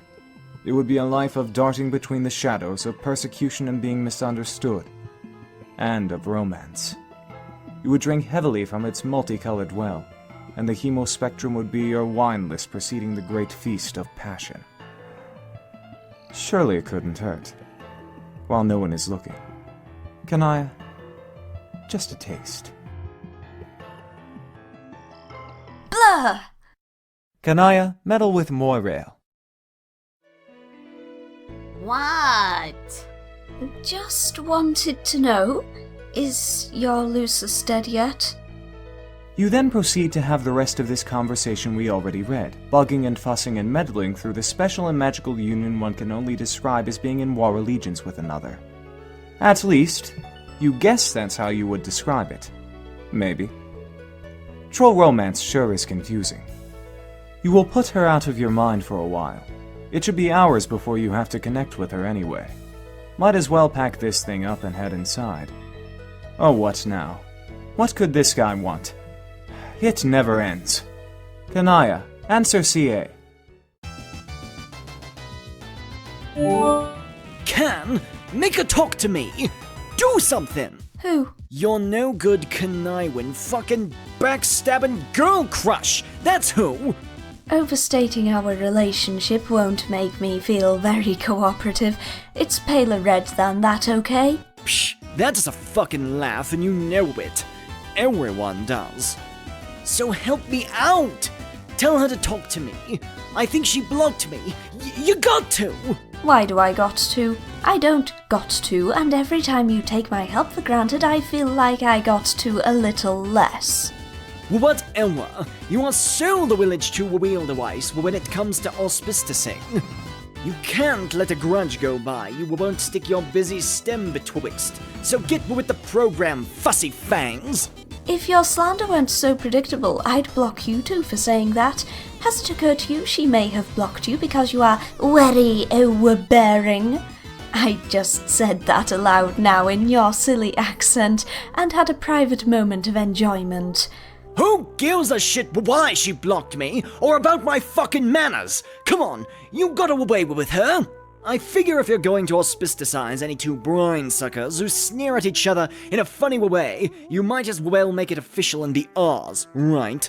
Your black solicitation just seems really indecent. What do you want from her anyway? She made me something per a prior arrangement. She will deliver it when we meet in the game, but I don't know what the logistics are yet. I'm trying to connoiter with her here, but she's blowing me off again. Fickle, dirt-scraping land hag. What is it? Can? Stupid? What do you think? It's a fucking gizmo to blow up the world or something? Okay, well, not that, obviously. But something that'll kill all land dwellers. What else would I be after? Can you just for a moment entertain the thoughts of one untouched by megalomaniacal derangement and tell me why I'd want to assist you with that? Well, I'm not going to worry will kill you, am I? That would be fucking unconscionable. What kind of friend would I be? Also, speculate for a moment that self-preservation might not be what would sway my decision. Yeah, go ahead and kiss us off, but there'll be blood on your hands. You could either play along as our auspicious and do a little mediating like you were fucking hatched too, or watch she and me do all into fucking full-fledged kismisses. The kind like you don't get once in 10,000 sweeps. You know that's what it would be. There would be rainbow rivers running through star systems and all nebulizing like liquid fireworks. It will be beautiful and heartbreaking all at once. You should read up on your history instead of pouring through that god-awful sunny rubbish. It's just laborious listening to this. I'm sorry, none of it matters. Yeah, it does. It's important. Sorry, but the fate of the race and the purity of the bloodline is important. Excuse me for being concerned. I know, but you should really know by now the world will end tonight regardless. Land and sea dwellers alike will all die because of the game we are about to play. And I agree the fate of our race is important, but it's in my hands now. All of ours, really. Huh. Well, okay. Really? Ordinarily, I'd call bullshit on terrible stinking BS like that, but I know you don't really lie about stuff. Unless it's to yourself. But that's why I bother even talking to you. I wouldn't even be here saying any of this otherwise. So did your clouds tell you that? The doomsday scenario in particular? No, not exactly. I got clouds, and they don't tell me shit. They hide nothing but misfortune and monstrosities. Fucking pain in the ass fucking clouds. So how do you know, then? I have another source. Okay, well, you are jacked tight the fuck into this thing in so many ways, I don't know what to say anymore. Whatever. We will just play and find out, I guess. So can you tell her to talk to me anyway? No. God damn it! She and me are teammates. We got our power or something. You aren't actually on the same team. Fuck! Fine, I get it. I'll step off. You don't want to be our auspicious, because you don't want to get locked into that sort of relation with her. I can respect that. No, that's not it. Yeah, it is. Your real feelings are on pretty awful ruddy, methinks. Everybody knows it. Especially that ass-blood cat. He and me, how you so pegged about that, it's upright silly. But it's cool, it's totally fine, don't worry. I'll leave you alone and give you a shot. It's unbelievable. Her patience. What? Whoa, wait, who? Never mind. Okay, wait. Did she talk to you today? What did she say? Or glub, or whatever? Something about longing to touch you indiscreetly. What? And that she's basically in the scarlet throes for you, as deep in the flushed quadrant as one can be. Wait, did she actually say that? In confidence? To the letter. Can you copy exactly what she said? Absolutely not. This is bullshit! You're BSing me in some way awful! You don't lie, but you do tease. And I'll transfuse my kick-ass royal blood out with incontinent muscle beast discharge if I won't know when I'm getting hooked. Yeah, she's just a concerned Myrail, looking out for you, that's all. Oh, well, fuck. See, I'm telling you, you got to play your cards right. What do you mean? If you're not sorry about how you define yourself to people, you can splash into the Moirail zone before you know which way's upward. Oh, Can. It's hard. What? Being a kid and growing up. It's hard and nobody understands. Kanaya, return to room. There is a lot to do before you enter. There will be a lot of people to talk to and help along the way. No, not meddle with or mediate. Help, damn it! You are very helpful. You have a lot of inside information on what you and your co-players are about to face. You are jacked tight the fuck into this thing in so many ways we don't know what to say anymore. And it's not just cloud visions either. You have another source. Kanaya, consult source.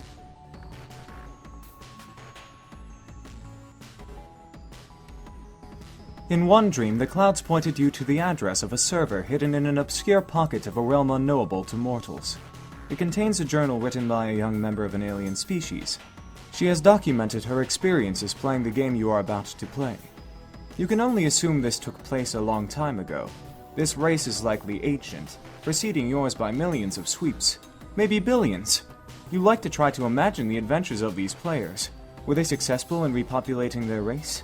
Did they manage to protect their matriarch and hatch a new mother grub? Could they hold it together, or were they torn apart by the complex social dynamics, the matesperchips and war allegiances and auspisticisms and kismicissitudes that will surely plague your group along the way? You have little doubt they succeeded with flying colors. You have little doubt their victory was because of their great leader, a great heroine, the Tentacle Therapist. From what she recorded, it seems the group had very little knowledge of what they were getting into. And yet, they appear to have been the only of their kind to have risen to the challenge in a session stacked heavily against them. You were convinced her leadership was the difference. It would be nice to have the chance to talk to her.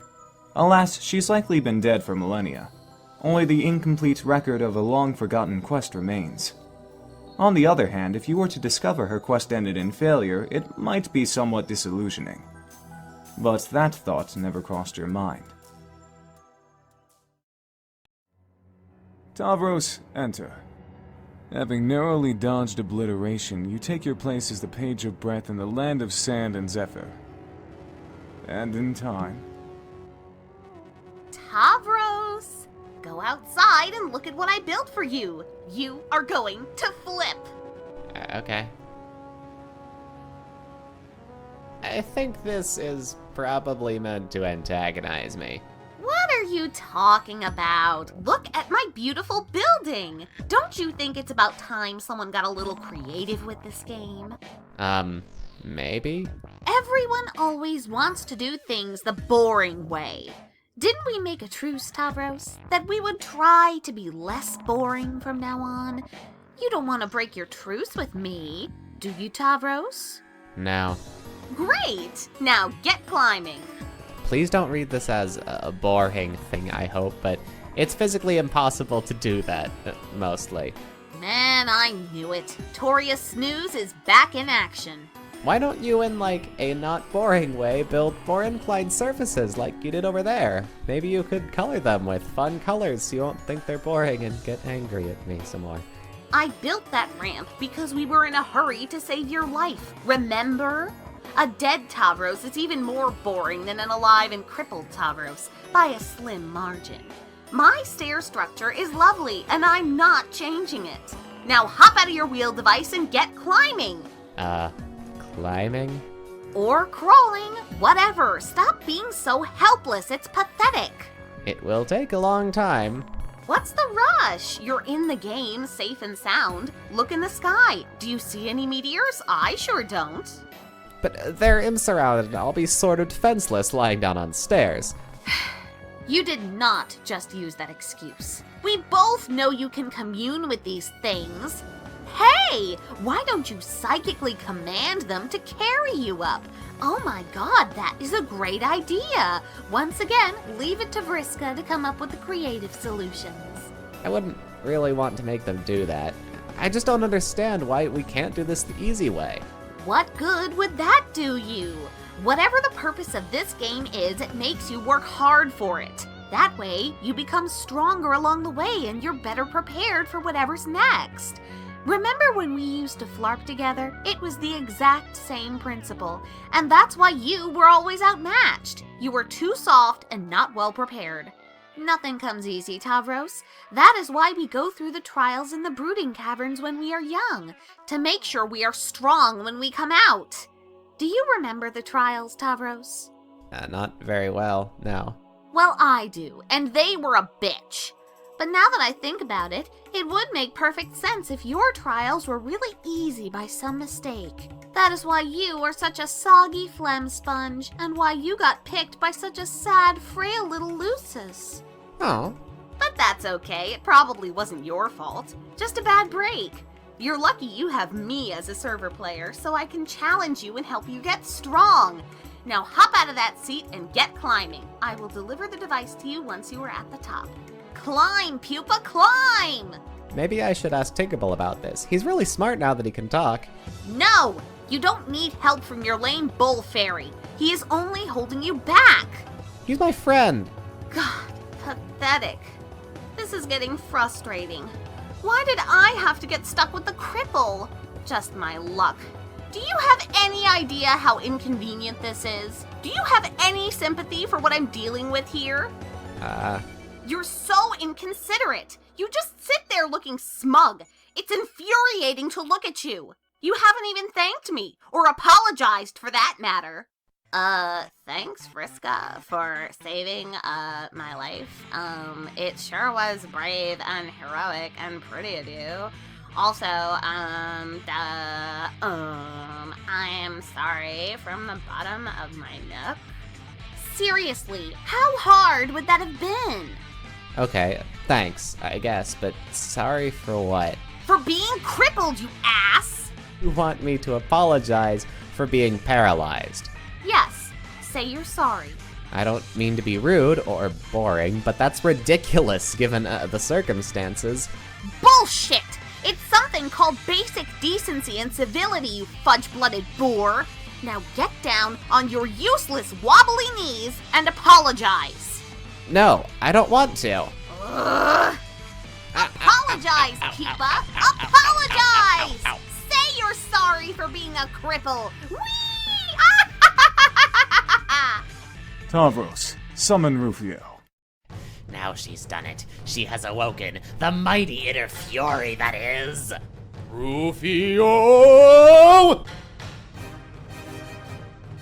Ah. But unfortunately, Rufio is not real. He's imaginary, a fake. Like a made-up friend, the way fairies are.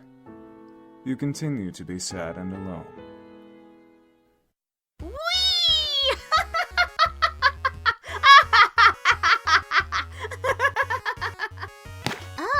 Kanaya, mediate. Hey, what's your deal? Shouldn't you be helping me out of this jam instead of fussing with my plumbing? Just presenting a floating reminder that Tavros will need plenty of inclined surfaces for his ascent. That's silly. I made so many ramps, you wouldn't even believe it. I specifically decided I wanted to build something ugly and boring. It is now the land of ramps and yawns. He's reported otherwise. That lousy snitch! Maybe I should take his computer away so he can't go crying to Fussy Fangs anymore. Maybe I should append this load gaper over your head. No, don't! I'm still learning the interface. It could happen accidentally at any moment. I'm only trying to help him. Think of another way to help. Fine, I'll do something nice. I have an idea. I will be right back. And for the record, I was going to do this anyway. I was just trying to make him a better player first. Okay. In the meantime, how about I serve my client player the way I think is best, and you can do the same for yours? I thought I was. Vriska, scurry downstairs. You make your way down to one of your innumerable loot strongholds where you stash riches in gold and jewels and prizes plundered during your campaigns. There they are, your rocket boots. You must confess you will find favor with just about any kind of footwear so long as it is bright red. You would wear these striking boots even if they were broken pieces of junk. But as it happens, they work just fine and they are awesome. Vriska, take them. Vriska, go back up. Quit cleaning up after me! You are so ridiculous. Vriska, get code. Vriska, send code. Shoes! Tavros, alchemize. Fly, pupa! Fly! Whee! And again in time. Tavros, lead fearsome entourage into ruins. Commune. Tavros, confer with teammate. Yes, another piece fits. We are making some strict progress on this puzzle. Oh, that's cool, I guess. So where do you think is the next one? I don't know. Probably buried in the stupid sand somewhere like all the others. Okay, that's mostly what I was thinking too, but it suddenly doesn't sound like you think the puzzle is cool. The puzzle sucks! All these puzzles suck! If I have to help you put one more dumb slab of boring rock into another stupid wall indentation, I am going to put an indentation in my desk with my face. But it looks like a frog, and that's kind of fun. Snore! These puzzles are for wigglers. I solved way better puzzles than this in my heyday as Mindfang. Oh look, some ruins. Oh look, another mysterious recess in the wall. I wonder if something fits in there. It probably just opens a secret passage to more wall indentations. I am so over this puzzle. But they are necessary to solve, aren't they? To find new magic artifacts and things, and learn more about the lore of this land? Tavros, let me let you in on a little secret about the lore of your land. It's boring! The minds of your consorts are very soft and impressionable, as easily manipulated as all those imps you've been bossing around. I have picked apart their tiny little lizard brains and seen through all the smoke and mirrors of their riddles. I have gotten to the truth they are guarding, the great big mystery behind this planet. And you know what it is, Tavros? No. It's bullshit! Meaningless, boring, fanciful bullshit wrapped in flowery poems to keep you guessing. It all leads to one thing anyway, and that's what we should put our attention on. Real gamers cut to the chase. They power through all the nonsense and go for the gold. They cheat, Tavros. It is time you learn to start cheating. I thought I kind of was cheating by making friends with monsters. Well, it's a good start. You are bending the rules and getting stuff done. Okay, I will admit I am fairly impressed with your progress so far, even though you still probably haven't even killed a single enemy. No, don't bother. I know you haven't. But maybe that's okay. Maybe it's just your style, and your real strength is surrounding yourself with allies who are much stronger than you. Like me. I'm sure there's more than one way up the Escher ladder. In your case, probably the only way is to roll gently up the Escher ramp, the path of the invalid. Yeah, I agree. But I think it's time to stop fucking around. You need to be challenged more. I have been designing a quest for you that should test your true limits. Oh, is that what you were doing all this time? Yes. I mean, not that I don't appreciate it, but don't you have your own quest to do? Yeah, well, after she got me in the game, Kanaya just left me in the lurch, probably because she's dealing with her own crisis now, which is just as well, because I was starting to get nannied hard. You wouldn't even believe it. Nannied? So I had some time to kill. I drew you a map. Whoa. Here, take a look. It marks what will be your new destination, where you will find the ultimate challenge. Tavros, look at map. Where does it go? I have determined from your consorts that there is a terrible monster deep underground. It guards a hoard of treasure bigger than either of us can imagine. It is called a denizen, and it is the boss of your whole planet. Tavros, you will go and face your denizen. Won't that be too difficult? It will be the most powerful adversary you have ever met. But you can handle it. I believe in you! Thanks. I mean, I respect that you have lots of piratey bravado about stuff and you type fast about it, but I think this is foolish and not sensible. I'll probably just get killed, realistically. Maybe. That is the risk you take by being a brave adventurer. But it is a good opportunity to apply your cunning. Maybe you can rally a huge army to bend to your will and overwhelm the monster. Who knows? It is up to you. This is it, Tavros. It is time to sink or swim. I should get Kanaya's advice, or maybe Karkat since he is the leader. No! Oh, God, every time! Always going and getting others to bail you out. Anyway, Kanaya is missing in action, and Karkat has his head up his nook with his new stabby hate friend. Neither can help you. It's just hard to figure out if you really think this is a good idea strategically, or if it's just more of the thing where you harass me but sound excited about it. Tavros, I know nobody believes me about this, probably not even a gullible dope like you. But I actually care about your advancement as a player. Everything I have done has been to make you stronger. Okay, I still don't know what to believe about that. Ugh! You are useless. I'm done talking about this. Now shut up and point that cherry vehicle of yours toward the X on that map. Next stop, Gate 7. Let's go. This isn't optional. You know very well that I can make you go to that gate, whether you want to or not. But I would rather it not have to come to that. What will it be? Advance or advance? Okay, I will go. Oh, one last thing. Equip your Boy Skylark outfit. This will be Pupa's last stand. I mean, sit. Tavros, point cherry vehicle toward X on map.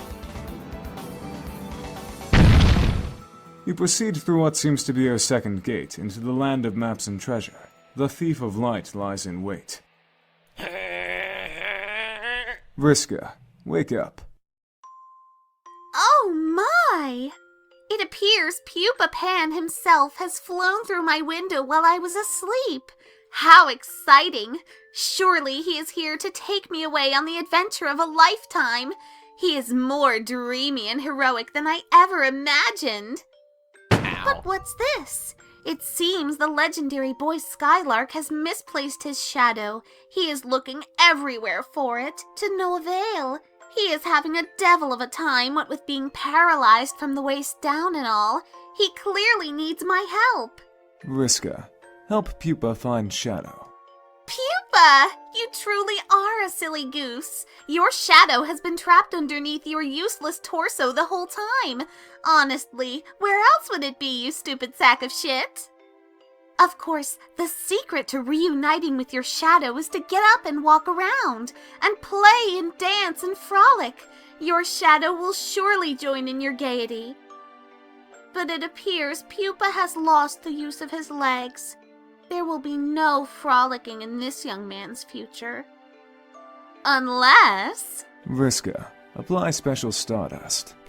Everyone knows that just a pinch of special stardust, along with a happy thought, will allow any boy to get up and walk again. Everyone knows this because it is in the classic tale Pupa Pan. Young Pupa flies through the window of a fairy girl's respite block, falls on the floor, and has trouble getting up like an enormous pansy.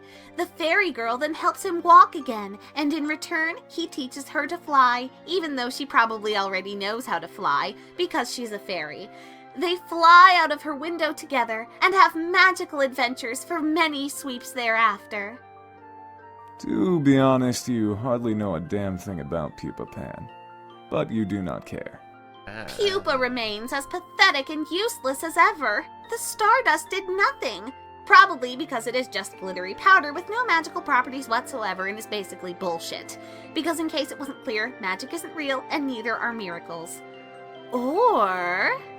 it could just be that Pupa has failed to have a happy thought. My duty is clear. I will have to make him have happy thoughts. Vriska, make Pupa have happy thoughts.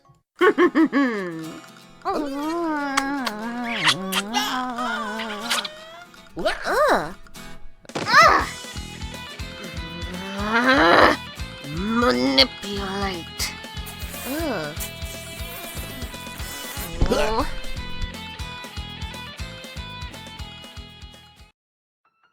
Kanaya, deal with your own crisis. Whew, crisis resolved. It was no doubt harrowing and suspenseful. But in the meantime, you have left your client player in the lurch. Ideally, she has not gotten herself into too much trouble. And ideally, the dramatic irony has not gotten so thick you could draw a dotted line on it with a tube of lipstick and cut it in half with a chainsaw. Kanaya, return to serving client. Huh? So, that's why she had me make this dress for her? And I just went along with it, like a sucker. Oh! I am such an idiot! There, sweetheart. Kanaya, it's hard. Being a kid and growing up, it's hard, and nobody understands. Try to understand. The problem is that when the subject of troll romance is broached, our sparing human intellects instantly assume the most ingratiating posture of surrender imaginable. But we will do our best to understand regardless. Humans have only one form of romance, and though we consider it a complicated subject spanning a wide range of emotions, social conventions, and implications for reproduction, it is ultimately a superficial slice of what trolls consider the full body of romantic experience. Our concept of romance, in spite of its capacity to fill our art and literature and to rule our individual destinies like little else, is still just that. A single linear concept. A concept usually denoted by a single symbol. Heart. Troll romance is more complicated than that. Troll romance needs 4 symbols. Their understanding of romance is divided into halves and halved again, producing 4 quadrants. The flushed quadrant, the colliginous quadrant, the pale quadrant, and the ashen quadrant. Each quadrant is grouped by the half they share, whether horizontally or vertically, depending on the overlapping properties one examines. The sharpest dichotomy from an emotional perspective is drawn between red romance and black romance. Red romance, comprised of the flushed and pale quadrants, is a form of romance rooted in strongly positive emotions. Black romance, with its colliginous and ashen quadrants, is rooted in the strongly negative. On the other hand, the vertical bifurcation has to do with the purpose of the relationship, regardless of the emotions behind it. Those quadrants which are concupiscent, the flushed and colliginous, have to do with facilitating the elaborate reproductive cycle of trolls. Those which are conciliatory, the pale and ashen, would be more closely likened to platonic relationships by human standards. There are many parallels between human relationships and the various facets of troll romance. Humans have words to describe relationships of a negative nature or of a platonic nature. The difference is, for humans, those relationships would never be conceptually grouped with romance. Establishing those sorts of relationships for humans is not driven by the same primal forces that drive our tendency to couple romantically. But for trolls, those primal forces involve themselves in the full palette of these relationships, red or black, toward or friendly. Trolls typically feel strongly compelled to find balance in each quadrant, and seek gratifying relationships that each describes. The challenge is particularly tortuous for young trolls who must reconcile the wide range of contradictory emotions associated with this matrix, while understanding the nature of their various romantic urges for the first time. Of course, young humans have this challenge too, but for trolls the challenge is fourfold.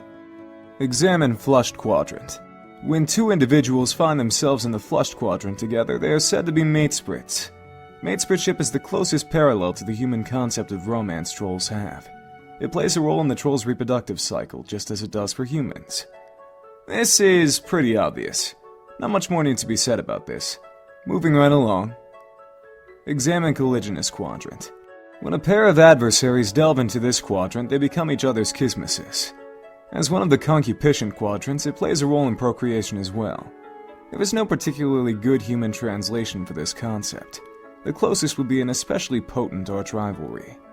For instance, human players would never be able to adequately diagnose the relationship between the queen and her arch agent, but troll players could immediately place it as a dead ringer for kismicissitude.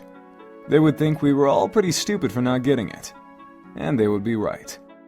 Trolls have a complicated reproductive cycle. It's probably best not to examine it in much detail. The need to seek out concupiscent partners comes with more urgency than typical reproductive instincts. When the Imperial drone comes knocking, you had better be able to supply genetic material to each of his filial pales. If you have nothing to offer, he will kill you without hesitation. The genetic material, without going into much detail, is a combinative genetic mix from the matesprit and kismesis pairs, respectively. The pales are all offered to the mother grub, who can only receive such precombined material. She then combines all of it into one incestuous slurry and begins her brooding. This doesn't mean the initial combination was for naught, however. In the slurry, more dominant genes rise to the fore, while the more recessive find less representation in the brood. Especially strong matesprit and kismesis pairings yield more dominant genetic material. The more powerful the complement or potent the rivalry, the more dominant the genes. Troll reproduction sure is weird. We all take a moment to lament how pedestrian the human reproductive system is, and further lament that the phrase incestuous slurry is not a feature of common parlance in human civilization. Examine Ashen Quadrant. This quadrant involves a particular type of three-way relationship of a black romantic nature. Falling on the conciliatory side, it has no bearing on the reproductive cycle except for indirect ramifications. When two trolls are locked in a feud or some otherwise contentious relationship, one can intervene and become their auspicious.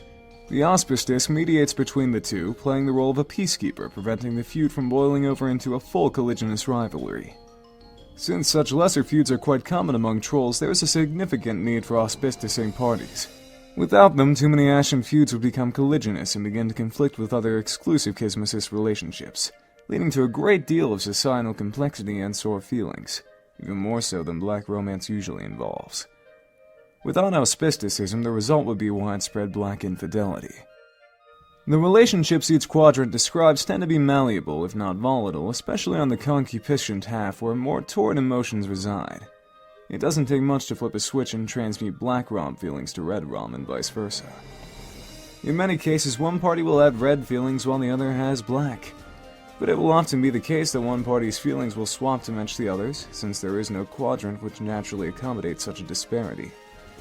But thereafter, it's not uncommon for the two to toggle between red and black in unison now and then. These scenarios naturally result in both red and black infidelities. This sort of relationship volatility is why conciliatory relationships are an important part of troll romance. An auspice can stabilize particularly turbulent relationships. If the auspice fails to mediate properly, or has no interest in the role, or perhaps has different romantic intentions him/herself altogether, then the relationship often quickly deteriorates into one of an especially hostile and torrid nature. There are many outside factors and influences tugging and pulling these relationships in different directions, and unlike humans who have very orderly, simple, straightforward romantic relationships without exception, trolls exist in a state of almost perpetual confusion and generally have no idea what the hell is going on. Being confused by troll relationships is one thing we do have in common, though. Examine Pale Quadrant. This quadrant presides over War of Allegiance, the other conciliatory relationship. A reasonable human translation would be the concept of a soulmate, but in a more platonic sense and with a more specific social purpose. Trolls are a very angry and violent race. Some are more hot-tempered and dangerous than others, to the extent that if left to their own devices, they'll present a serious threat to society, or even to themselves. Such trolls will have an instinctive pale attraction to a more even-tempered troll, who may become their moirail. The moirail is obliged to pacify the other, to function as the better half. The two partners in a strong pale relationship will serve to balance and complement each other's emotional profiles, and thus allow their other relationships to be more successful. It's often ambiguous, especially among young trolls, whether a bond formed between an acquaintance is true moral allegiance or the usual variety of platonic involvement. Furthermore, romantic intentions of a more flushed nature can often be mistaken for paler leanings, much to the frustration of the suitor. But some pale pairings, as the one above, will be strikingly obvious to all who know them. And yet others will seem to have been hatched for each other. Wait, more troll romance exposition, please. God, you just can't get enough of this, can you? That would have been a great point for a transition out of this illustrated sociological study, but okay, if you insist. Now, see, what's going on here is... It's perfectly simple. When the full matrix of troll romance is in action, we have... Hey, why don't you figure it out? You should be an expert on all this by now anyway. Later, our troll hero would try to explain this to our human hero, attempting to convey all the nuance of troll romance through a nearly verbatim recitation of the preceding excerpts. He would try to describe how rich and textured the troll romantic comedies were compared to the one-dimensional schlock of our human cinematic counterparts. He would barely scratch the surface of troll Will Smith's virtuosity with the delicate lattice of troll romance, as he would assist the bumbling, fudge-blooded troll Kevin James through the interwoven minefield briar patch of red rum and black rum entanglements, all the while sifting through his own prickly romantic situation and ultimately learning the true meaning of hate and pity. But would they succeed before the Imperial drone came knocking with his thirsty pails at the ready? Yes, they would. But John didn't understand any of this because he's a moron and he wouldn't shut up about his awful bullshit Earth movies. He would just go on and on and on about that garbage. But if there was one theme to be hammered through his thick skull, it would be the troll's cultural preoccupation with romantic destiny. Yes, the romantic landscape is rife with false starts and miscues and infidelities, red and black. But every troll believes strongly that each quadrant holds one and only one true pairing for them. And it is just a matter of time before the grid is filled with auspicious matchups through the mysterious channels of troll serendipity. In short, their belief is that for each quadrant there exists a pair or triad of trolls somewhere in the cosmos that were made for each other! Wow, another great transition. You wonder if it will stick this time. You have no choice but to take a stab at the rare and extremely dangerous 2x transition combo. Attempt 2x transition combo. Looks like it worked. So who is this guy anyway? Enter name. Your name is Eridan Empora. Eridan, do something awesome.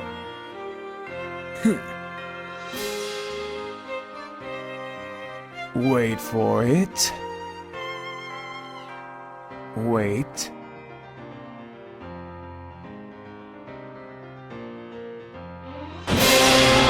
There she blows!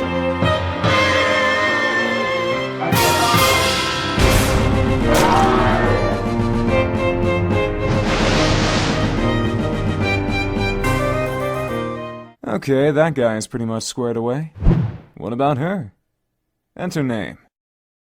Your name is Pfeffery Pacious. Pfeffery, do something adorable.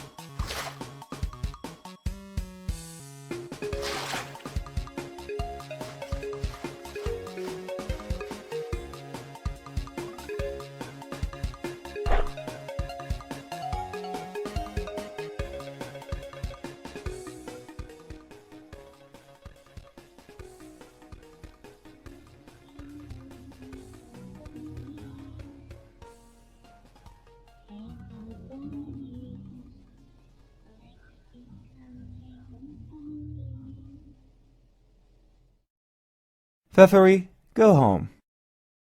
That should keep her quiet for a while, at least until she dies. Eridan, go home. That should keep her happy for a while, and make a freshly orphaned troll somewhere pretty sad. Eridan, examine block. You conveniently return to your respite block so that we may study your variety of interests. This was very considerate of you. Flowing through your veins is nearly the richest blood the hemospectrum has to offer, penultimate on the scale. As such, you are a sea dweller, a subrace of troll distinct from the commoners by mutation and habitat, a caste which rules over the entire species. But ruling, in your view, is not enough. You have an overpowering genocide complex and have made it your sworn duty to kill all land dwellers.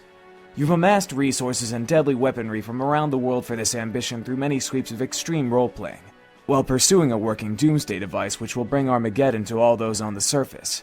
Haven't had much luck with that, but maybe tonight's your night. You hold a fascination for military history and legendary conquerors. You have dubiously modeled your profile and exploits after the most notorious figures and their stories, which are bristling with the glory of victory and the sting of defeat in political machinations and romantic intrigue.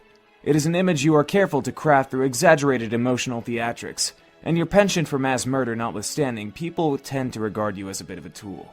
You also like magic, even though you know it to be fake. Like a made-up friend the way wizards are. Made-up make-believe, fakey fake fakes.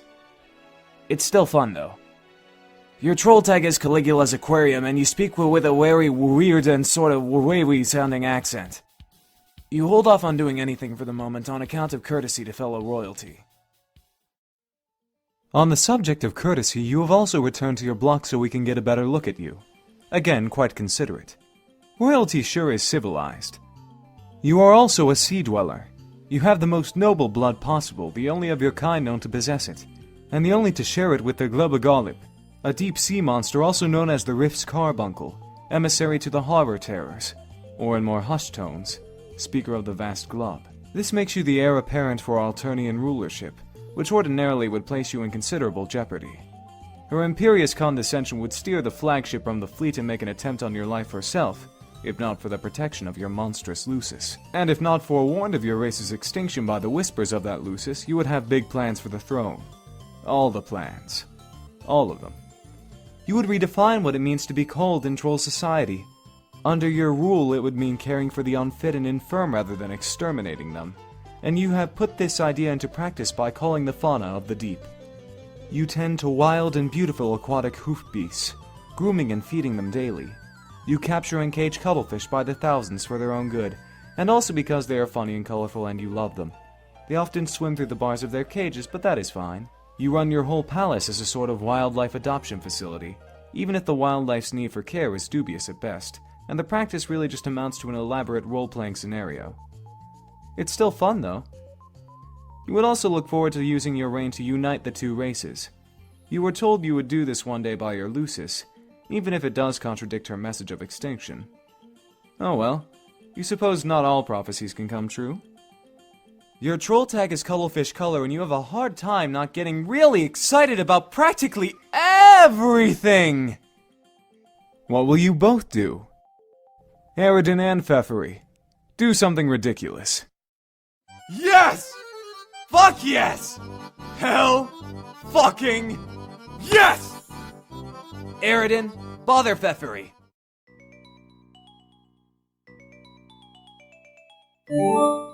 Pfeff, hey. Glub. Glub glub. Yeah. What is it? What? I'm wondering if you can forego the exaggerated emotional theatrics for once and actually tell me what's on your mind. Nothing's on my mind. Why can't I just fucking talk and glub at you for a reason I don't have? Well, fine. But you don't want to hear it. Yes, I do. We are supposed to talk to each other. That is what Moirails are for. Well, whatever. Glub, glub, glub, glub, sigh. Will you take the chip off your knob and tell me what's the matter? Yeah, well, okay.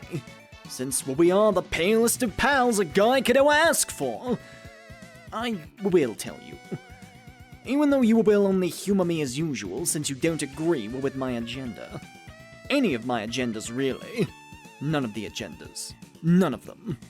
Are you fretting over another one of these dumb contraptions? See? More condescension. You are going to make a hell of an empress. No, I'm not. But that is beside the point. None of your plots to kill the land dwellers ever work out, and every doomsday device you get your hands on turns out to be a piece of junk. So, I gotta keep trying. That's how all the great military masterminds became great, through upright perseverance. I think deep down you stack these plots against you so you fail because you know it's wrong. It isn't wrong. I'm not going to explain it to you again. At this point, all you need to know is it's important to me. And I'm doing it for us. I mean, our kind. Nobody understands. Not even you. This is the last time I will say this. We are not better than anybody! Glub! Psh, Hemo Spectrum begs to differ. If you're as sickened as them as you say, why do you spend so much time on land? You can't have the sort of affinity for our kind that you profess if you've only spent, what, a few days underwater, maybe, in your whole life? Whatever! I have to keep an eye on him up here. It's all about tactics. What about your friends? Do you ever think about them? If they are beneath you, then they have to die too. And I know you like talking to some of them.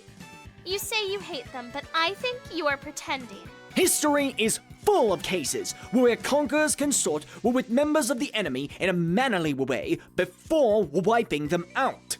Even going as far as growing fond of some. It's only civilized. I have a fishy feeling that this stupid doomsday machine thing is just another excuse to consort with someone in particular. All your feelings are fishy. Glub, glub, glub, glub, glub, glub, glub, glub. Don't you glub in that tone of glub with me, mister. I'll glub in whatever dumbass, bubbly-sounding fish noise I will want to glub. Oh, shit. You are angling for so much trouble now. Okay, please, let's just not get into the whole fucking fish pun thing again, okay? Like, we get it. We are nautically themed. Okay. But, yeah, I don't know. I don't know why she ignores me. I guess she's just bored with me. We had it all set up for her to give me this thing tonight that probably doesn't even work, but yeah, maybe that wasn't the point. I mean, you think we have a pretty good ride where we going, right? Or at least had. It was pretty fucking bitter and contentious for a while there, and there was some good chemistry. I don't know what happened. I guess? I wouldn't really know. Sometimes people just drift away, I think. Or just aren't as into the quadrant as the other wants to be. So, you really think your feelings for her run that dark? It doesn't matter. Like I said, she's bored shitless. I guess I'm not as good an adversary as I thought. That is so ridiculous. Any girl would be lucky to have a kismesis as diabolical as you. Especially that one. Who knows what her problem is? She has issues. Well, okay. Thanks for saying so. You know, I'm not sure why we never talk about our romantic aspirations. We should more often. It's kind of exciting. Shrug. Probably because you fill your gossip quota with your nubby-horned bro. You leave nothing left to talk about with your dear, sweet Moirail. We are supposed to help each other with that stuff too, remember? Maybe. Seems kinda odd, though. Your stupid fishy face is what's odd. Have you ever thought about that? Fine. Well, those are my stupid feelings. Well, what about yours? Seems to me like you get along too well with everybody to be harboring any black sentiments. Yeah. I can't think of anybody I feel that way about. Maybe I'm just not old enough to have those feelings yet. We are still pretty young, you know. Yeah. So, okay. Those are your black leanings. What about red, Aridin? Oh, God. Is there a lucky lady you are waxing scarlet for? Or a lucky fellow? Tell me! And don't pretend you're all embarrassed suddenly. Okay, Fifth, this is none of your damn business! I gotta go! Be back later when it's time to play. Aridin, go get a beverage. Another emotionally exhausting conversation. Too many feelings and problems. It couldn't be any clearer to you. You and this sea princess have splashed down hard into the moirail zone, and now you don't know which way's upward. Perhaps tonight you will reveal your true feelings toward her and end these exaggerated emotional theatrics once and for all, one way or another. You need a stiff drink. But... not this swill. You're not that desperate. Aridin, check fridge. You pay a visit to what the common land dwellers refer to as a thermal hull, instead of the more aristocratic and especially esoteric and alien-sounding term, a refrigerator. Aridin, open it. A bunch of unbelievably shitty wands tumble out. Of course you knew these were in here. You're not even sure why you looked. Theferi, go get a beverage. Another emotionally exhausting conversation. Too many feelings and problems. That guy. Talk about a high-maintenance moirail. Perhaps tonight you will reveal your true feelings toward him and end these exaggerated emotional theatrics one way or another. You need a sugary drink. Glub! This is stupid! Theferi, disarm. You decide to unwind and take your mind off the drama for a while before starting the game. You nearly forgot this is going to be an exciting night. Everything you are about to do next is exciting. It is always exciting. You are excited. You unequip Sidon's Entente, a golden double calling fork, a legendary weapon reserved for royalty and generally only used for ceremonial purposes. Aridin, disarm. You unequip Ahab's crosshairs, which is yet another legendary weapon, about as powerful as your kind of Stratus will allow. You plundered it from a ghost ship during a particularly challenging campaign.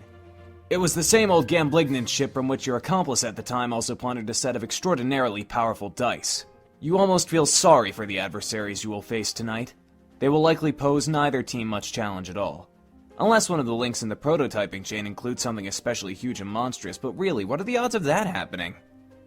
Aridin, bother Vriska. On the subject of your old accomplice/rival, you guess you'll try talking to her one more time, even though you know she won't answer. You know she is bored shitless with you and your drama. You are almost starting not to care about this stupid doomsday device which probably won't even work. She probably knows you know it won't work. She has probably put all the pieces together and knows it was an elaborate ruse to be in cahoots with her again. And she just went along with it, playing you for a chump. You are such an idiot! Yeah, see? No answer. Bored shitless, just like you thought. She has much hotter irons in the fire than you these days. But it wasn't that long ago that you were the hottest iron. At the height of your prowess as Seagriffs, Marquise, Mindfang, and Orphaner Dualscar were in alliance in unmatched terror, and in competition unbridled tempest. Either way, spoils were typically traded and shared. No levels were left for anyone else to gain. None of the levels. She would have the victims of your conquest walk the plank, while you would reap the custodial spoils. And while yet another partook not in revelry but necessity. She had to keep her fed to keep her calm, to keep her terrible voice down.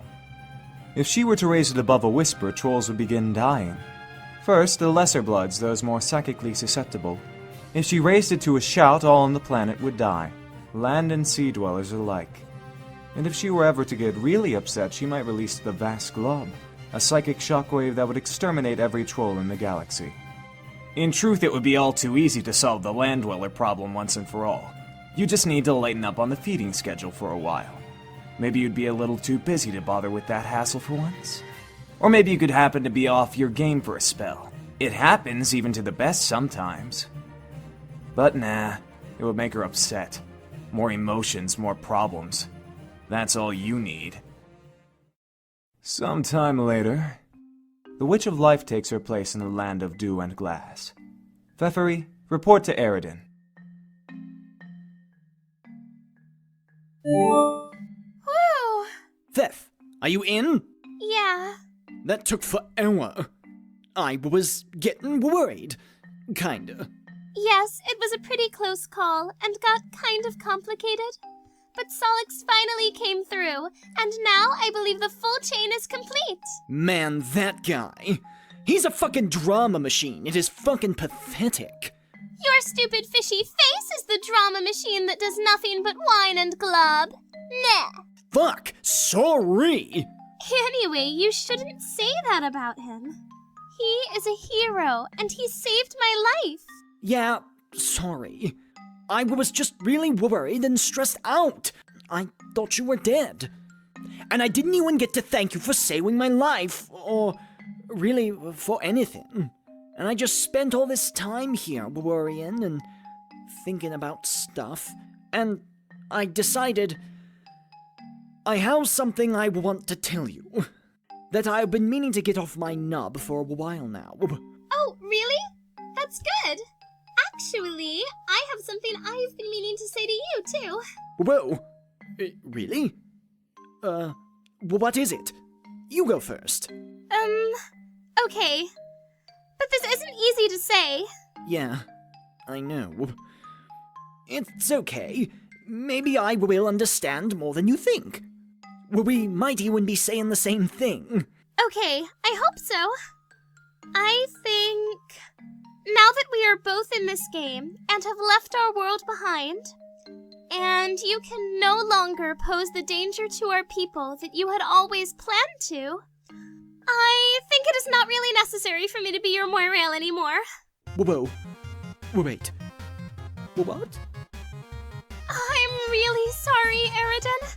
It has just been so hard looking after you and keeping you out of trouble. It has taken its toll, and honestly, I am really exhausted. Fuck! This isn't what... I don't know. I wasn't expecting this at all. I'm not sure I can handle this. I'm sorry. It will be the best for both of us. We can just sort of be regular friends instead. No. Please don't. Look, I'm being serious here. Don't do this. I won't even use my weird accent while I type, okay? So you know I'm being really dead serious and honest about this. Okay. I am being serious and honest too. See? Okay. Good. Are you sure you aren't being hasty about this? You've just been through a lot. I mean, we are supposed to be fated to be Moirails, aren't we? Isn't that how it works? You can't just throw all that away because you're sick of me. I am not sick of you, Aridin. I still really like you. In order to be destined for Moira allegiance, both people have to be on board, don't you think? But I cannot do it anymore. So I think it just wasn't meant to be all along. And really, you just don't need me anymore. You are free to do as you wish. We both are. I can't look after you anymore. I didn't ever need anyone to look after me! I was totally fucking fine. My ambitions were noble, and really, none of your fucking business, quite frankly, Your Majesty! And the only reason I put up with sticking my flipper in this fucking shithole quadrant with you was... Was what? Never mind! Tell me! Okay. Fine. I apologize for losing my shit over this. I was just caught off guard is all. But maybe it's a good thing, really. Actually, I might be proposing the same thing, to be honest. Oh? Yeah. Thef, have you thought about, since you don't want to be pale with me no more, the possibility of some other type of arrangement with me? What do you mean? I mean, something a bit more, kinda reddish? Like, brighter red? No, I hadn't thought about it. Okay, well, what do you think about it? Now that you're thinking about it. I really don't know about that. Why not? I thought you said you liked me! I do! But I don't know if it's really in that way. Couldn't it be, though? Don't you think there's room in your collapsing and expanding bladder-based aquatic vascular system for those feelings? I've never had a chance to consider anything like that. I have just spent all my time worrying about you and trying to keep you from killing everybody or hurting yourself. It took all my energy. I don't think I have anything left for those feelings either. Oh, God. What? I'm the biggest fucking idiot who ever lived! I can't believe I just Opened up to you like a chump when I knew it was coming. I am one sad fucking brine sucker. Over-emotional, sappy trash. You're right, I'm not better than anybody. I'm worse than anybody. Everybody. All the buddies. Stop! God, will you just clam up for once in your life? Always carping and carping and carping! You go completely overboard with your emotions, always looking to reel in drama wherever you can. I am up to my gills in it. I just can't salmon the strength anemone more. I cannot believe you are doing the fish pun thing while you're breaking up with me. Real nice. Whoops, I mean real nice. Sorry. But really, this shouldn't be as bad as it sounds. When all is said and done, I am still your friend. We have left our world behind. Everyone is dead, and there's no use in worrying about it now. It's over. It is time to play this game and focus on building something new and exciting. So hang in there, Aridin. I have to go now. Solix is in serious trouble, and I have to go help him. Bye! Wait, don't go. Thethery, proceed to gate. You're free! Carcat, check on Solix.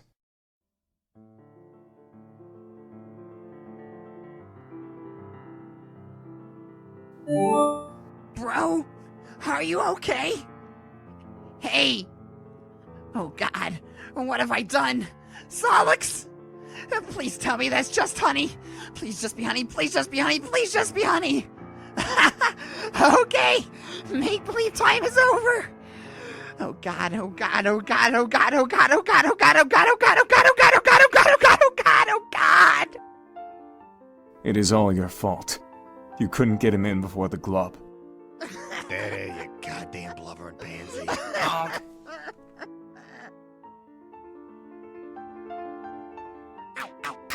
Gamzee, indulge emotional theatrics.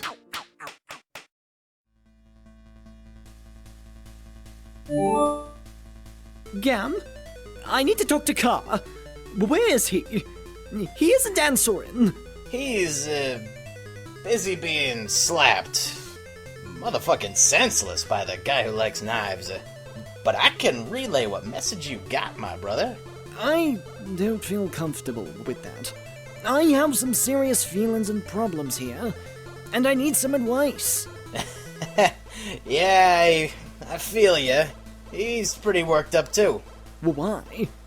Because our good bro Solix just kicked the wicked motherfucking shit. What the fuck do you mean by that? Are you saying he's dead? Yeah. Oh, fuck.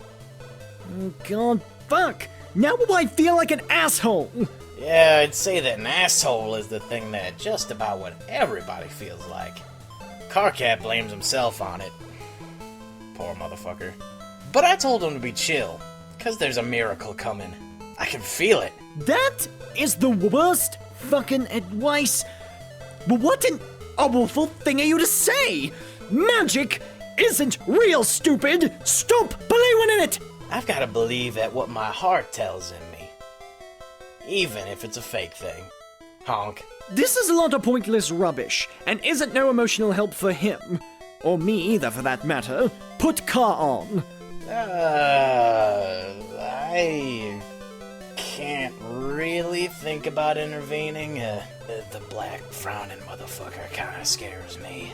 Are you sure I can't help a brother up into his motherfucking chill? I don't know. It probably doesn't matter. My feelings seem petty and meaningless now. She had better things to worry about than my overwrought bullshit.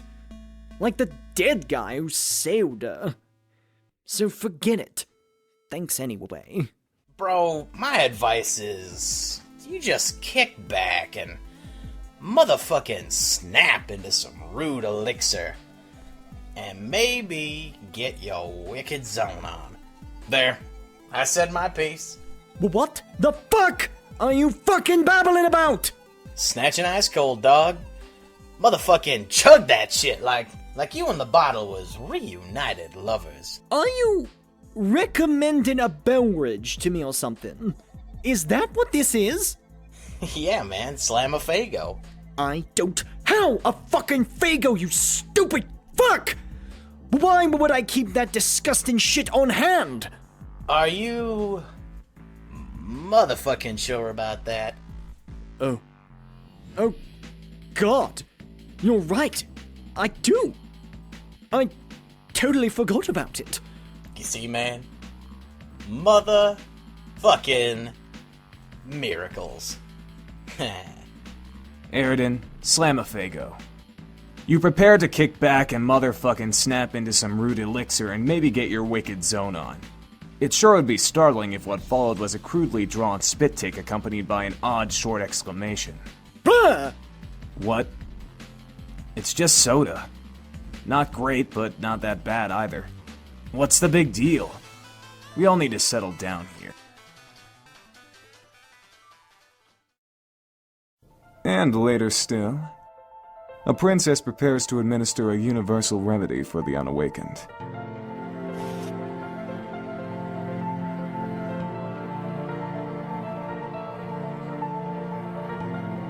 Carcat. Hey kid, never got a chance to say how much I hate you. Every last one of yous.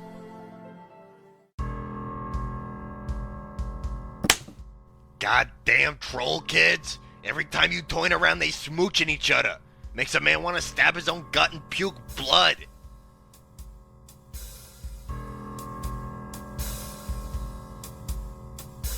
It is like I am the kid from the Never-Ending Story. I was chased by some bullies into this fucking attic, and now I'm watching more people kissing and stuff, basically forever. How many metalators removed from the story can we get? This attic is spooky. I wish those bullies would just leave me alone. Later, I'm going to ride a long, magic dog through the sky and fuck their shit up. Ugh, this troll paint is making a mess. This was such a bad idea. MSPA, quick, become more meta while AH is brooding.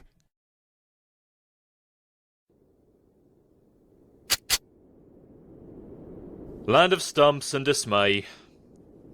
Andrew Hussey employs a daring execution of Orthotech, ladder to self-indulgence behind his own back.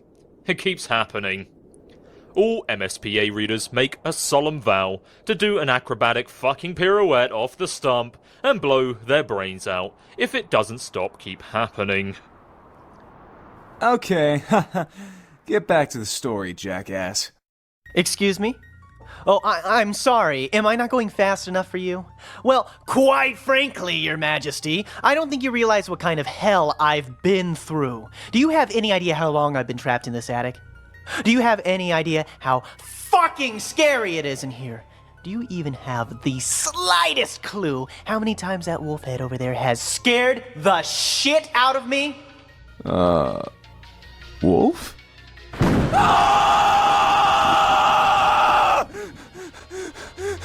This is ridiculous! No, this is my life we're talking about here. Bullies, wolves, musty attics, huge spiders. Did I mention the spiders? Let me tell you, I've got hella spiders up in this... Oh fuck, this horn fell off. Damn it, piece of shit. I wonder if there's any glue in here. Screw it. Do you have any idea how much power I wield over you? To what extent I can ruin the shit you step in with that squeaky clean Sunday loafer you use to stomp the bookmark and stamp that F5 key day goddamn in and day fucking out? Do you even possess the most infinitesimal kernel of cognizance for the degree to which I can make the shorn, shivering weasel that is the totem spirit representing your wretched fascination with this website squeal in heart-rending remorse? It would be so easy. I could snap my gray, smudgy fingers right now and make you read all the troll romance exposition segments all over again. Back to back to back to back to back to back. Oh, you don't think I'll do it? Oh my god. The problem is that when the subject of troll romance is broached, our sparing human intellects instantly assume the most ingratiating posture of surrender imaginable. But we will do our best to understand regardless. Humans have only one form of romance, And though we consider it a complicated subject spanning a wide range of emotions, social conventions, and implications for reproduction, it is ultimately a superficial slice of what trolls consider the full body of romantic experience. Our concept of romance, in spite of its capacity to fill our art and literature and to rule our individual destinies like little else, is still just that, a single linear concept. A concept usually denoted by a single symbol. Art. Troll romance is more complicated than that. Troll romance needs 4 symbols. Their understanding of romance is divided into halves and halved again using 4 quadrants. The flush quadrant, the collisionist quadrant, the pale quadrant, and the ashen quadrant. Each quadrant is grouped on a half they share, whether horizontally or vertically, depending on the overlapping properties one examines. The sharpest dichotomy from an emotional perspective is drawn between red romance and black romance. Red romance, comprised of the flush and pale quadrants, is a form of romance rooted in strongly positive emotions. Black romance, with its collisionist and ashen quadrants, is rooted in strong negative. On the other hand, vertical bifurcation has to do with the purpose of the relationship, regardless of the emotional dynamic. Those quadrants are consistent with the flush and collisionist, still the latter of trolls. Those are target 6 ways internationally, more closely related to relationships like stands. There may parallels between relationships and very fast troll romance. Even some words describe relationships in nature or nature. The difference between relationships can be essentially grouped components. Establishing those relationships is not by the same concourse that are intensity or romantic. But the trolls are involved themselves in full power of these relationships are not troll. Trolls typically strongly held by balance and choice. Seek gratifying relationships and such. The challenge particularly for young trolls is reconcile wide range of contributing emotions associated with this. Understanding usually varies from one person to person. Of course, young teens have this challenge too, but the trolls' challenge is fourfold. Examine flush quadrants. When some individuals find themselves in flush quadrants,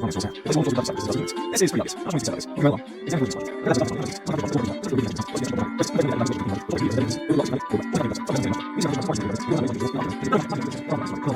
between concepts of romance trolls have. Place one trolls without this doesn't mean. This is pretty obvious. Not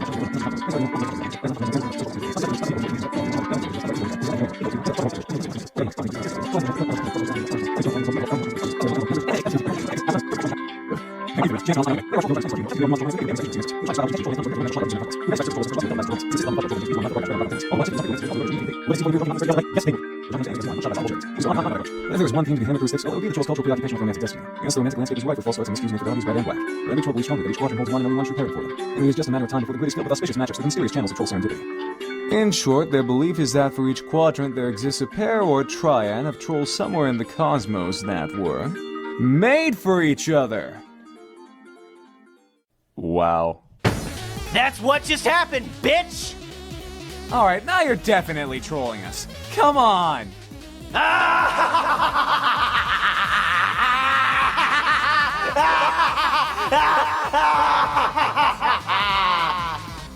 Recap then?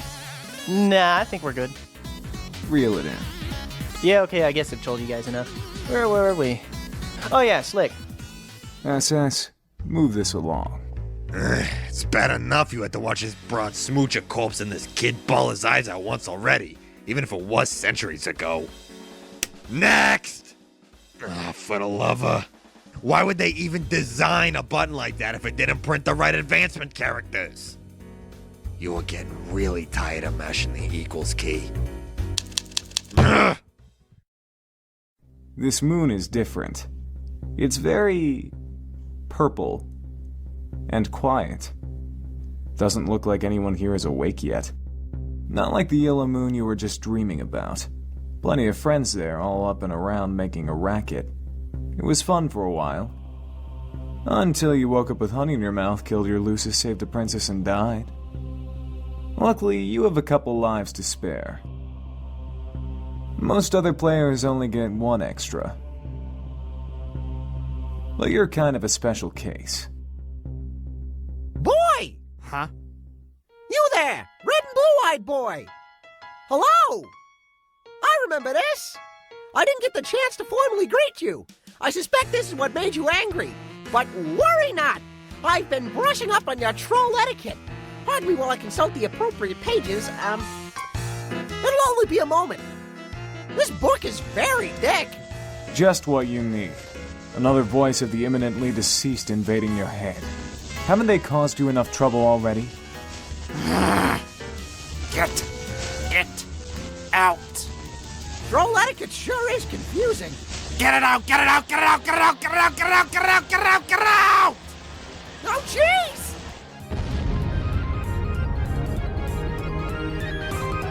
Solix, blast off. You've wasted enough time on sleeping and dying. You've got to get back to adventuring while the adventuring's good.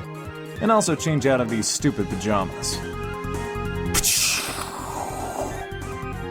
Solix, get back to adventuring. The revived Mage of Doom returns to the land of brains and fire for a surprise rendezvous with the Witch of Life.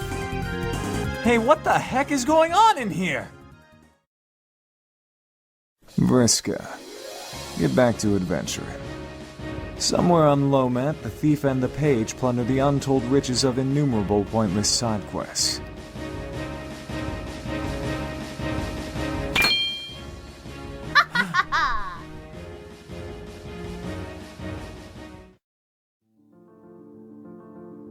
The thief is proving useless, completely unresponsive to commands. You'll need to rely on someone else. Someone less stubborn. Someone craftier. 8th Exile. Type forward switch 2.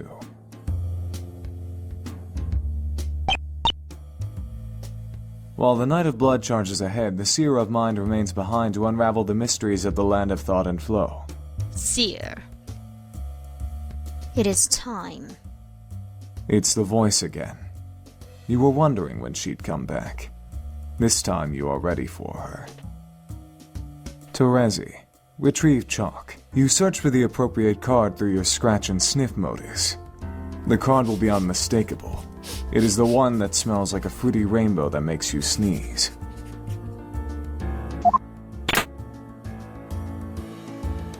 Terezi. Inquire. Time for what? To begin your mission, What mission? you must eliminate the Archagent. Exile Jack Noir. Nepeta. Surely you must be adventuring by now. Why, yes, as a matter of fact. It does appear that the Rogue of Heart has been keeping herself quite busy. Nepeta, aggress.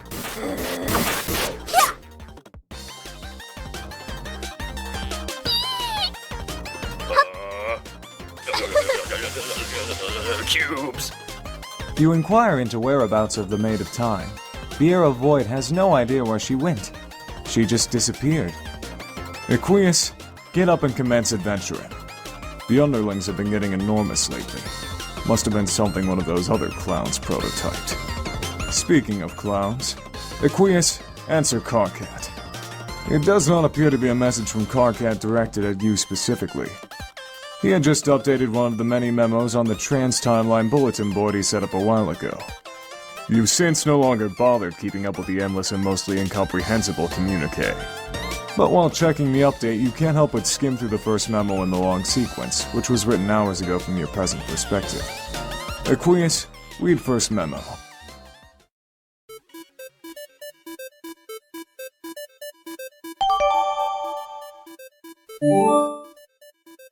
Okay, I think I have this set up right. Fuck. I should have come up with a better board name. But I guess that's the name it was supposed to have, because that's the name that, I already read. Wow, that probably won't make any sense to anybody. Whatever, it's just a stupid name. Let's just do this. This is a public bulletin using Trollion's weird trans-timeline features, which I don't really understand yet, but I'm guessing might be useful. I've included all 12 players in the subscription list, so you should all be able to read these memos at any time. That is, all the memos posted, past and future. I think. It could get pretty temporally confusing, obviously. I'm trying to keep these memos as simple and linear as possible. Also, let's keep this a one-way only bulletin to make this as simple as possible. Do not reply to my memos. This is not a fucking chat room, assholes. If you have something to say to me in response to a memo, message me in private at the appropriate point on the timeline. First order of business is about the teams. As of now, you should all be aware that there is really only one team, and we are all working together. And by now, I mean time local to me as of writing this. So if you're reading this in the past... okay, first of all, how do you even know about this feature already? Second, why didn't you fucking tell me? Whatever, I digress. If you're reading this in the future, then who cares? This is probably old news to you. Actually, now that I think about it, what's so special about reading this in the future? It's like any bulletin board. You post stuff and it sits there for a while and people in the future read it. Big fucking deal, I guess. Oh my god, Carcat. Who cares? Anyway, like I was saying, one big team over which I have assumed total leadership. I will assume that it will continue to stay this way for the duration of our quest, and that I will remain an impeccable leader for the span of hundreds of hours while I guide us all to a stunning victory. In fact, I don't even need to assume. I browsed through the whole bulletin in advance, and it does appear to be the case. Go me. In fact, Since I've seen what I will write in the future, I wonder what impetus I will have for writing it later when I'm supposed to. I wonder if I could just copy-paste it. Hold on. Damn, I guess they thought of that? I don't know, I tried to look at the whole bulletin again, but now that I've opened this one from the beginning, I can't see the whole thing anymore. Unless I look at it on one of your computers. Or maybe if you send me like a text file or something. Would that cause a paradox or something? You know what, this is so stupid. I actually remember reading all this shit like a half hour ago, and now here I am typing it anyway. I probably can't avoid typing any of this. How weird is that? I hate time travel. KK, I'm basically just laughing my ass off here at this. Wow. Holy fucking shit! Are you people retarded? Dude, don't worry. I won't fuck up your memo for long. I just can't believe this was the big reason you wanted future me to help you open those ports. To basically just babble about paradoxes and argue with yourself for hundreds of pages. Okay, so you're saying this like 5 hours in the future just to give me a hard time? Nice. Well, thanks for the help. So when do I ban you, future boy? A few lines down, after I pretend like I'm going to die. I'm sure for a laugh on account of my imminent banning. Fuck, how could you even do that to me? So cold, man. Are you really so sore at me 5 hours later for running that virus? God damn! Get over it. It was your fucking virus anyway. You're to blame. Nah, bro. We're cool about that. Now future you is connecting with me so I can enter the game. Oh yeah? Yeah, so thanks for that 5 hours in advance. This is BS, isn't it? Trolling me from the future? How juvenile can you get? No, man, it's true. We are bulge-bumping pupa pals again. Oh, fuck this condescending future know-it-all act. We aren't bumping shit. You are so banned. No, not the ban. It burns. Oh, God. Wait. Oh, God. It does burn. Something's wrong. I'm serious. That horrible psychic noise. The voices. They're all gonna die. Oh, shit. I'm bleeding. Shit. This is bad. I have to get her in quick. Gotta go. And so the porcine hoof belonging to the swollen hag known as Lady Destiny has stomped another throat. Which one of you fuckers is next? Nobody? Okay, good. Although, I'm fairly sure I remember someone else chiming in before I close this memo.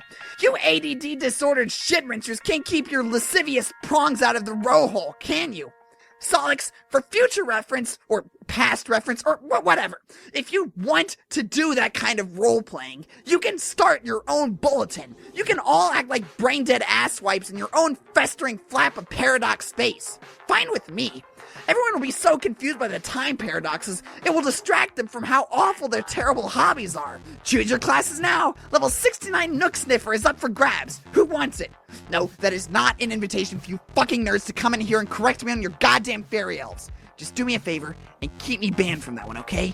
I'll return the favor if you nerd at my memos. I seriously can't believe how many fucking nerds are on this team. Just remember, this is my personal podium. A stump, if you will, for sole use by me as leader for important leadership business. Got it? Groan. This is so embarrassing. What was I even thinking? Shut the fuck up! Okay, I'm fed up with this memo, gonna close it out. You'll hear from me again later when I got something else to say, i.e. just scroll down, you douche. It's all right there already. Because of time travel. I know, right? Anyway, just to reiterate, full steam ahead, leader equals me forever, obviously. Peace the fuck out, D-bags. I'd like to add to this useless memorandum that I still don't recognize the validity of your leadership. Sweet mother grubs oozing vestigial third oral sphincter! How can you people be so stupid? It may be true that we are all playing in the same session, but I see no reason to disband the former power structure, especially if it means instituting a tactical midget with a short fuse, a foul mouth, and paralyzing insecurity over the color of his blood. That's all I have to say. Oh, I have a short fuse. That's very funny. You can almost hear me laugh over the sound of the robot you were probably beating to death, or doing worse to. Hey, you do kiss your robots, right? Might as well clear the air as long as we're broadcasting this across the entire space-time continuum. Not usually. The funny thing is, in the future, everyone will recognize me as the undisputed leader. Even you. You'll be standing on the tippy toes of your idiotic metal shoes, taking delicate purchase of my nubby horns and hoisting yourself over my head to put your sweatiest tough guy smooch upon my twitching spine lump. It will be tender and deferential, like a pauper kissing a noble's ring. Just scroll down. Read the logs. Nowhere have I seen evidence of this. Most of this is you from various points in time raving about nonsense and arguing with yourself. Do you realize that here in the future this bulletin has come to be regarded as something of a joke? A lengthy piece of comedy often quoted amongst ourselves in private moments of levity. It seems I'm the one to inform you of this up front, which is likely why you persist with the ingratiating charade against better judgment. You're getting off on this, aren't you? What do you mean?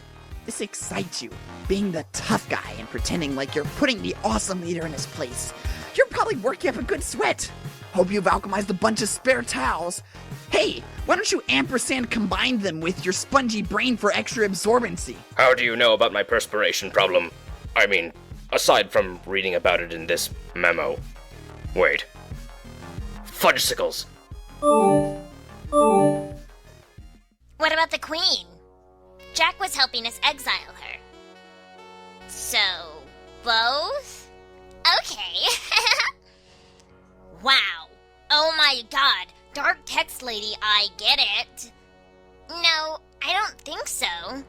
Where are you then? Okay, sorry I asked. What? No. It's okay. Because I don't want to run out of red.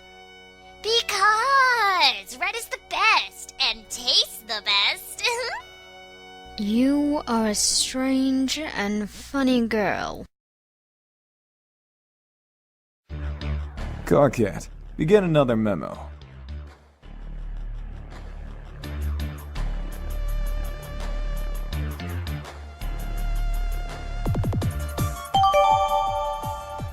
This is as good a time as any to start a new memo. In fact, it's a better time than any because, according to the laws of chat client predestination, I don't really have a choice, do I? Fuck. It doesn't matter. It's still a good time to do it. People, we need to get organized here. Shit is getting serious. We're about to embark on Operation Regisurp, a cunning plan devised by double archagent Jack Noir to exile the Black Queen. We will need all hands on deck for this. Even the idiots. And once again, a reminder. Do not troll me in these memos from any point in time or it's an insta-ban. Also, a note to my future self. If you feel the need to say something smug, do me a favor and shove a throbstock in it. Just sit there patiently and wait for me to become you in due course of time, thus improving your intellect drastically. Or intellects plural? I forgot, there are a lot of you fuckers out there. All of you, just zip your shoots. I mean, seriously, like there's nothing better to do in the future? It's the future, for God's sake. A realm of endless fucking possibilities.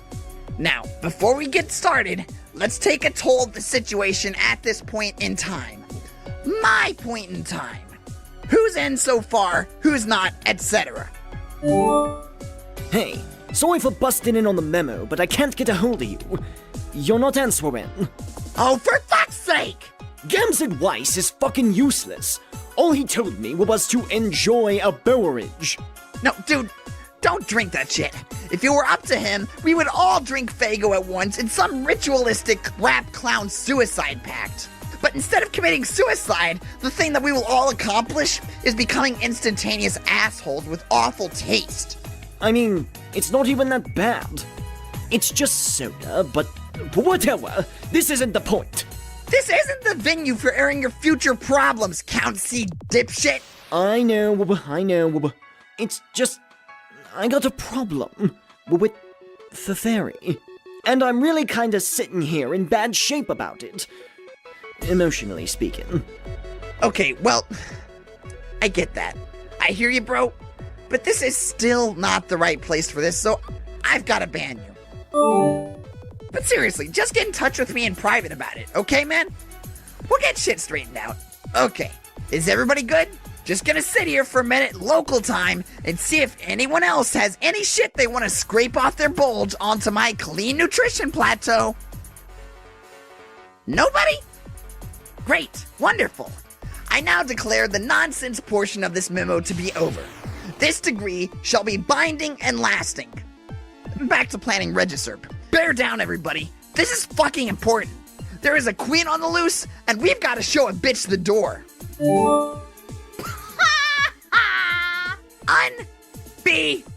Fucking-leavable! I'm sorry, but do you have any idea how funny this thing is? I mean, this whole thing. I can't stop laughing. Hey, can future you mind prevent me from hitting the ban button? I'm genuinely curious. Go ahead, try to stop me. I dare you. I'm not going to try. I'm just here to say this whole thing is ridiculous. We didn't really need you to pretend to be a little angry general to get any of this done. We kicked the queen out of there, no sweat. It was easy. In fact, I did most of the work myself right before I found all the treasure and scaled all the rungs. Oh, all of them, you say? Fascinating. Hey, forget the ban button. Use your mind powers to help me locate the desperately attempt to give a shit button. Whoops, we both failed. It doesn't exist! Hey, I'm gone. I just think you should relax. You were wound up so tight through the whole adventure, and now here in the present, you're about to explode. It's insufferable. Everybody, did you hear that? Super Future Friska has an important life lesson for us all.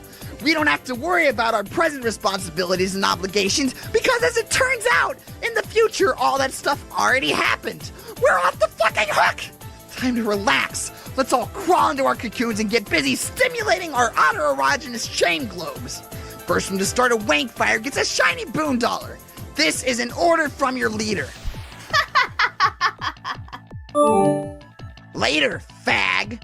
Too bad the acronym wasn't HAG instead. It would have suited you much better. Instead of that nonsense word. Maybe its association with you will colloquially cause it to take on a negative connotation. What do you think? Maybe fag will be the new burn, even though it really means nothing in our language? I don't know, this is stupid, forget it. Okay, I'm rambling here, I'm aware of that. Future me, don't you fucking dare weigh in on this. I know what you're thinking. If I were future me, which I guess I am, I would read this and be all over it. Like, damn it, Carcat, what do you think you're doing? Get to the point. Yeah, pretty much. So I'm saying it to myself already here and now, so I won't have to later. Got that, you trenchant, backbiting pricks? Damn, I'm losing my train of thought. Maybe I'll pick it up again in a fresh memo later. I don't know if that's right, though, because I vaguely remember this one being longer than this. Hey! Oh, son of a bitch. I thought since it looks like you're saying you're out of important memo stuff to say, maybe you could help me here. Since I don't know where you are now, but maybe help me about a thing that has to do with a girl? Like a romance thing you might know about? You people are imbeciles. All of you. I am not posting these memos to counsel you on your past and future dating problems. Why are you all such basket cases? I don't even know what to say anymore. Sorry. Should I ban you? What's even the point anymore? One of you stooges will be right behind the last one's heels with another sob story. Just hurry up and tell me what your problem is, bro. Okay, I'm sort of lying on Vriska's floor right now. Like, inner block, lying down, because I can't walk. Oh, no shit, really? You can't be serious. When did this happen?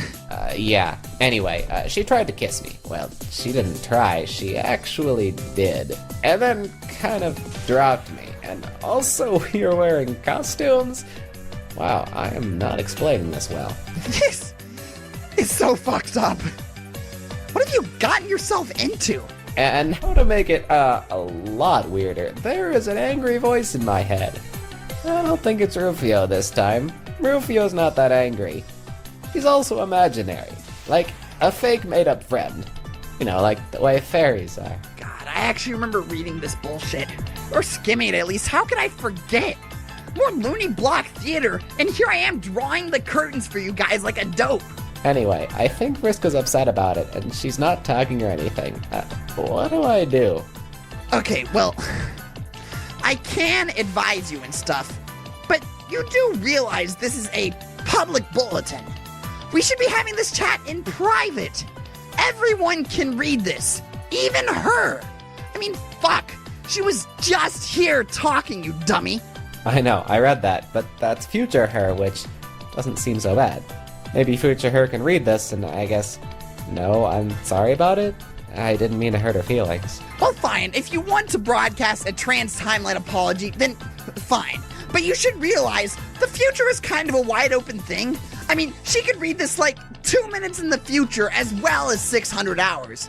At that point, you would essentially be talking to present her, completely defeating the purpose of your spineless message in a bottle apology.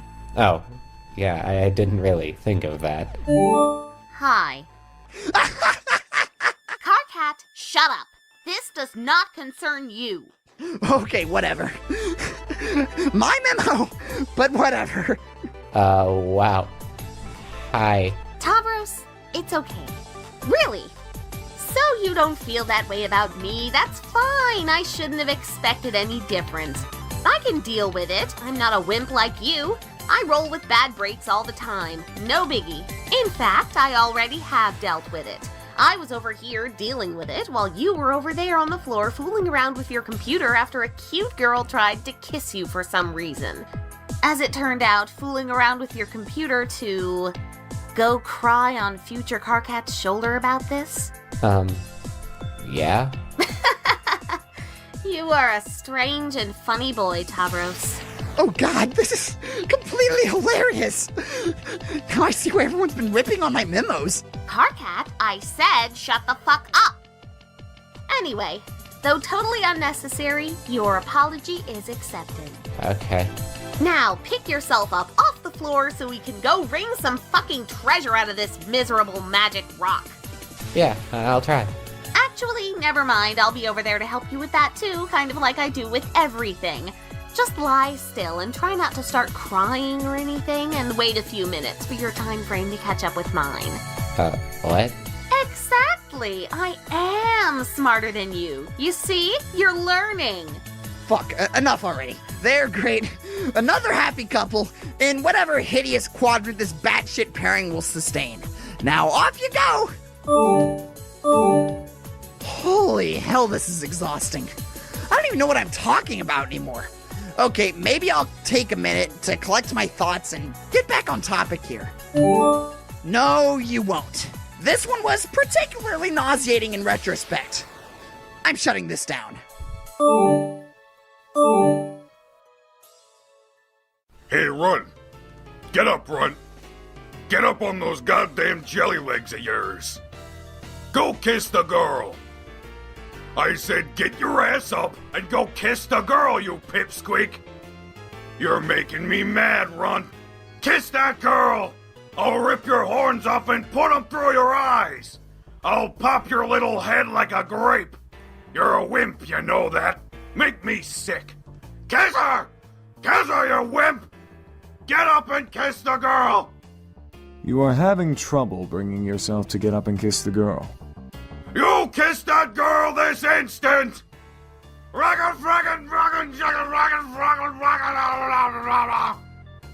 You cannot do it. You cannot kiss the girl. Thief. You will need to be strong. There is important work you need to do. And in time, though prone to distraction and obstinacy, she would. But not alone. To bring every circle closed, her partner and rival would have to be guided in tandem.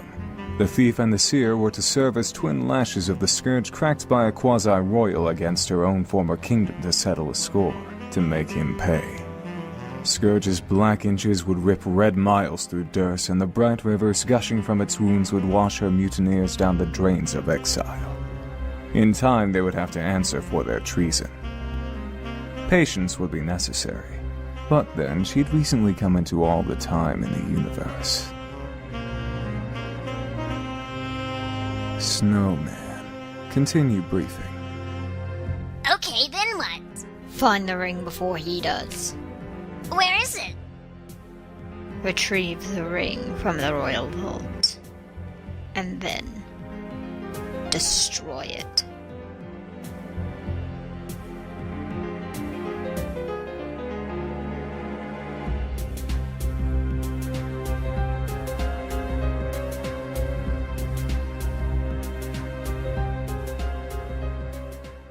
Centuries ago, and yet right now, the Sylph of Space was able to vacate the impact site with several features of her buried landscape in tow. She sits atop her session's dormant forge. Kanaya, reply to the memo.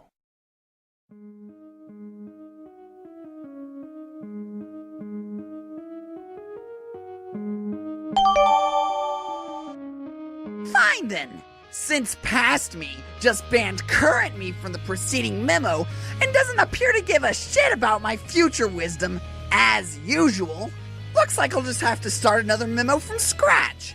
Hey, past me, go have a blast killing the king. I'm sure it will be awesome.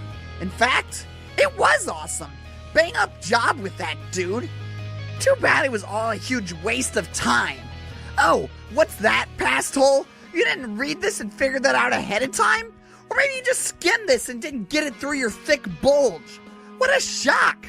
Memo within memo to present self, put forth a more concerted effort to impress upon everyone in the past, myself included, what a bunch of fucking idiots they all are. I am learning a valuable lesson today. It turns out you can't alter the outcome of decisions made by morons, no matter how much you yell at them. All you can really do is give them a hard time and try to make their lives just a little more miserable. Which sounds like a more noble pursuit than changing destiny for the better anyway, frankly. Losers should be forced to face the music, even for the mistakes they haven't made yet. Their punishment is being allowed to make the mistake in the first place. Talk about poetic justice. And then getting soundly berated before, during, and after the mistakes are being made is just the mucus on the grub loaf. The sweet, tangy mucus. This is dumb. Why did I ever think these memos were going to be a good idea? Nobody cares! I mean, nobody's even trolling me anymore. And I'm leaving myself wide open too, saying some pretty dumb things here. I guess maybe I wrote too many, and filled too many of them with long arguments with myself. No one's going to read through all this. All the valuable information is just getting lost in the yelling. You stupid, stupid idiot! Oh, fuck. Why'd you even start another memo then? I guess there are a couple things I want to get off my chest, okay? Oh, God. Now I'm even arguing with current me. I didn't even notice I was doing it. This is really fucked up. Gotta pull it together. Think back to what we might have done wrong. But the thing is, as much as our past selves are a bunch of stubborn, unlistening assholes, I can't even really identify any mistakes we made. It was all pretty much like clockwork. A 600-hour campaign to complete a game like this is pretty good if you ask me. And I have asked me. It turns out, me agrees. I can't shake the feeling someone else must have been responsible for this. It doesn't seem like it was something that was supposed to happen in our session. Solix has the same intuition about it as me. He thinks there's something fifty about it. It's really insufferable the way her fish puns have rubbed off on him. It makes me want to vomit. Anyway, he says he's working on tracing the origin of this disaster. If I find out who's responsible, I don't even want to think about it now. Waste of good, fresh rage. I'm a little tired of all the old things I've been angry about. It's gotten so stale. In a weird way, I'm sort of looking forward to having something new to be pissed off about. It's not like there's anything else to live for now anyway. So I'm keeping my prongs crossed. It'll be like fucking 12th Perigee's Eve up in here. Last sweep's Eve was probably the last happy memory I have, in fact. What did you guys do for the last holiday?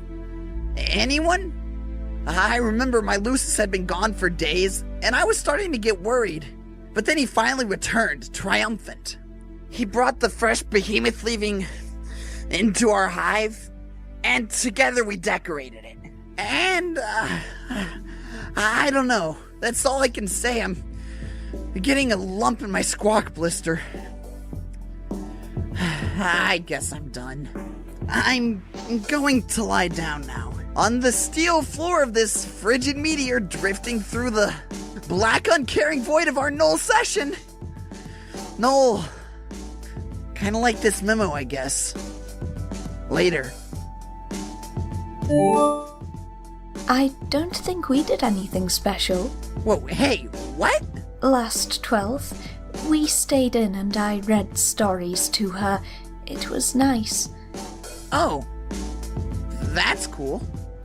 This is the first time you've responded to a memo that I can recall. You took her right down to the wire. I was just about to close this thing. Yeah, I know. I wasn't sure if I was going to, but then I noticed a conversation in which I was a participant, which, as it turns out, is the conversation taking place now. I scanned it briefly and then perused other memos for my presence. I found none and returned to this one, but my part of the conversation was gone. I regarded this as a prompt to begin typing and record my contributions live. That is how this works, isn't it? Pretty much. For a while it was frustrating. When I discovered the feature, I kinda breezed through all my future memos, not really reading all of them carefully or thoroughly. Then I looked at it again, and the whole board was gone, because it was time to make it in the first place. So I did. And then I kept making memos with only foggy recollections of what they contained, while all these other chumps from different times kept giving me shit, including myself. But it was all good because as I eventually became my own future selves and got to be on the other side of those conversations and could do my past selves the service of informing them how stupid they were being, I stopped bothering trying to remember how any of these memos went. Honestly, these last few weeks have been a blur to me. Just non-stop yelling at myself, haggling with past and future knuckleheads, killing monsters and solving puzzles, cycling through all the gates and planets like 100 times, zigzagging down to the battlefield, out to the Vale, over to Prospect, back to Durst, and on and on and on like that. Until I thought we won. But we didn't win. We lost. We lost as hard as fat guys fall. What exactly happened? Did you read the memo just before this? No. Give it a read. I'm done ranting about all that for now. Alright. In a moment. But yeah, that's how Trollian's timeline stuff works. You'll get used to it. Or not, since apparently this is your only memo reply. You were pretty shrewd in sidestepping this whole clusterfuck. It seems like a logical way to engineer a system wherein one simultaneously functions as the reader and author of the transcripts. It's temporally sound construction. Then you're the only one who thinks so. Hell, you probably would have been a better maid of time than the one we're stuck with. She's completely shit-hive maggots. Don't even get me started. I think we are given roles to challenge us that don't necessarily suit our strengths. At least, I was. I have no idea what I'm doing here. Sure you do. Or you will. Trust me, you'll do fine. So what prompted you to respond anyway? I mean, aside from being strong-armed by conversational predestination. Oh. At this point, I'm not even sure if I'm inclined to ask anymore. You might not have a choice. Do you remember if this memo is much longer than this? There is a good way to go, I think, yeah. Then might as well spit it out. It's such a silly question. Red or black? What? Your problem. Does it pertain to red ROM or black ROM interests? That's not what this is about. Come on. People have been using these memos to sift through their romantic problems for weeks. I'm a fucking veteran at this shit by now. Seriously, I don't mind. It'll be a welcome reprieve from shouting at myself. I'm not sure what to say about it. Didn't you at least get a sense of what this conversation was about when you skimmed it? Not really. If I were thinking about it, I probably wouldn't have wanted to anyway. Don't you think it's better to have unrehearsed conversations, even if the subject matter is awkward? Yes, I completely agree. It's good you didn't read it. We can avoid the sort of verbal slapstick routines I'm sick to fucking death of by now. I am so tired of people being all coy and telling me what we're about to say before we say it, and then we wind up fucking saying it anyway. And then we prove to the invisible Riddler that is Father Time beyond a shadow of a doubt. What a bunch of fucking idiots we all are. Do you have any idea how old that gets after a while? So really, tell me. I know it's on your mind. I got a sense for these things. R or B? Okay, red then. But I guess not really red enough. Well, isn't that always the case? Story as old as time. Even in places where, strictly speaking, time didn't exist until recently. Who's the target of these flush leanings? If you don't mind my asking. It's not the asking I mind, it's the telling. In a public forum. I don't think anyone's reading. Did you notice anyone else join in later? No, it appeared to be just the two of us. See? Nobody cares enough to bother. I don't know whether that's reassuring or just a bit disheartening. Well, I didn't mean it like that. Their disinterest is more of a reflection on me than you. Disinterest is the operative concept here. She's not even responding to my messages anymore. Could be busy, but I'm rapidly approaching a resolution to discard the preposterous infatuation. She? Well, I guess that narrows it down somewhat. Shit. If I think back on events, knowing this, I could probably piece it together.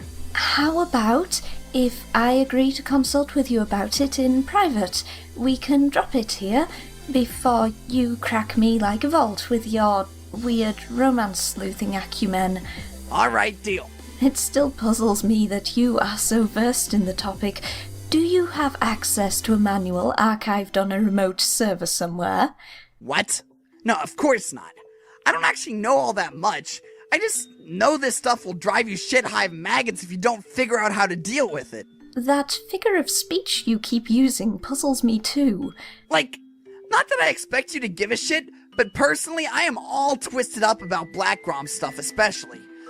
Honestly, I don't think I was cut out to have a Christmases. I think my standards are way too high. Did you know that? This feels so insane to admit, but over the course of this adventure, at times I actually began to suspect I was my own Christmases?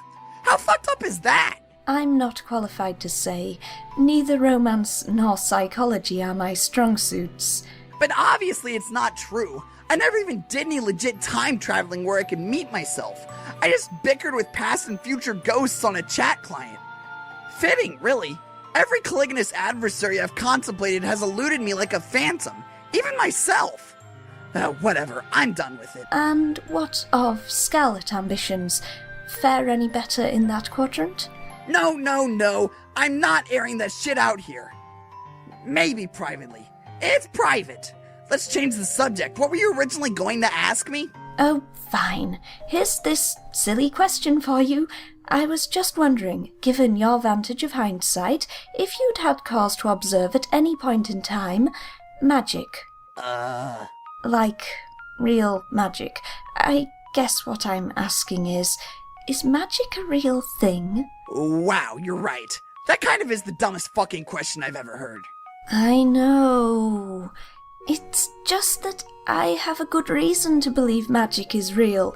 Our ancient predecessors discovered how to use it. But then, they may have surpassed us in skill by a great deal. You put way too much stock in that ratty old guide. But anyway, no. We never used magic. I mean, let me try to put into perspective how ridiculous the whole notion is anyway. We can alchemize practically anything with the right materials and grist. We can, and did, make super powerful weapons and items that can do practically anything. What additional advantage could magic offer? All this shit is practically magic anyway. But more like goofy sciencey magic, you know? Sure.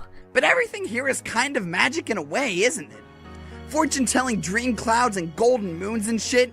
If you look around, there's magic everywhere in this bitch. It's all around us. Motherfucking miracles, right? What do you need magic for anyway? I'm running out of ideas. I need to figure out a way to stoke this volcano, in case you and the others are successful in recovering the Queen's ring. You'll figure it out. And you won't need magic. Trust me. Just be patient. The answer will come to you somehow. I guess you would know. Yeah, really, there's nothing to worry about. At least as far as the details of the adventure go. We were all pretty awesome at this game. Really awesome, in fact. Until a little while ago, when it turned out we weren't actually all that awesome. Turns out we were pretty fucking unawesome all along. Still baffled by what would conceivably cause such a crisis in awesomeness post-victory. Well, for starters, have you scrolled up to the top of the timelines yet? No. Check that out. Maybe read a few recent memos. But other than that, it's not for you to concern yourself with. Just deal with getting through the quest. I'll catch up with you about it when you catch up with me on the timeline. Which just happens to be right now. Say hi to me for myself. Okay, I probably won't do that, but alright. What the hell are you doing over there anyway? You mean future me? Yeah, you're messing around with your chainsaw. While Tavros is sleeping on the floor. Oh, God. Fuck! What are you doing? What? What did I do?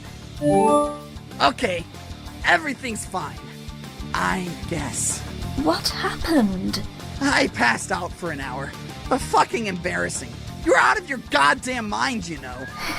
Shit hive maggots, you mean? Yeah, in a good way, though. Okay, I'm shutting this memo down for my past self, since he's currently lying unconscious on the floor an hour ago. See you in the future now. Till then. Kanaya, scroll up. Terezi, fly up.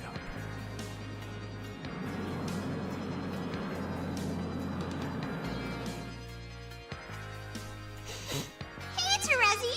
Hey! Hi, Terezi! Hi!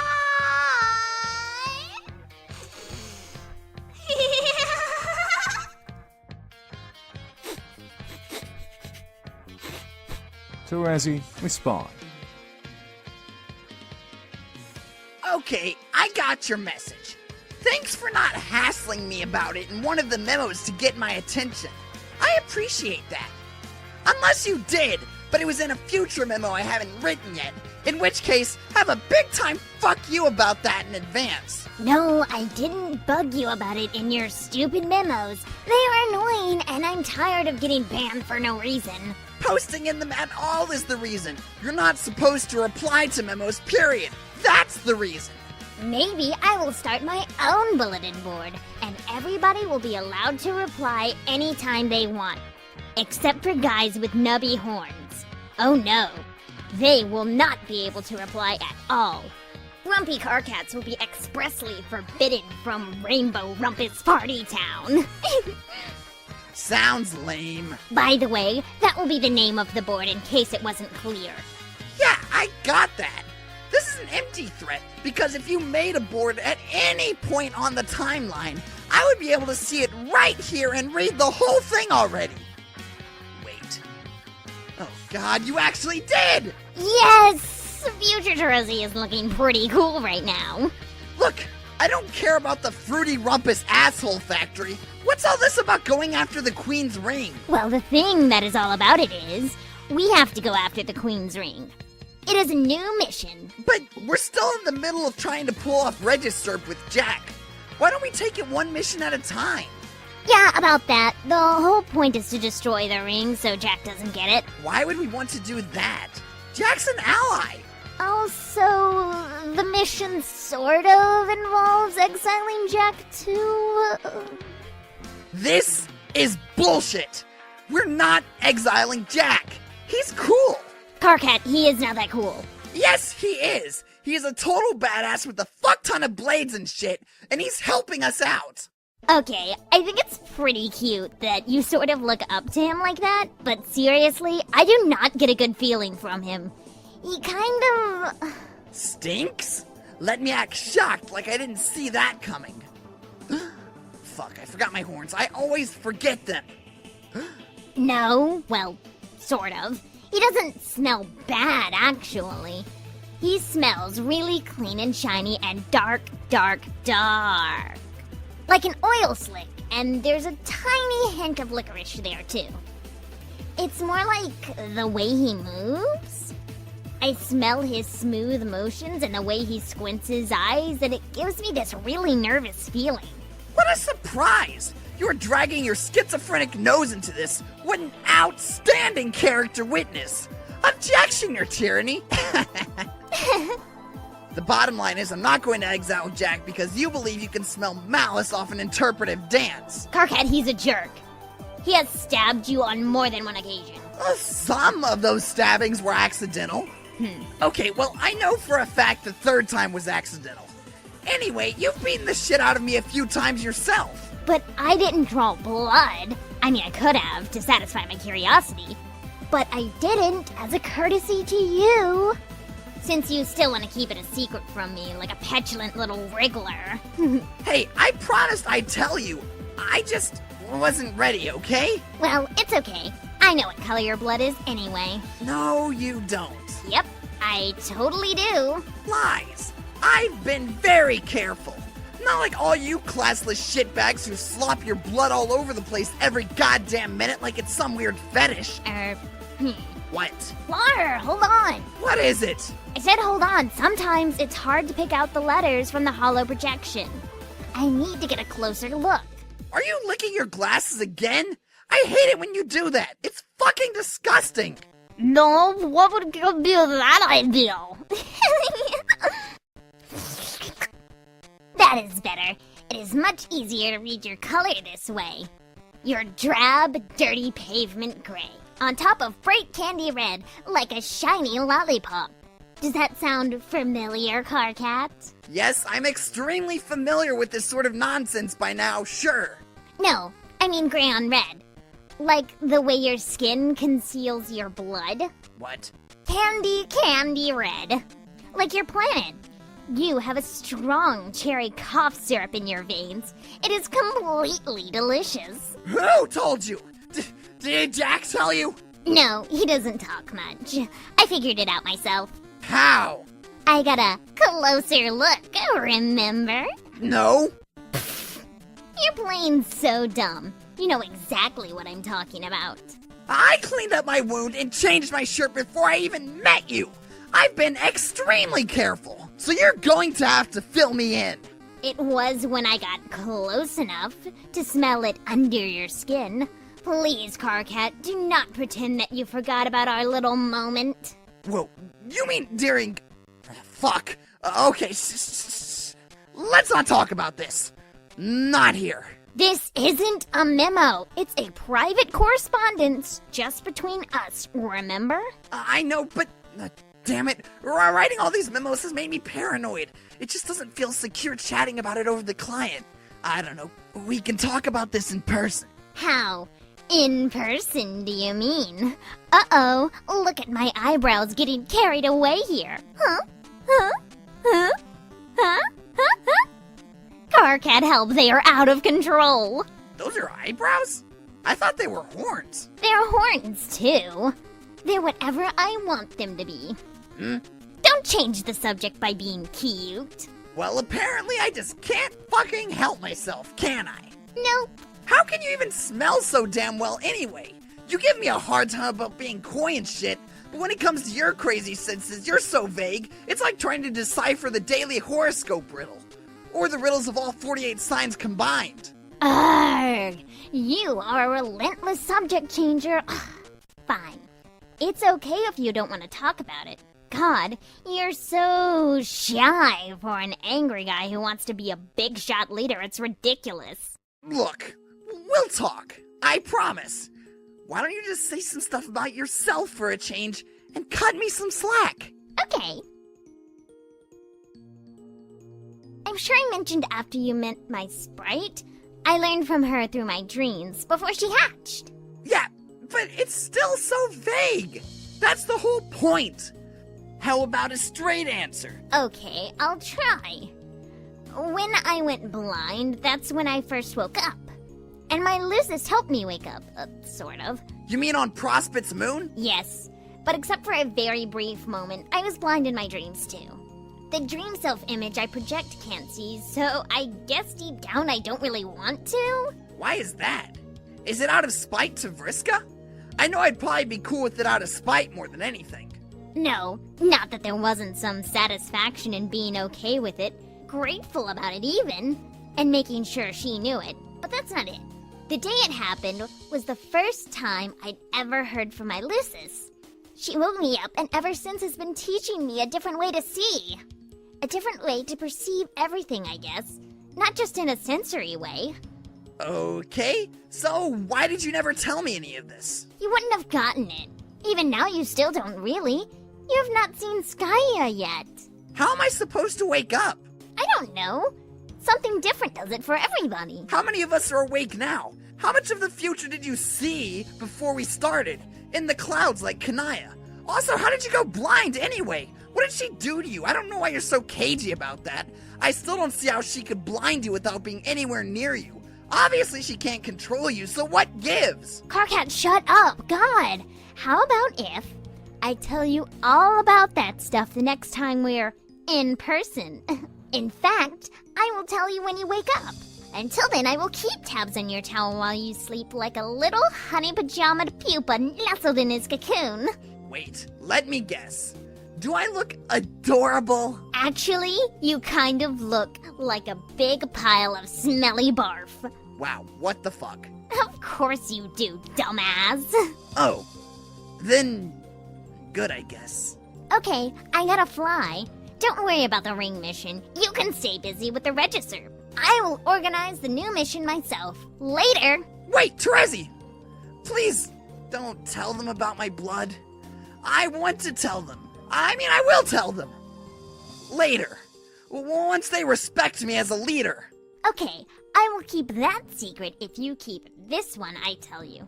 Which is that, between you and me, Carcat, I think they already do. Bye!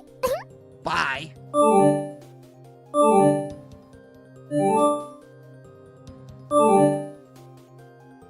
Terezi, ascend. Get it. Where'd you go? I was gonna show you my...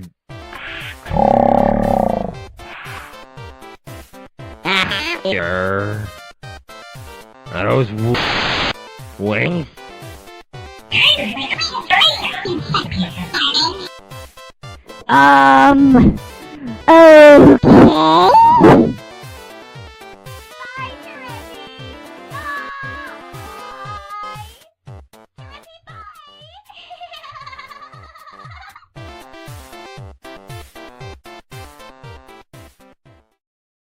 Make her pay.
Atta girl.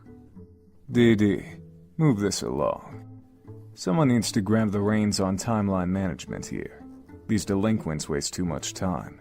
Can't seem to conduct their business with any efficiency at all. Payback scenarios notwithstanding, there's always time to be made for a good comeuppance. Skip to the end. Quit bossing me around. I'm not okay with it. I know what I'm doing. That's what I like to hear. As you were then. Aurelia, skip to the end.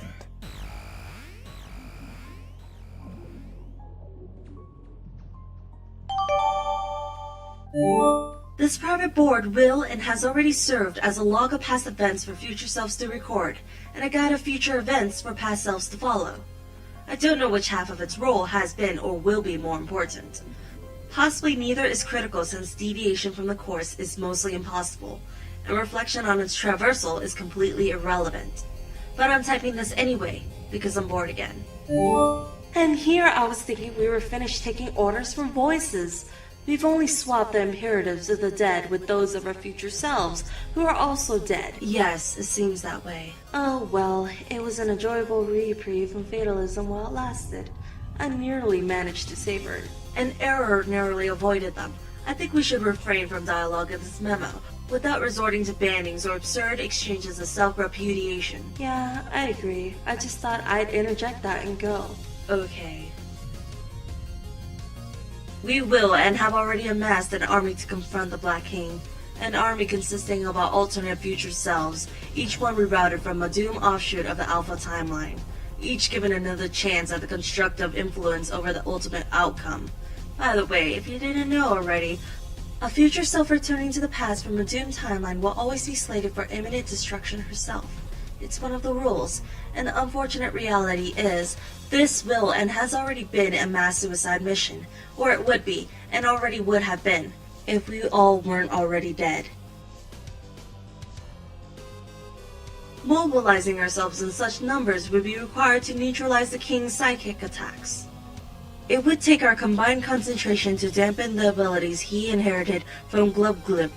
Without the cumulative effort of our doomed reserves, without the heightened mental and physical endurance of our robotic vessels, without the untimely demise we all shared before this began, victory will not be possible. He will kill us all with one dreadful sound. I don't know if it was just bad luck, or an extension of the curse Karkat and Sissy brought on us, that led to the incidental and unfortuitous prototyping of the very powerful Lucis, without which the battle would have posed little challenge. I think it was more likely just another inevitability, a product of collusion between the disparate forces at play. A bargain struck between what Skya knows already and what the gods demand up front. Together they orchestrate trials sufficient to ensure that in overcoming them we will be proven worthy of inheriting the ultimate reward. Rivet? Whoops. And so it would be, and has been already, that while distracted by the combined efforts of our doomed legion, the king would be aggressed by the others, and even though each would be well prepared, perched on the highest rungs of the echelons, equipped with the best weaponry Grist could build, versed in the deadliest frame motifs Boondollars could buy. Even though the meteors from the king's own reckoning would be turned against them, and even with one impossibly lucky roll of the dice at the final moment, we would only narrowly succeed. But ultimately, we would prove our worth, and the reward would be within our reach. But only momentarily. Before we would be able to claim it, we would be interrupted by something, which would be ushered into our session by a rift in paradox space. A rift which we would determine will be opened by 4 members of a fledgling species, who will be playing in another session of the same game that we will and have already played. Their rift will lead to the great undoing, without necessarily causing it, not directly. Such rifts are themselves supposedly benign, useful even. They are cataloged phenomena within the game itself. with the provided means of creating them, in a wide range of scenarios for which it might be prudent to do so. The Ancistosphere locals have a more formal term for them. They typically refer to such a rift as a scratch. The direct effects of a scratch are limited to the session invoking it. We would not experience or observe those effects from our session, but we would experience the consequences, in the form of that which prevented us from claiming our reward, he whose hand will be forced by the scratch to emerge from hiding. But there will be no adequate way to prepare, even with all the foresight at our disposal, for a foe more powerful than the king we will and have already defeated, for a demon who is indestructible, omnipotent, and enraged. While the rest of the party would abscond, our duplicates would buy us time. They would all be killed. Again. All except for me. This is just as well as I suppose.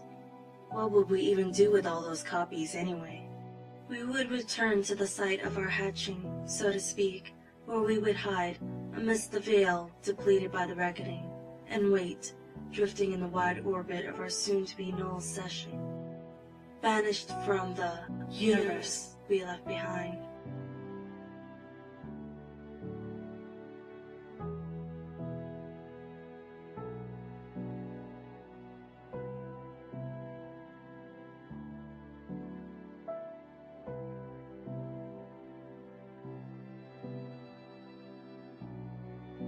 And yet in being denied the ultimate reward, we would be barred from entry.